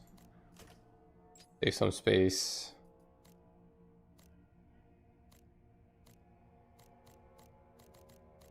I have 3 minutes, so we're being chilling. Fine. Not 14k.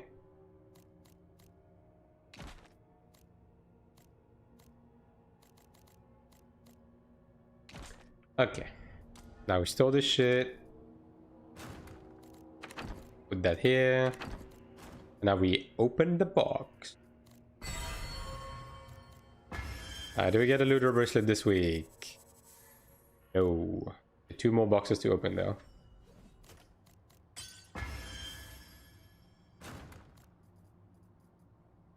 Fucking back. Yeah, dude. Holy moly.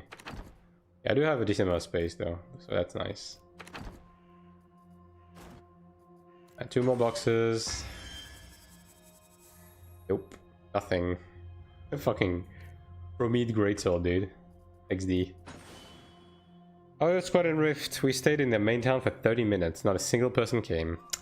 Yeah, I mean, I think that's going to be the case for a lot of servers, because basically the balance keeps being lopsided, because we're just kind of stuck going back and forth between getting fucked and dominating, because the seasons are not lasting long enough for the results to be more subtle, I guess. Yeah, that's the problem right now. Which, you know, I guess in a way it does balance out, so it does kind of work in that sense. A lot of soulbind stones. Yeah, so that is 1 set of sanctuary out of the way, so that's good. Oh, it's actually behind me.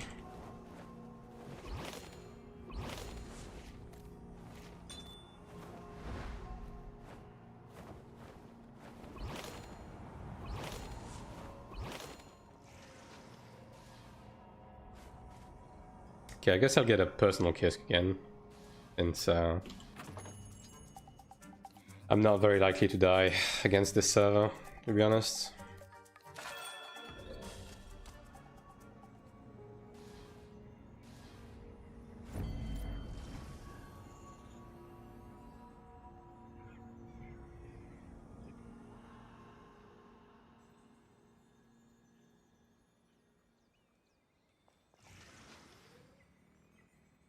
The Talisman wings looked cool, but actually using it looks dumb. Yeah, I mean, that's the problem with a lot of those, like, really long wings. Like, it's the same problem with, like, the Black Fragment wings and stuff like that, right? It just doesn't look good. Iron One had the same problem, by the way.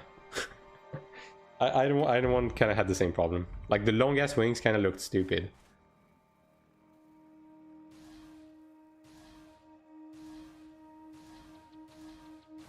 It's all about the wings that actually look like wings, you know? Like, the ones I'm using are actually pretty good. One thing that I really liked on Iron One as well was, like, when they started doing the like the Phoenix wings and the Lightning Dragon wings and stuff like that, like where it's like a creature picking you up. Like those were pretty cool as well.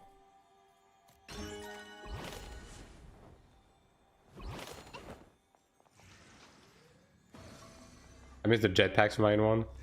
Those were the tower wings, weren't they? Those the skins from the tower. They were pretty funny. I mean, Iron 1 just had a huge variety of wings. And I'm sure Iron 2 will get there. Yeah, we do have like some decent looking wings already. I'm using the bunny bag wings, which basically no shows, no wings. Yeah, those kind of wings, I don't like them. Iron 1 had some of those as well. I really don't like them. I mean, I'm just a fan of wings in general, right? Like actual wings.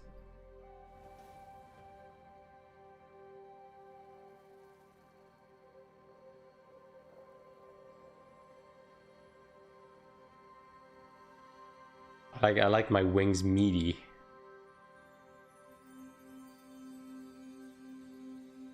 And big.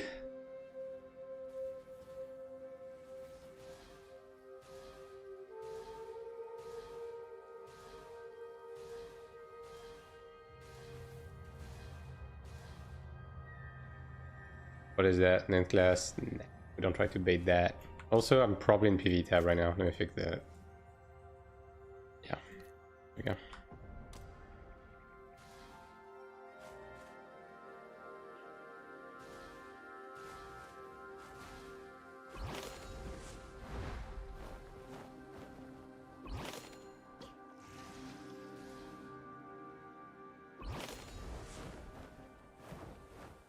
On here? No.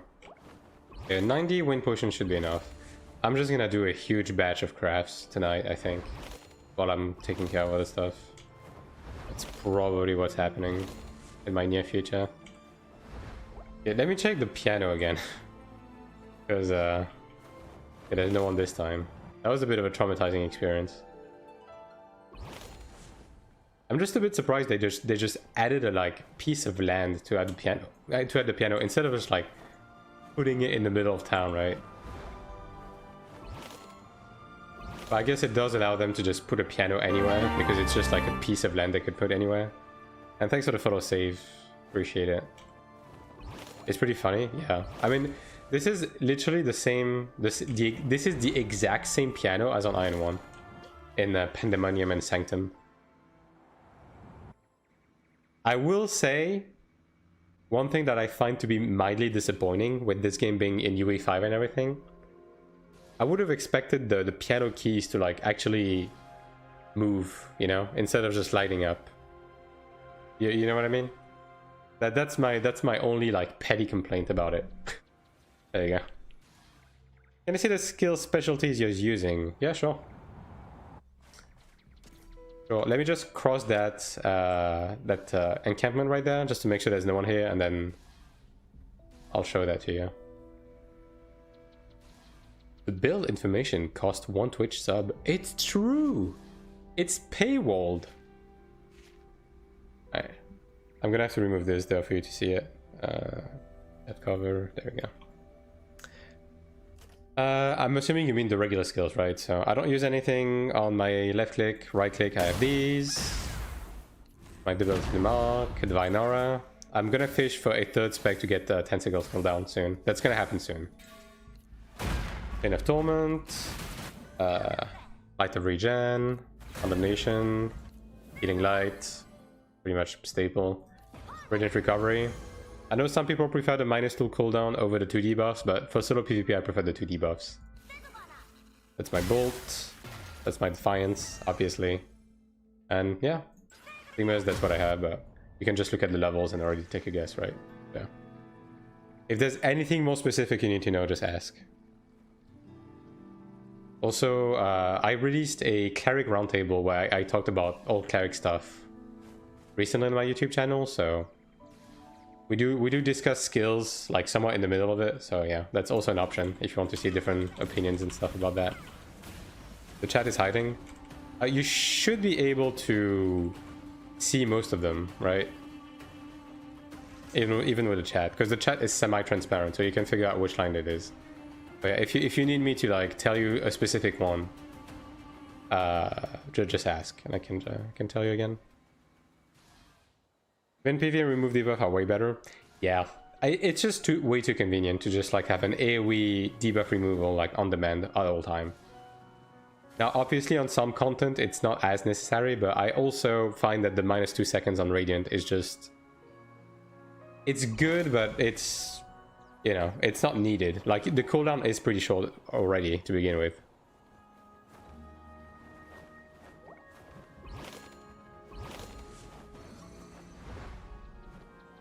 But yeah. Don't tell me this rift is going to be completely empty. Surely this village is going to have something. I'm missing 30 kills to be done with this. And then rift timings this week I will probably use to do sealed dungeons on my Spirit Master. Well, Elementalist XD. Yeah, just 30 more kills. I was trying to fish for level 20 Radiant, but got level 20 Light Regen instead. I was using level 20 left regen for a bit, and it's honestly kind of underwhelming. You don't get much out of it, right? So your macro? I don't use macros. Like both in-games and keyboard and everything, I don't use any macros. For multiple reasons, right? Number one, the ping I have, I found doesn't work well with the macro system. And number two, I just don't really find it to be my style, right? I just prefer to be in control of everything I do. Nice buffs, dude.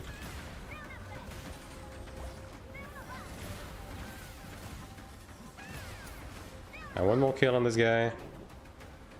Reality is, sadly, I haven't gotten anything to replace it with. Yeah, I mean, at the end of the day, it's all about Arcanas, right? You need to get lucky on the Arcanas. There's not much you can do about it. I was lucky enough to, this guy is a piece of work, isn't he? I was lucky enough to get the Arcanas I wanted after farming for them, so yeah. Any benches? Yeah, well, there's one guy. I mean, it's an int class, but I'll take that for my my weekly whatever.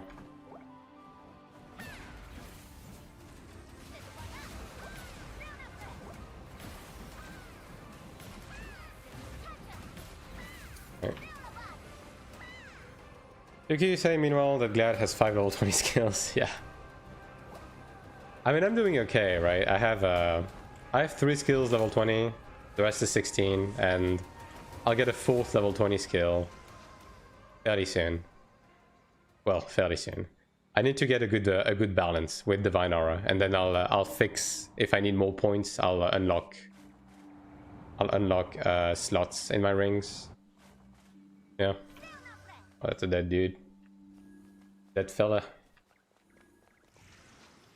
Another one. Yeah, people are just putting down Kisk in there, I guess.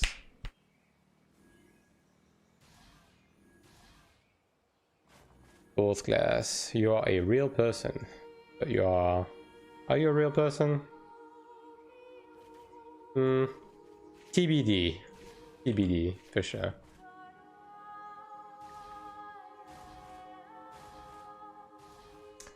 I only have 3 level 22. My balance is ass. Yeah, my balance is just for eye level right now. I haven't leveled it or anything because, while it is decent, it's not the skills I'm looking for. Like realistically, I'm mainly looking for Divine Aura on it, and then if I can get Light of Regen on top of it, like that'd be great. But mainly Divine Aura, just to get the minus 10 seconds.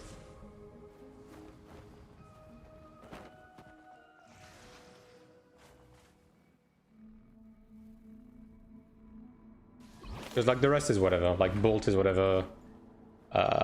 Debilitating is whatever. Like light of regen, I guess, would give me extra defense. So extra defense is extra bulk. I will always take that, obviously. Condemnation, you could make the argument that if I do get a +4 on it, or maybe like a +2, and then I can fix it with my rings, but then I could get the root spec on it, and that is true, but I'm not hard pressed about it. I'll get what I get. I'm gonna have to keep farming this stupid fucking dungeon anyway for the Martian board, so I'll eventually get a good balance just from doing that alone.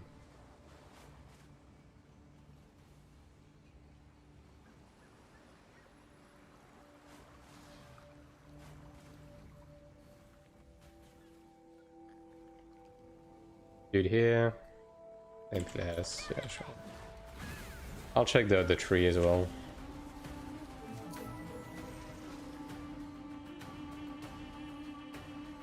.4k ranger, XD. You know one thing that really ruffles my jimmies? They added the option to see ranks above people's head instead of the nameplate, and that ranking thing also works for people of your own faction. But they haven't added the option to see the ranks of your own faction with the regular nameplates, like just like in Iron One. Like just let us do that. I don't know why they're not doing that. I don't even have the confidence to say we'll eventually get a good balance. My grill is still not good. Well, my grill is pretty good, so yeah. That is one thing. Although I did transmute my grail with 2 skills that I needed on it, so that did help. Like the other 2 skills are, you know, I mean, I have Divine Aura +2. I mean, yeah, this is actually really good.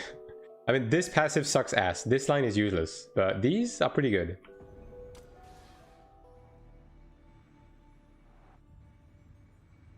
Can't complain, can't complain. I got a 3rd useful skill with a decent level. Although it sucks that I got 2 levels wasted on a completely useless passive. Maybe I'll go back and remake it. I mean, we are getting a lot of mysterious crystals, right? So maybe I can just like keep crafting grails with those. With 2 skills. I'm just incredibly unlucky. I mean, it's just with those, right? You can just keep crafting grails with 2 skills that you need, and you will eventually hit, right? How can I put nameplates back since I can't see shit in open world? I showed that in my patch note video, but it's in info display, common, nameplate, display nameplate. Like it's abyss display here as icon. You turn that off. It's this one.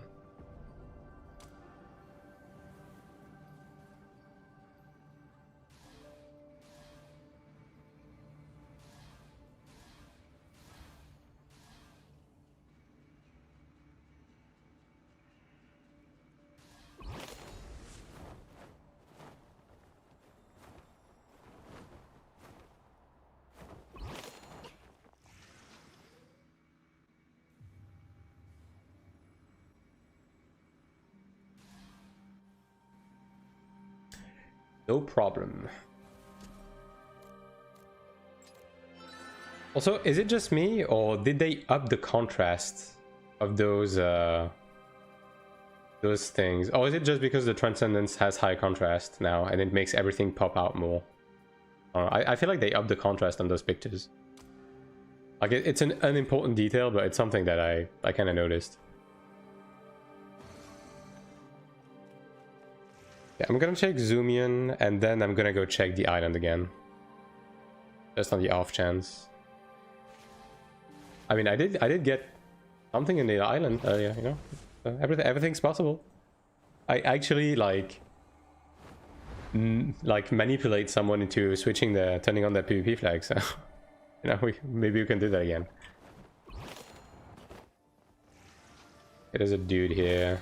What are you? 10th class. Whatever, I'll take that.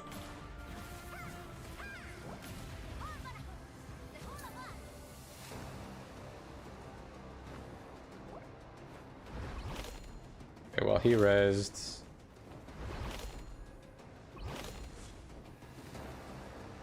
And he left. Alright. Understandable, have a nice day.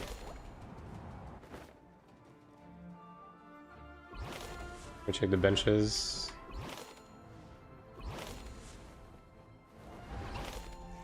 There's no one here. Alright, let's go check the island.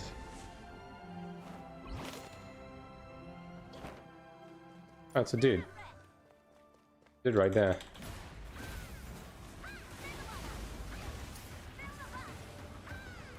Kind of unexpected, but you know. I'll take the +1.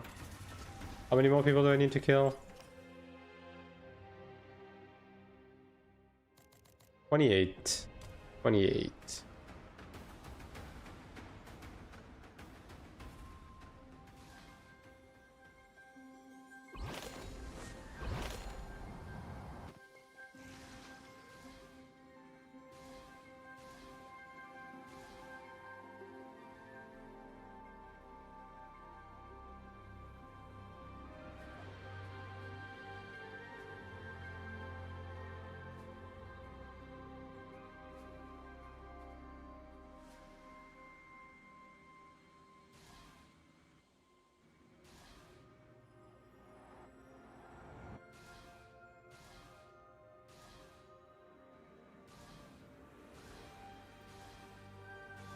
You know, I'll say that I'm not really interested in purchasing any of the shop skins, right? Because all of them are just Guna bait, and they kind of look like trash. But I'd be down if they put a decent like looking like weapon skin. Honestly, like I could fuck with a weapon skin, you know.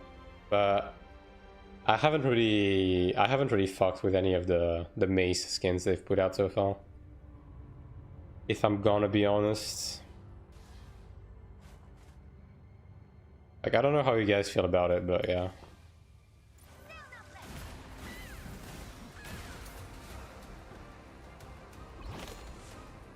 Like, what other weapon skins available right now? It's like the laser one, right? Like, that's a bit too much for me. Velvet shop. That's the Chinese one. It looks pretty decent, if I'm gonna be honest, but I think it just doesn't fit with my current skin, right? Yeah. Don't fuck too much with that one. And then yeah, it's the stupid laser one. Yeah, that's no. We do not talk about the laser. Yeah.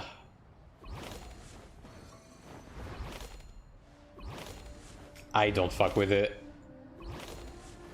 But hey, I can't even say it's not in the spirit of Iron, because Iron 1 had a fuck ton of those. Like, dude, very beginning of the game, Assassin could equip lightsabers. So, you know. I had a Chanta in one of the cradle run with the laser weapon bugged out. Was just fucking epileptic. Yeah, it's pretty bad. On Chanta specifically, it's pretty bad. We need a horse mask. Yeah, do you guys remember the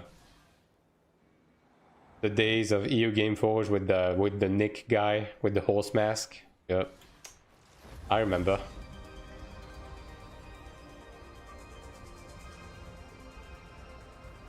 We have a horse mask. I guess we do, yeah. Actually. Is it still in the... Was it a Kuna skin? I can't remember. Oh, the shop. There you go. Singles. It's this, right? Doesn't seem to be here. Yeah, no. Or the giant helmet that made the head 20 size. Yeah, that was an Ethertech skin, right? But then you could use it on anything. I mean, yeah, Iron 1 definitely got a bit crazy with skins for sure. I miss my solid mace, yeah. I mean, in due time, right? In due time, this game will have... honestly, all things considered, but again, being as recent as it is, I think we're doing pretty good on the skin side. Also, especially with the fact that most of the good skins are from in-game and not the shop. GPU and AMD, I'm using a GPU, NVIDIA GPU. I have a 4070 and I'm playing at 1080.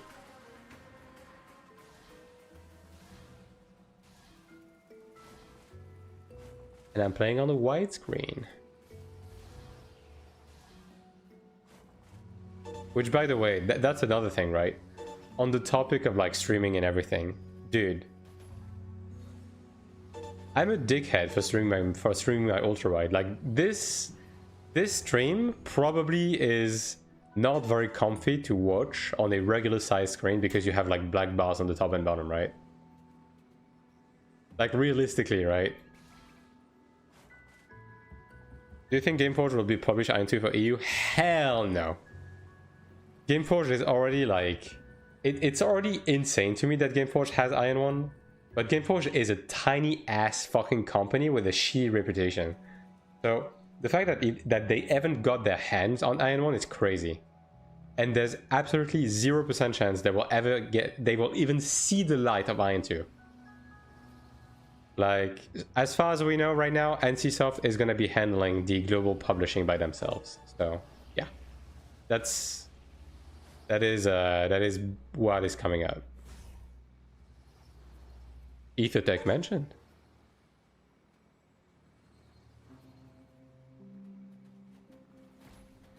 Info channel? Yeah, nah.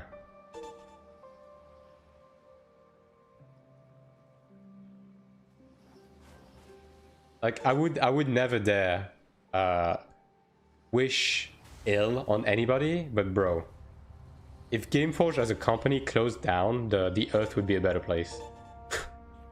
Fuck these guys, holy shit.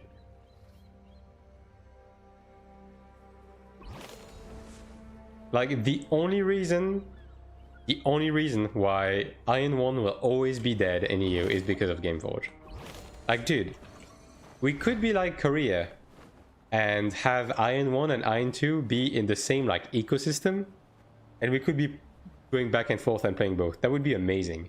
I would love that. Because I still want to play Iron 1. But because of Gameforge, that's never gonna happen. For many reasons. So yeah, nah.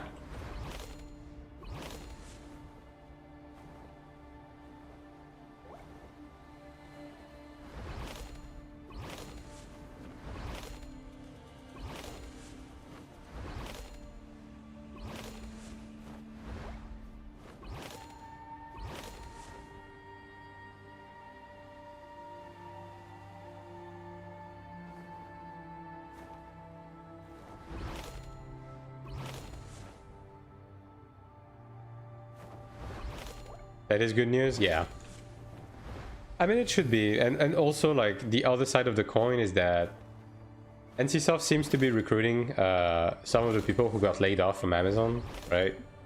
And in part, some people who were handling the localization of Throne and Liberty, which honestly is a good thing because I do think Throne was handled okay when it comes to like localization and stuff. So I have good hope that they're going to be able to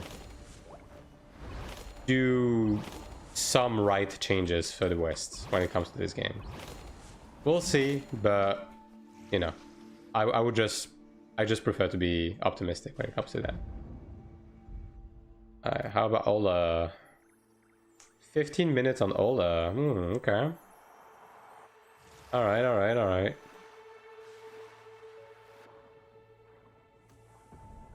So these bosses are about to spawn them. I'll keep an eye on that. Although it's probably going to be PvE flag people killing them, but yeah, you never know.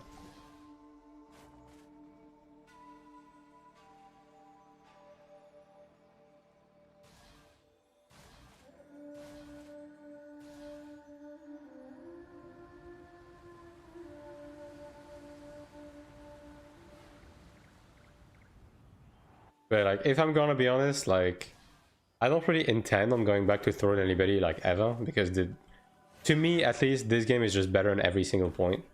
But I will say that I'm still watching some of the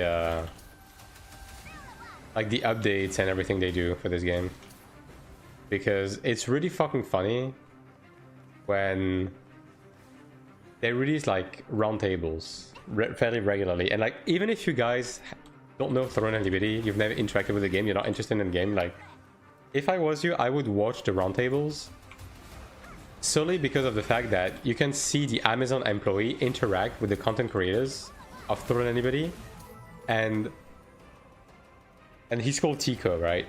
And this guy looks dead inside every time he does one of these. It's crazy. Like he looks like he's about to pass away in the next 15 minutes throughout the entire 2 hours long podcast every time, right?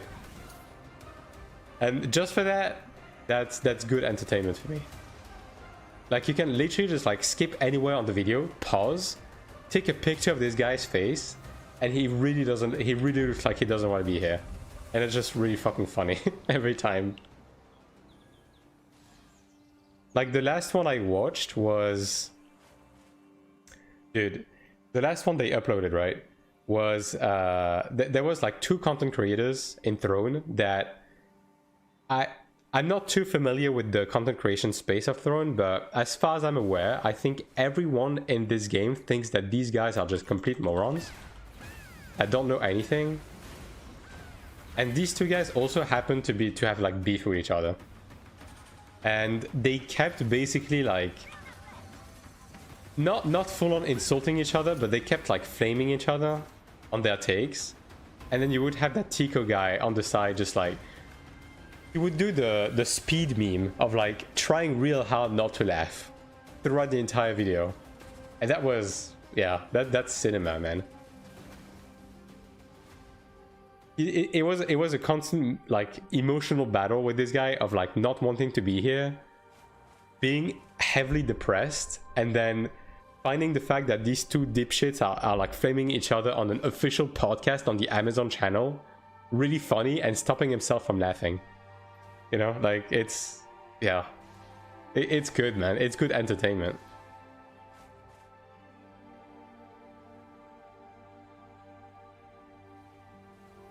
Agree, it's funny. Yeah, it's great.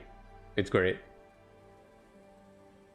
And also, like, because of the way Throne is going, with the fact that the game is like full of exploits and bugs no end and cannot fucking figure out its balance, like every single time they do one of those like you know, basically the dev live we have with Iron 2, they have something like that in video format where, you know, the guy like comes and presents the new content and everything.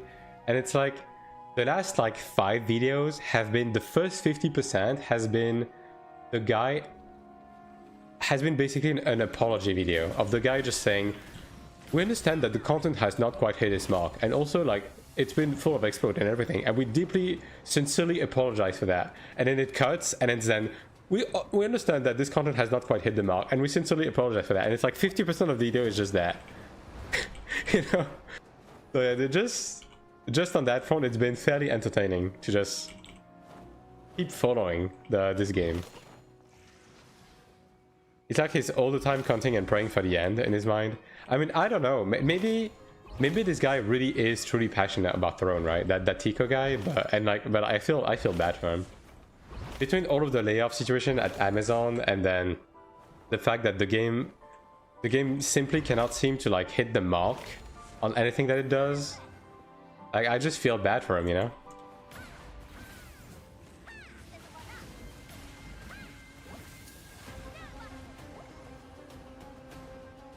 Like, if anything, I hope we will have a Tico equivalent for Iron 2 when it comes to the West.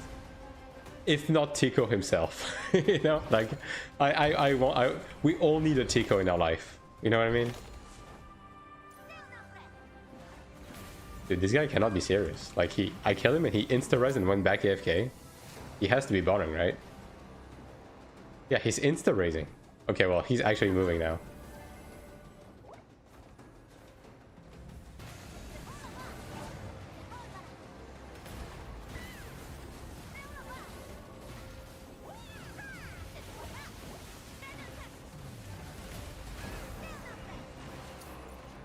Yeah, I mean, I'll take that. Yeah, that's as many times as I can kill this guy, so...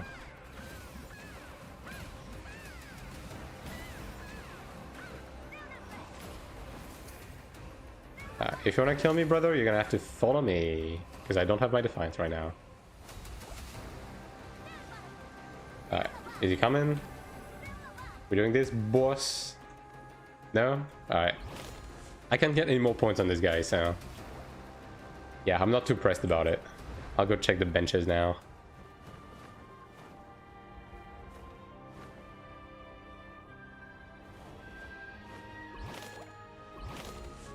I should be pretty close to the AP cap of the week, actually, because I have been killing a decent amount of officers, all things considered. Okay, no one here. Okay, there's no one actually here.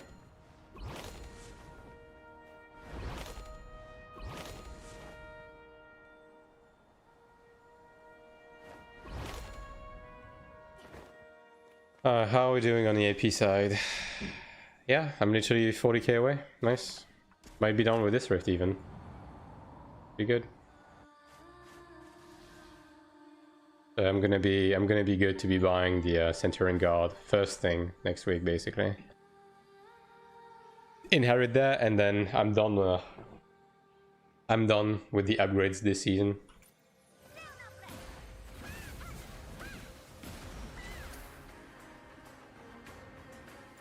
How many people botting on that main, man?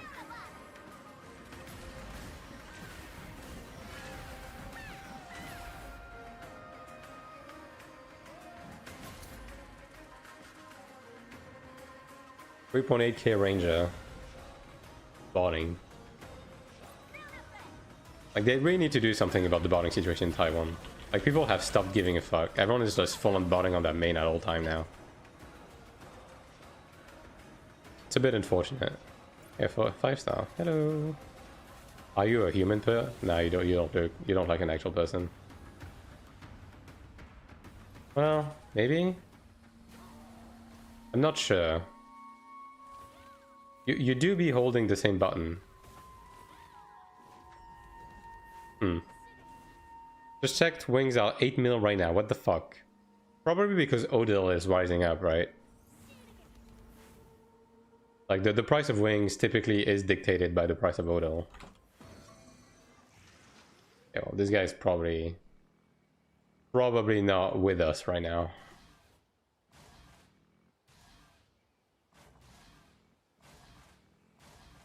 And I can't do a Kisk trick on him, so yeah. Yeah, like what's the price of Odil right now? Gathering. Yeah, see? 600k. That's why. It costs 6.2 mil to craft wings right now. Like, that inflation is gonna keep happening as people buy Kina and NCSoft is not banning them, you know? Like, that's the Taiwan region right now.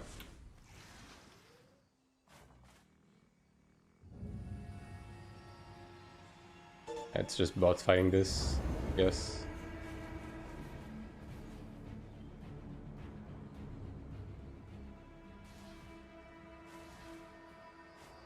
First class. Don't know about this one, Chief. Yeah. This is how they decided to show people rank. Just display the fucking title. Yeah. It just displays the like the actual like badge thing. It's, I mean, that's why literally in my patch note video I just went out to test it real quick. And that's why I said that after testing out, it just looks like shit. You can barely even see people. It's not good.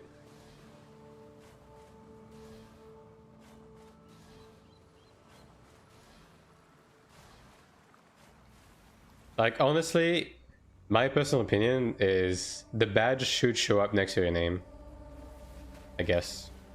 Although, personally, I just prefer to have the full rank displayed next to your name at all time.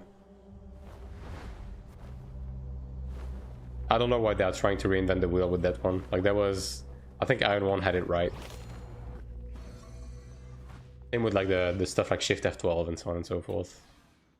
Like, frame gen is nice, right? Like, frame gen helps a lot in sieges, but I'm still of the opinion that Shift F12 is still the superior...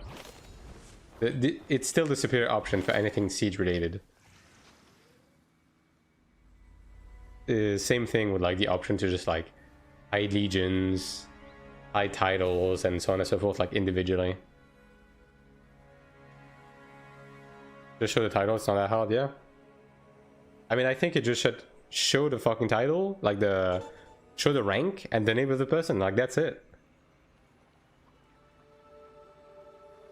Like, we should just have an option to do that. Basically, like, we don't need to see the Legion, we don't need to see the fucking actual title, like, none of that. We don't need to see the server, because we already know what server we are matched against anyways. So, like, if you really want to remove text to maximize optimization in Siege, just remove the fucking server name next to people. Like, we don't need to see the server name.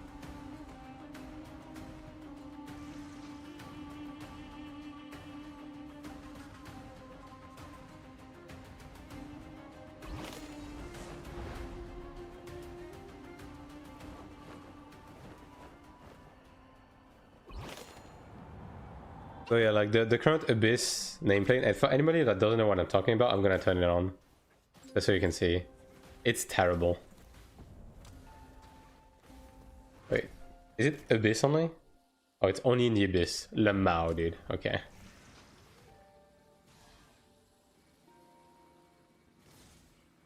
Text from the server name has little of an effect that is not even worth considering the text in the problem. Yeah. I mean, I don't disagree, right? It's just that if they want, because this, they are selling this as like another way to optimize nameplates for like latency in Siege, right? But if they are really obsessed with that, like what I'm saying is there's just other steps they could take, you know?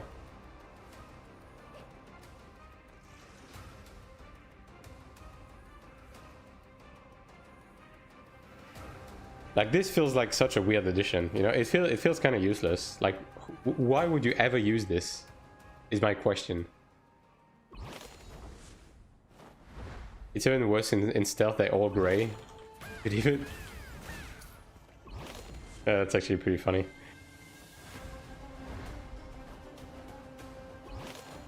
Text is less work for the server and this holographic weird ass 17-layer JPEG. I mean, I don't know if that's actually the case, because I don't know exactly how they handle this, but yeah, it either way, it's not good. It doesn't even do its job well. This class, I mean, I can probably kill this guy.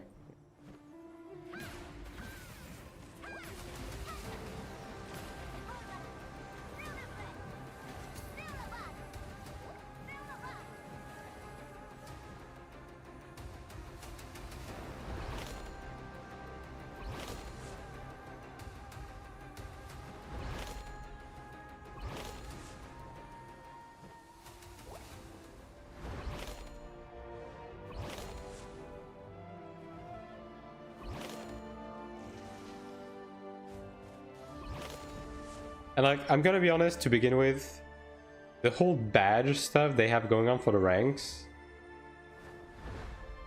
like, I don't know, man. I feel like these badges kind of don't look good to begin with, you know what I mean? Like, especially the basic rank ones, like, that they look terrible. They implicitly don't really tell you anything about the rank, I guess, if that makes sense. Like, especially when you compare it to something like the badges they had for the arena rankings in Iron 1 on Classic. Like, these ones actually did a pretty decent job at immediately telling you the rank of the guy.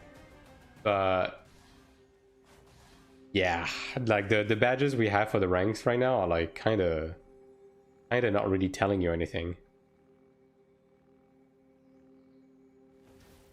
Like, what's the rule, you know?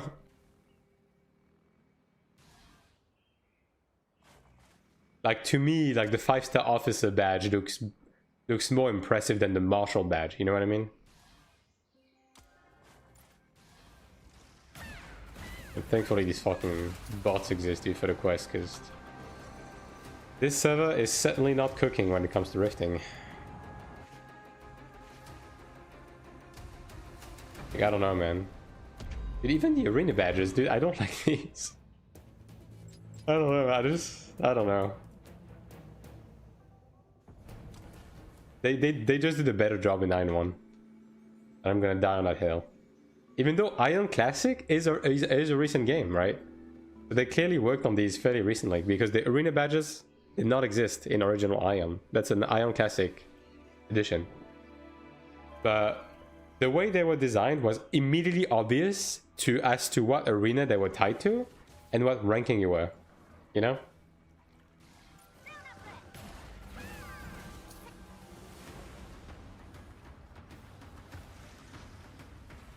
So yeah, hopefully these get reworked eventually. In general.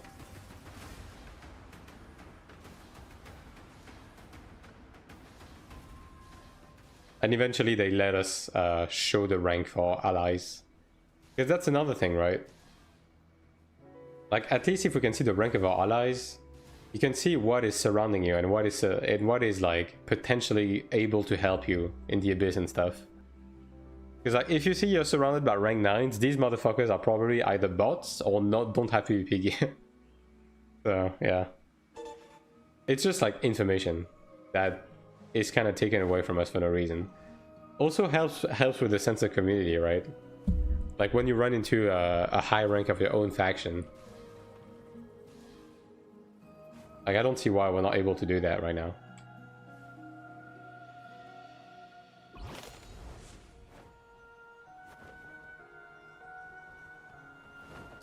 I mean, you can with the shitty fucking badges, badge nameplate they added, but then you can't even see the names. So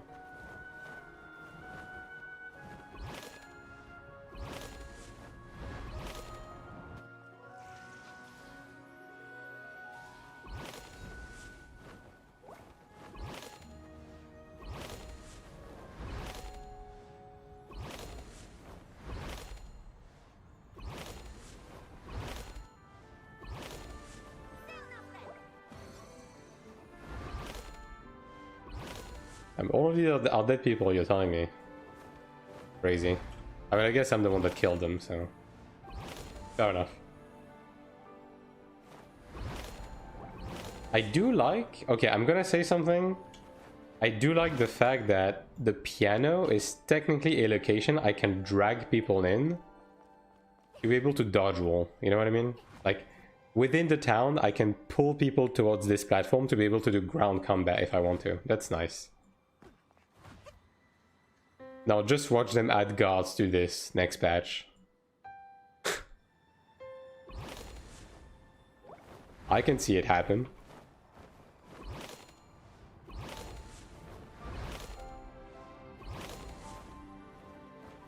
No one here. I think I'm gonna take a second trip to the island probably. These spawned already, right? Yeah. These got insta killed. That's interesting, bro.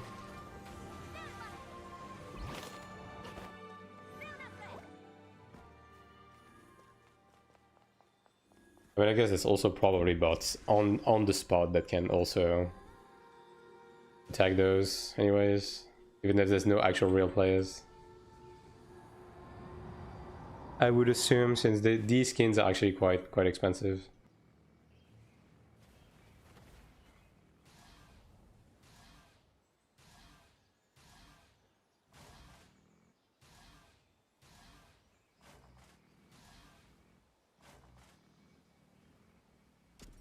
Alright, let me check how I'm doing on the seasonal. I mean, this guy is definitely botting.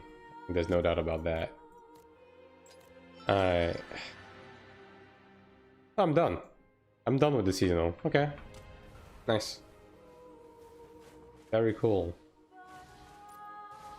With the weekly, I guess. More accurate. Accurate term. I just need to wrap up my AP farming and then I'm out of everything basically for the week. I can focus on my old stuff that I have fallen behind on pretty severely.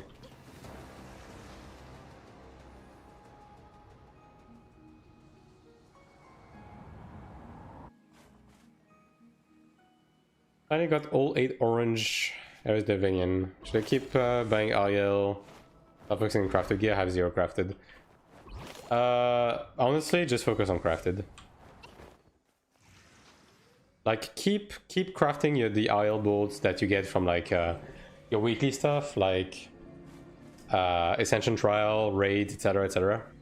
And like keep using these to slowly work on the rest of your Ariel board just to get more eyeable, because even if you get all of the orange nodes, you probably have like 100 eyeable and like a few important stats like extra attack and so on that you can get from the board. So do keep working on it, but if you have 0 crafted right now, go for crafted. Go for the accessories, weapon, and guard. Is Defiance better than what Release Shock was? I mean, if you mean in terms of like, that's a bit of a rough question. In terms of like the effect and stuff like that, I guess Defiance has a shorter cooldown, raises your health, has a chance to self reset. Like, so it works in that front, but the main difference is that the remove shock buff that increase your CC resist was actually quite reliable. Now, it was still able to go through it in some situation, namely, like Gladiator had innate penetration that made it possible to actually stun people on remove shock, although it was really unreliable to do so. And I don't know, classes like Assassin could use Killer's Eye to also try and cheese your remove shock in later patches and stuff like that, but remove shock was just a more reliable tool in terms of the CC resists. So yeah.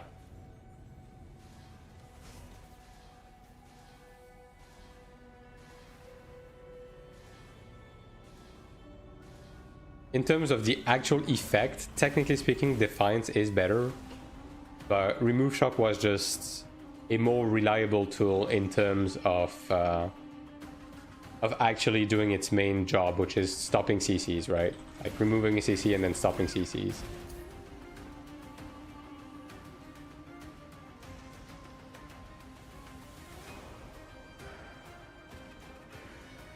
Whereas Defiance feels closer to something like Rise, which was Chanta in Iron 2 on the later patches had a second remove shock called Rise, which did the same thing. It put you out of the CC state, but the buff it gave you was like half as powerful. So it was actually quite easy to stun again on the Rise buff.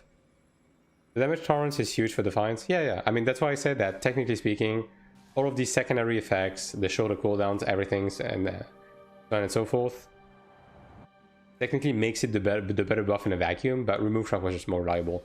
Also, you have to keep in mind that when it comes to the damage tolerance, Iron 1 was just a game that where the TTK was just much slower. So you did not rely on buffs like this to be able to even remotely to be able to like do anything in PvP, right?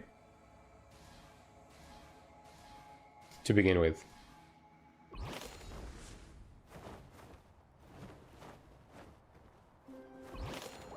So yeah, that is another thing to take into consideration. Like remove shock was basically a tool that you used to get out of CC, and it was precious because if you burned it too early on a CC where you did not need to use it, it usually meant that but at the end of the duration of the buff, you were gonna get CC locked and die. So it was a lot more. It was an even more important buff than it is in Iron 2 in that sense. It was a lot more essential. And handling the cooldown of it was like one of the main skill check in Iron 1. Alright, I'll go check the island again. Also, there's a guy here, 6 class. I mean, you know, also yeah, don't stop using Shadowfall, guys. Shadowfall is bad. Can I ask what stats you prioritize in Pantheon? Like Wisdom, Life, anything? Illusion and Life. These are the two. Destruction, Illusion, Life, I guess, would be the more accurate. I see a lot more people running 20 Defiance now. I mean, it makes sense because number one, it makes the cooldown a lot shorter, which inherently means you can use it more often to get all of the secondary effects, and also it means you can run the HP regen, the self reset, and the damage tolerance, right? Which is pretty huge to be able to run all three of these. So yeah, it makes sense. I'm gonna be honest, I'm thinking about it with the skills. I'm thinking about it. Thanks. Yeah. Actually, when it comes to Pantheon, I'm kind of... When I get the Kaizenal statue, like, because I'm using Zikil right now, the thing is Zikil gives me % defense, which I honestly prefer over Wisdom in PvP. But in PvE, I would prefer Zikil, I would prefer Kaizenal. So I think what I'm gonna end up doing is I'm just gonna keep Zikil, and whenever I like proc Sanctuary, I'll whip out Kaizenal. But only for that. I will go plus 2 second duration over reset. The thing with the duration is that the Defiance CC buff doesn't work very well. So you would basically go extra duration for the damage tolerance, right? Which probably makes more sense on a DPS class. As a Cleric, I'm not too pressed about it.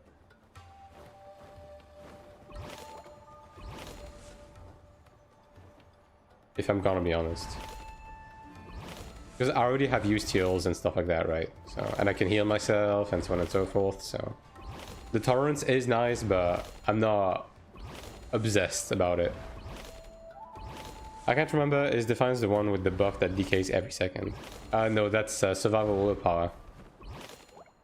Yeah. Bro is just boarding on the island, straight up. Full stop. Can you kill Kaizenal yet? I haven't done mine, not enough tickets. I can queue into it. I haven't tried yet because I've been busy, you know. But I'm not completely sure that I would have the DPS for it, if I'm gonna be honest. So I'm not really wasting time with it right now. Southern's 100% satisfaction with 2 more seconds is used for classes that can change CC. I mean, yeah, it's nice. It is nice, don't get me wrong. Although, personally, with the way I work it out, like...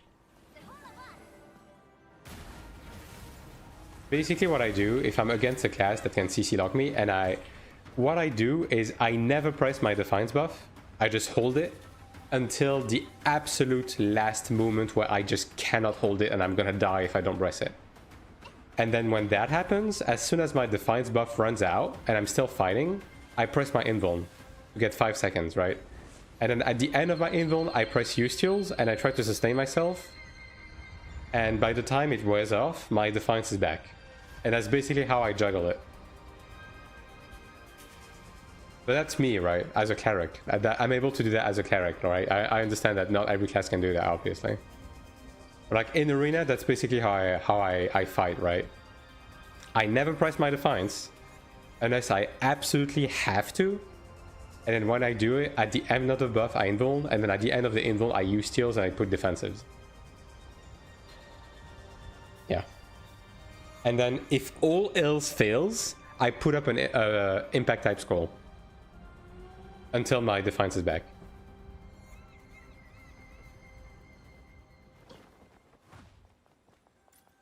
Actual use case, okay, interesting.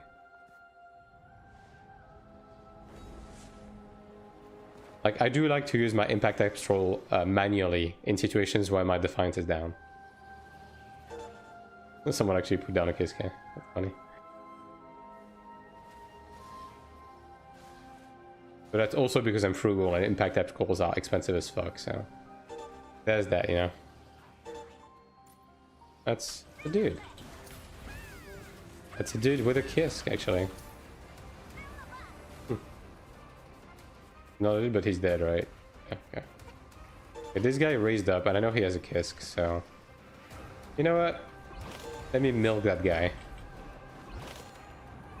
While I can. Because he's gonna raise right here, right? Yeah, there we go.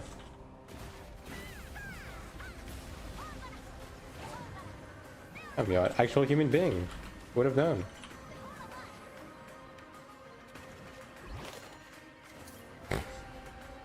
He just died of cringe.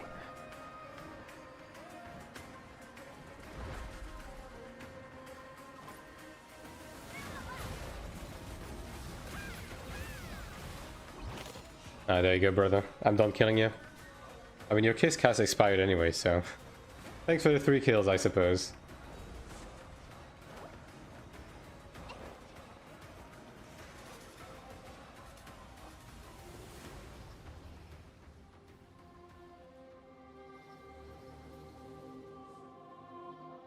He mad.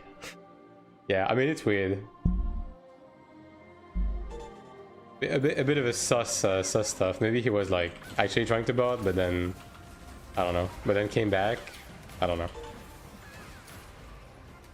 No, I'm actually finding people on this fucking island. Can you fucking believe it? Okay, well, second class bot. Alright. I guess Christmas came a little early this year.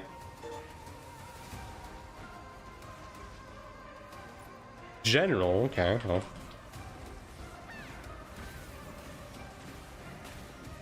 Just an AFK general, you know, just casually. 4.2k AFK general, yeah. Okay. Well, this trip to this island has been significantly more fruitful than I would have hoped. That's nice. Given the amount of time I have left, I don't think I'm going to be able to make it back, so I'm probably just going to do a second lap in case the big ranks come back. And I'm actually capped on AP now. I love the combat music, yeah.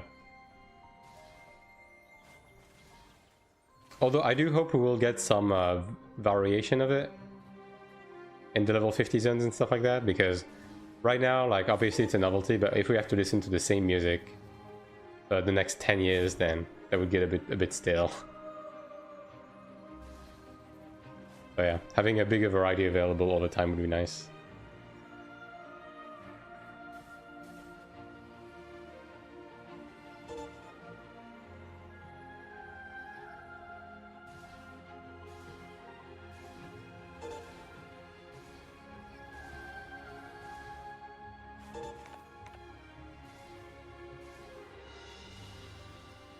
Oh yeah, as dead and Care Bear of a server Kasaka is, I've been able to complete all of my rifting duties in a day, so it's not too bad, honestly. Arena music is pretty good. Yeah, specifically the Fire Temple one. The other one is just like a callback to Iron one, which, you know, it's nice and all, but the Fire Temple one is definitely the better of the two.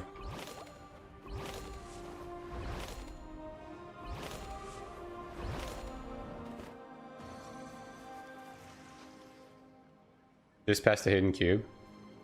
Well, it is what it is.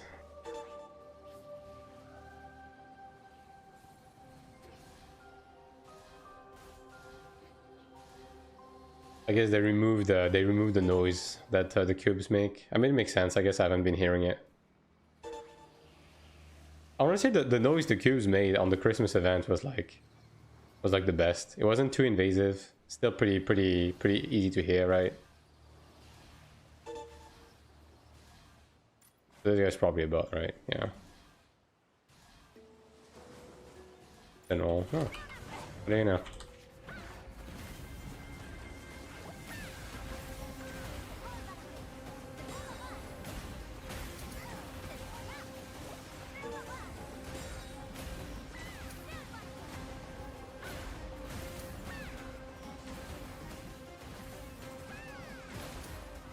Thanks, dude.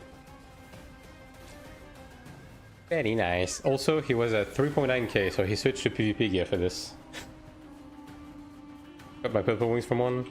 Purple wings? Is there more than or do you mean the Radiant Love wings? Like the white and pink one?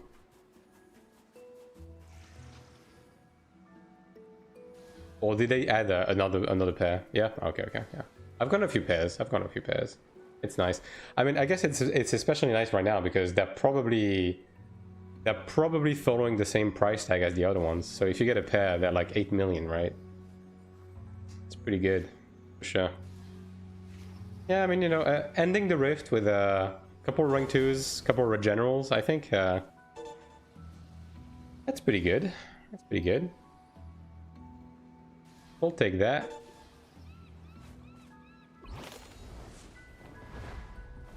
Alright, let me check the landing in case the general is coming back. I mean, although I won't have enough time to kill him, but getting teleported mid-fight would be pretty funny. Decent BM, decent. Oh, also, I never check the middle. I always forget. I'm assuming there is people in the middle. Yeah, next time.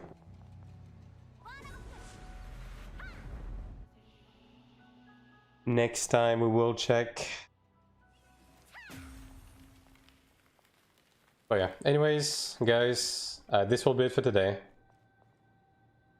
We actually got a decent length stream in spite of everything, so GG's, round of applause.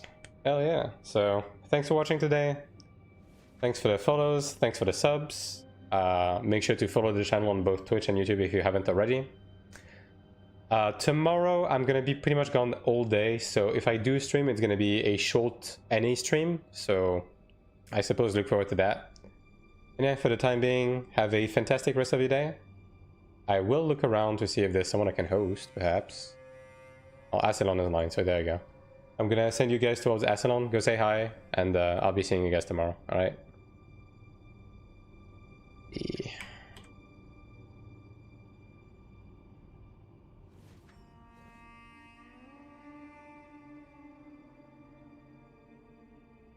Alright, take it easy guys. See you later.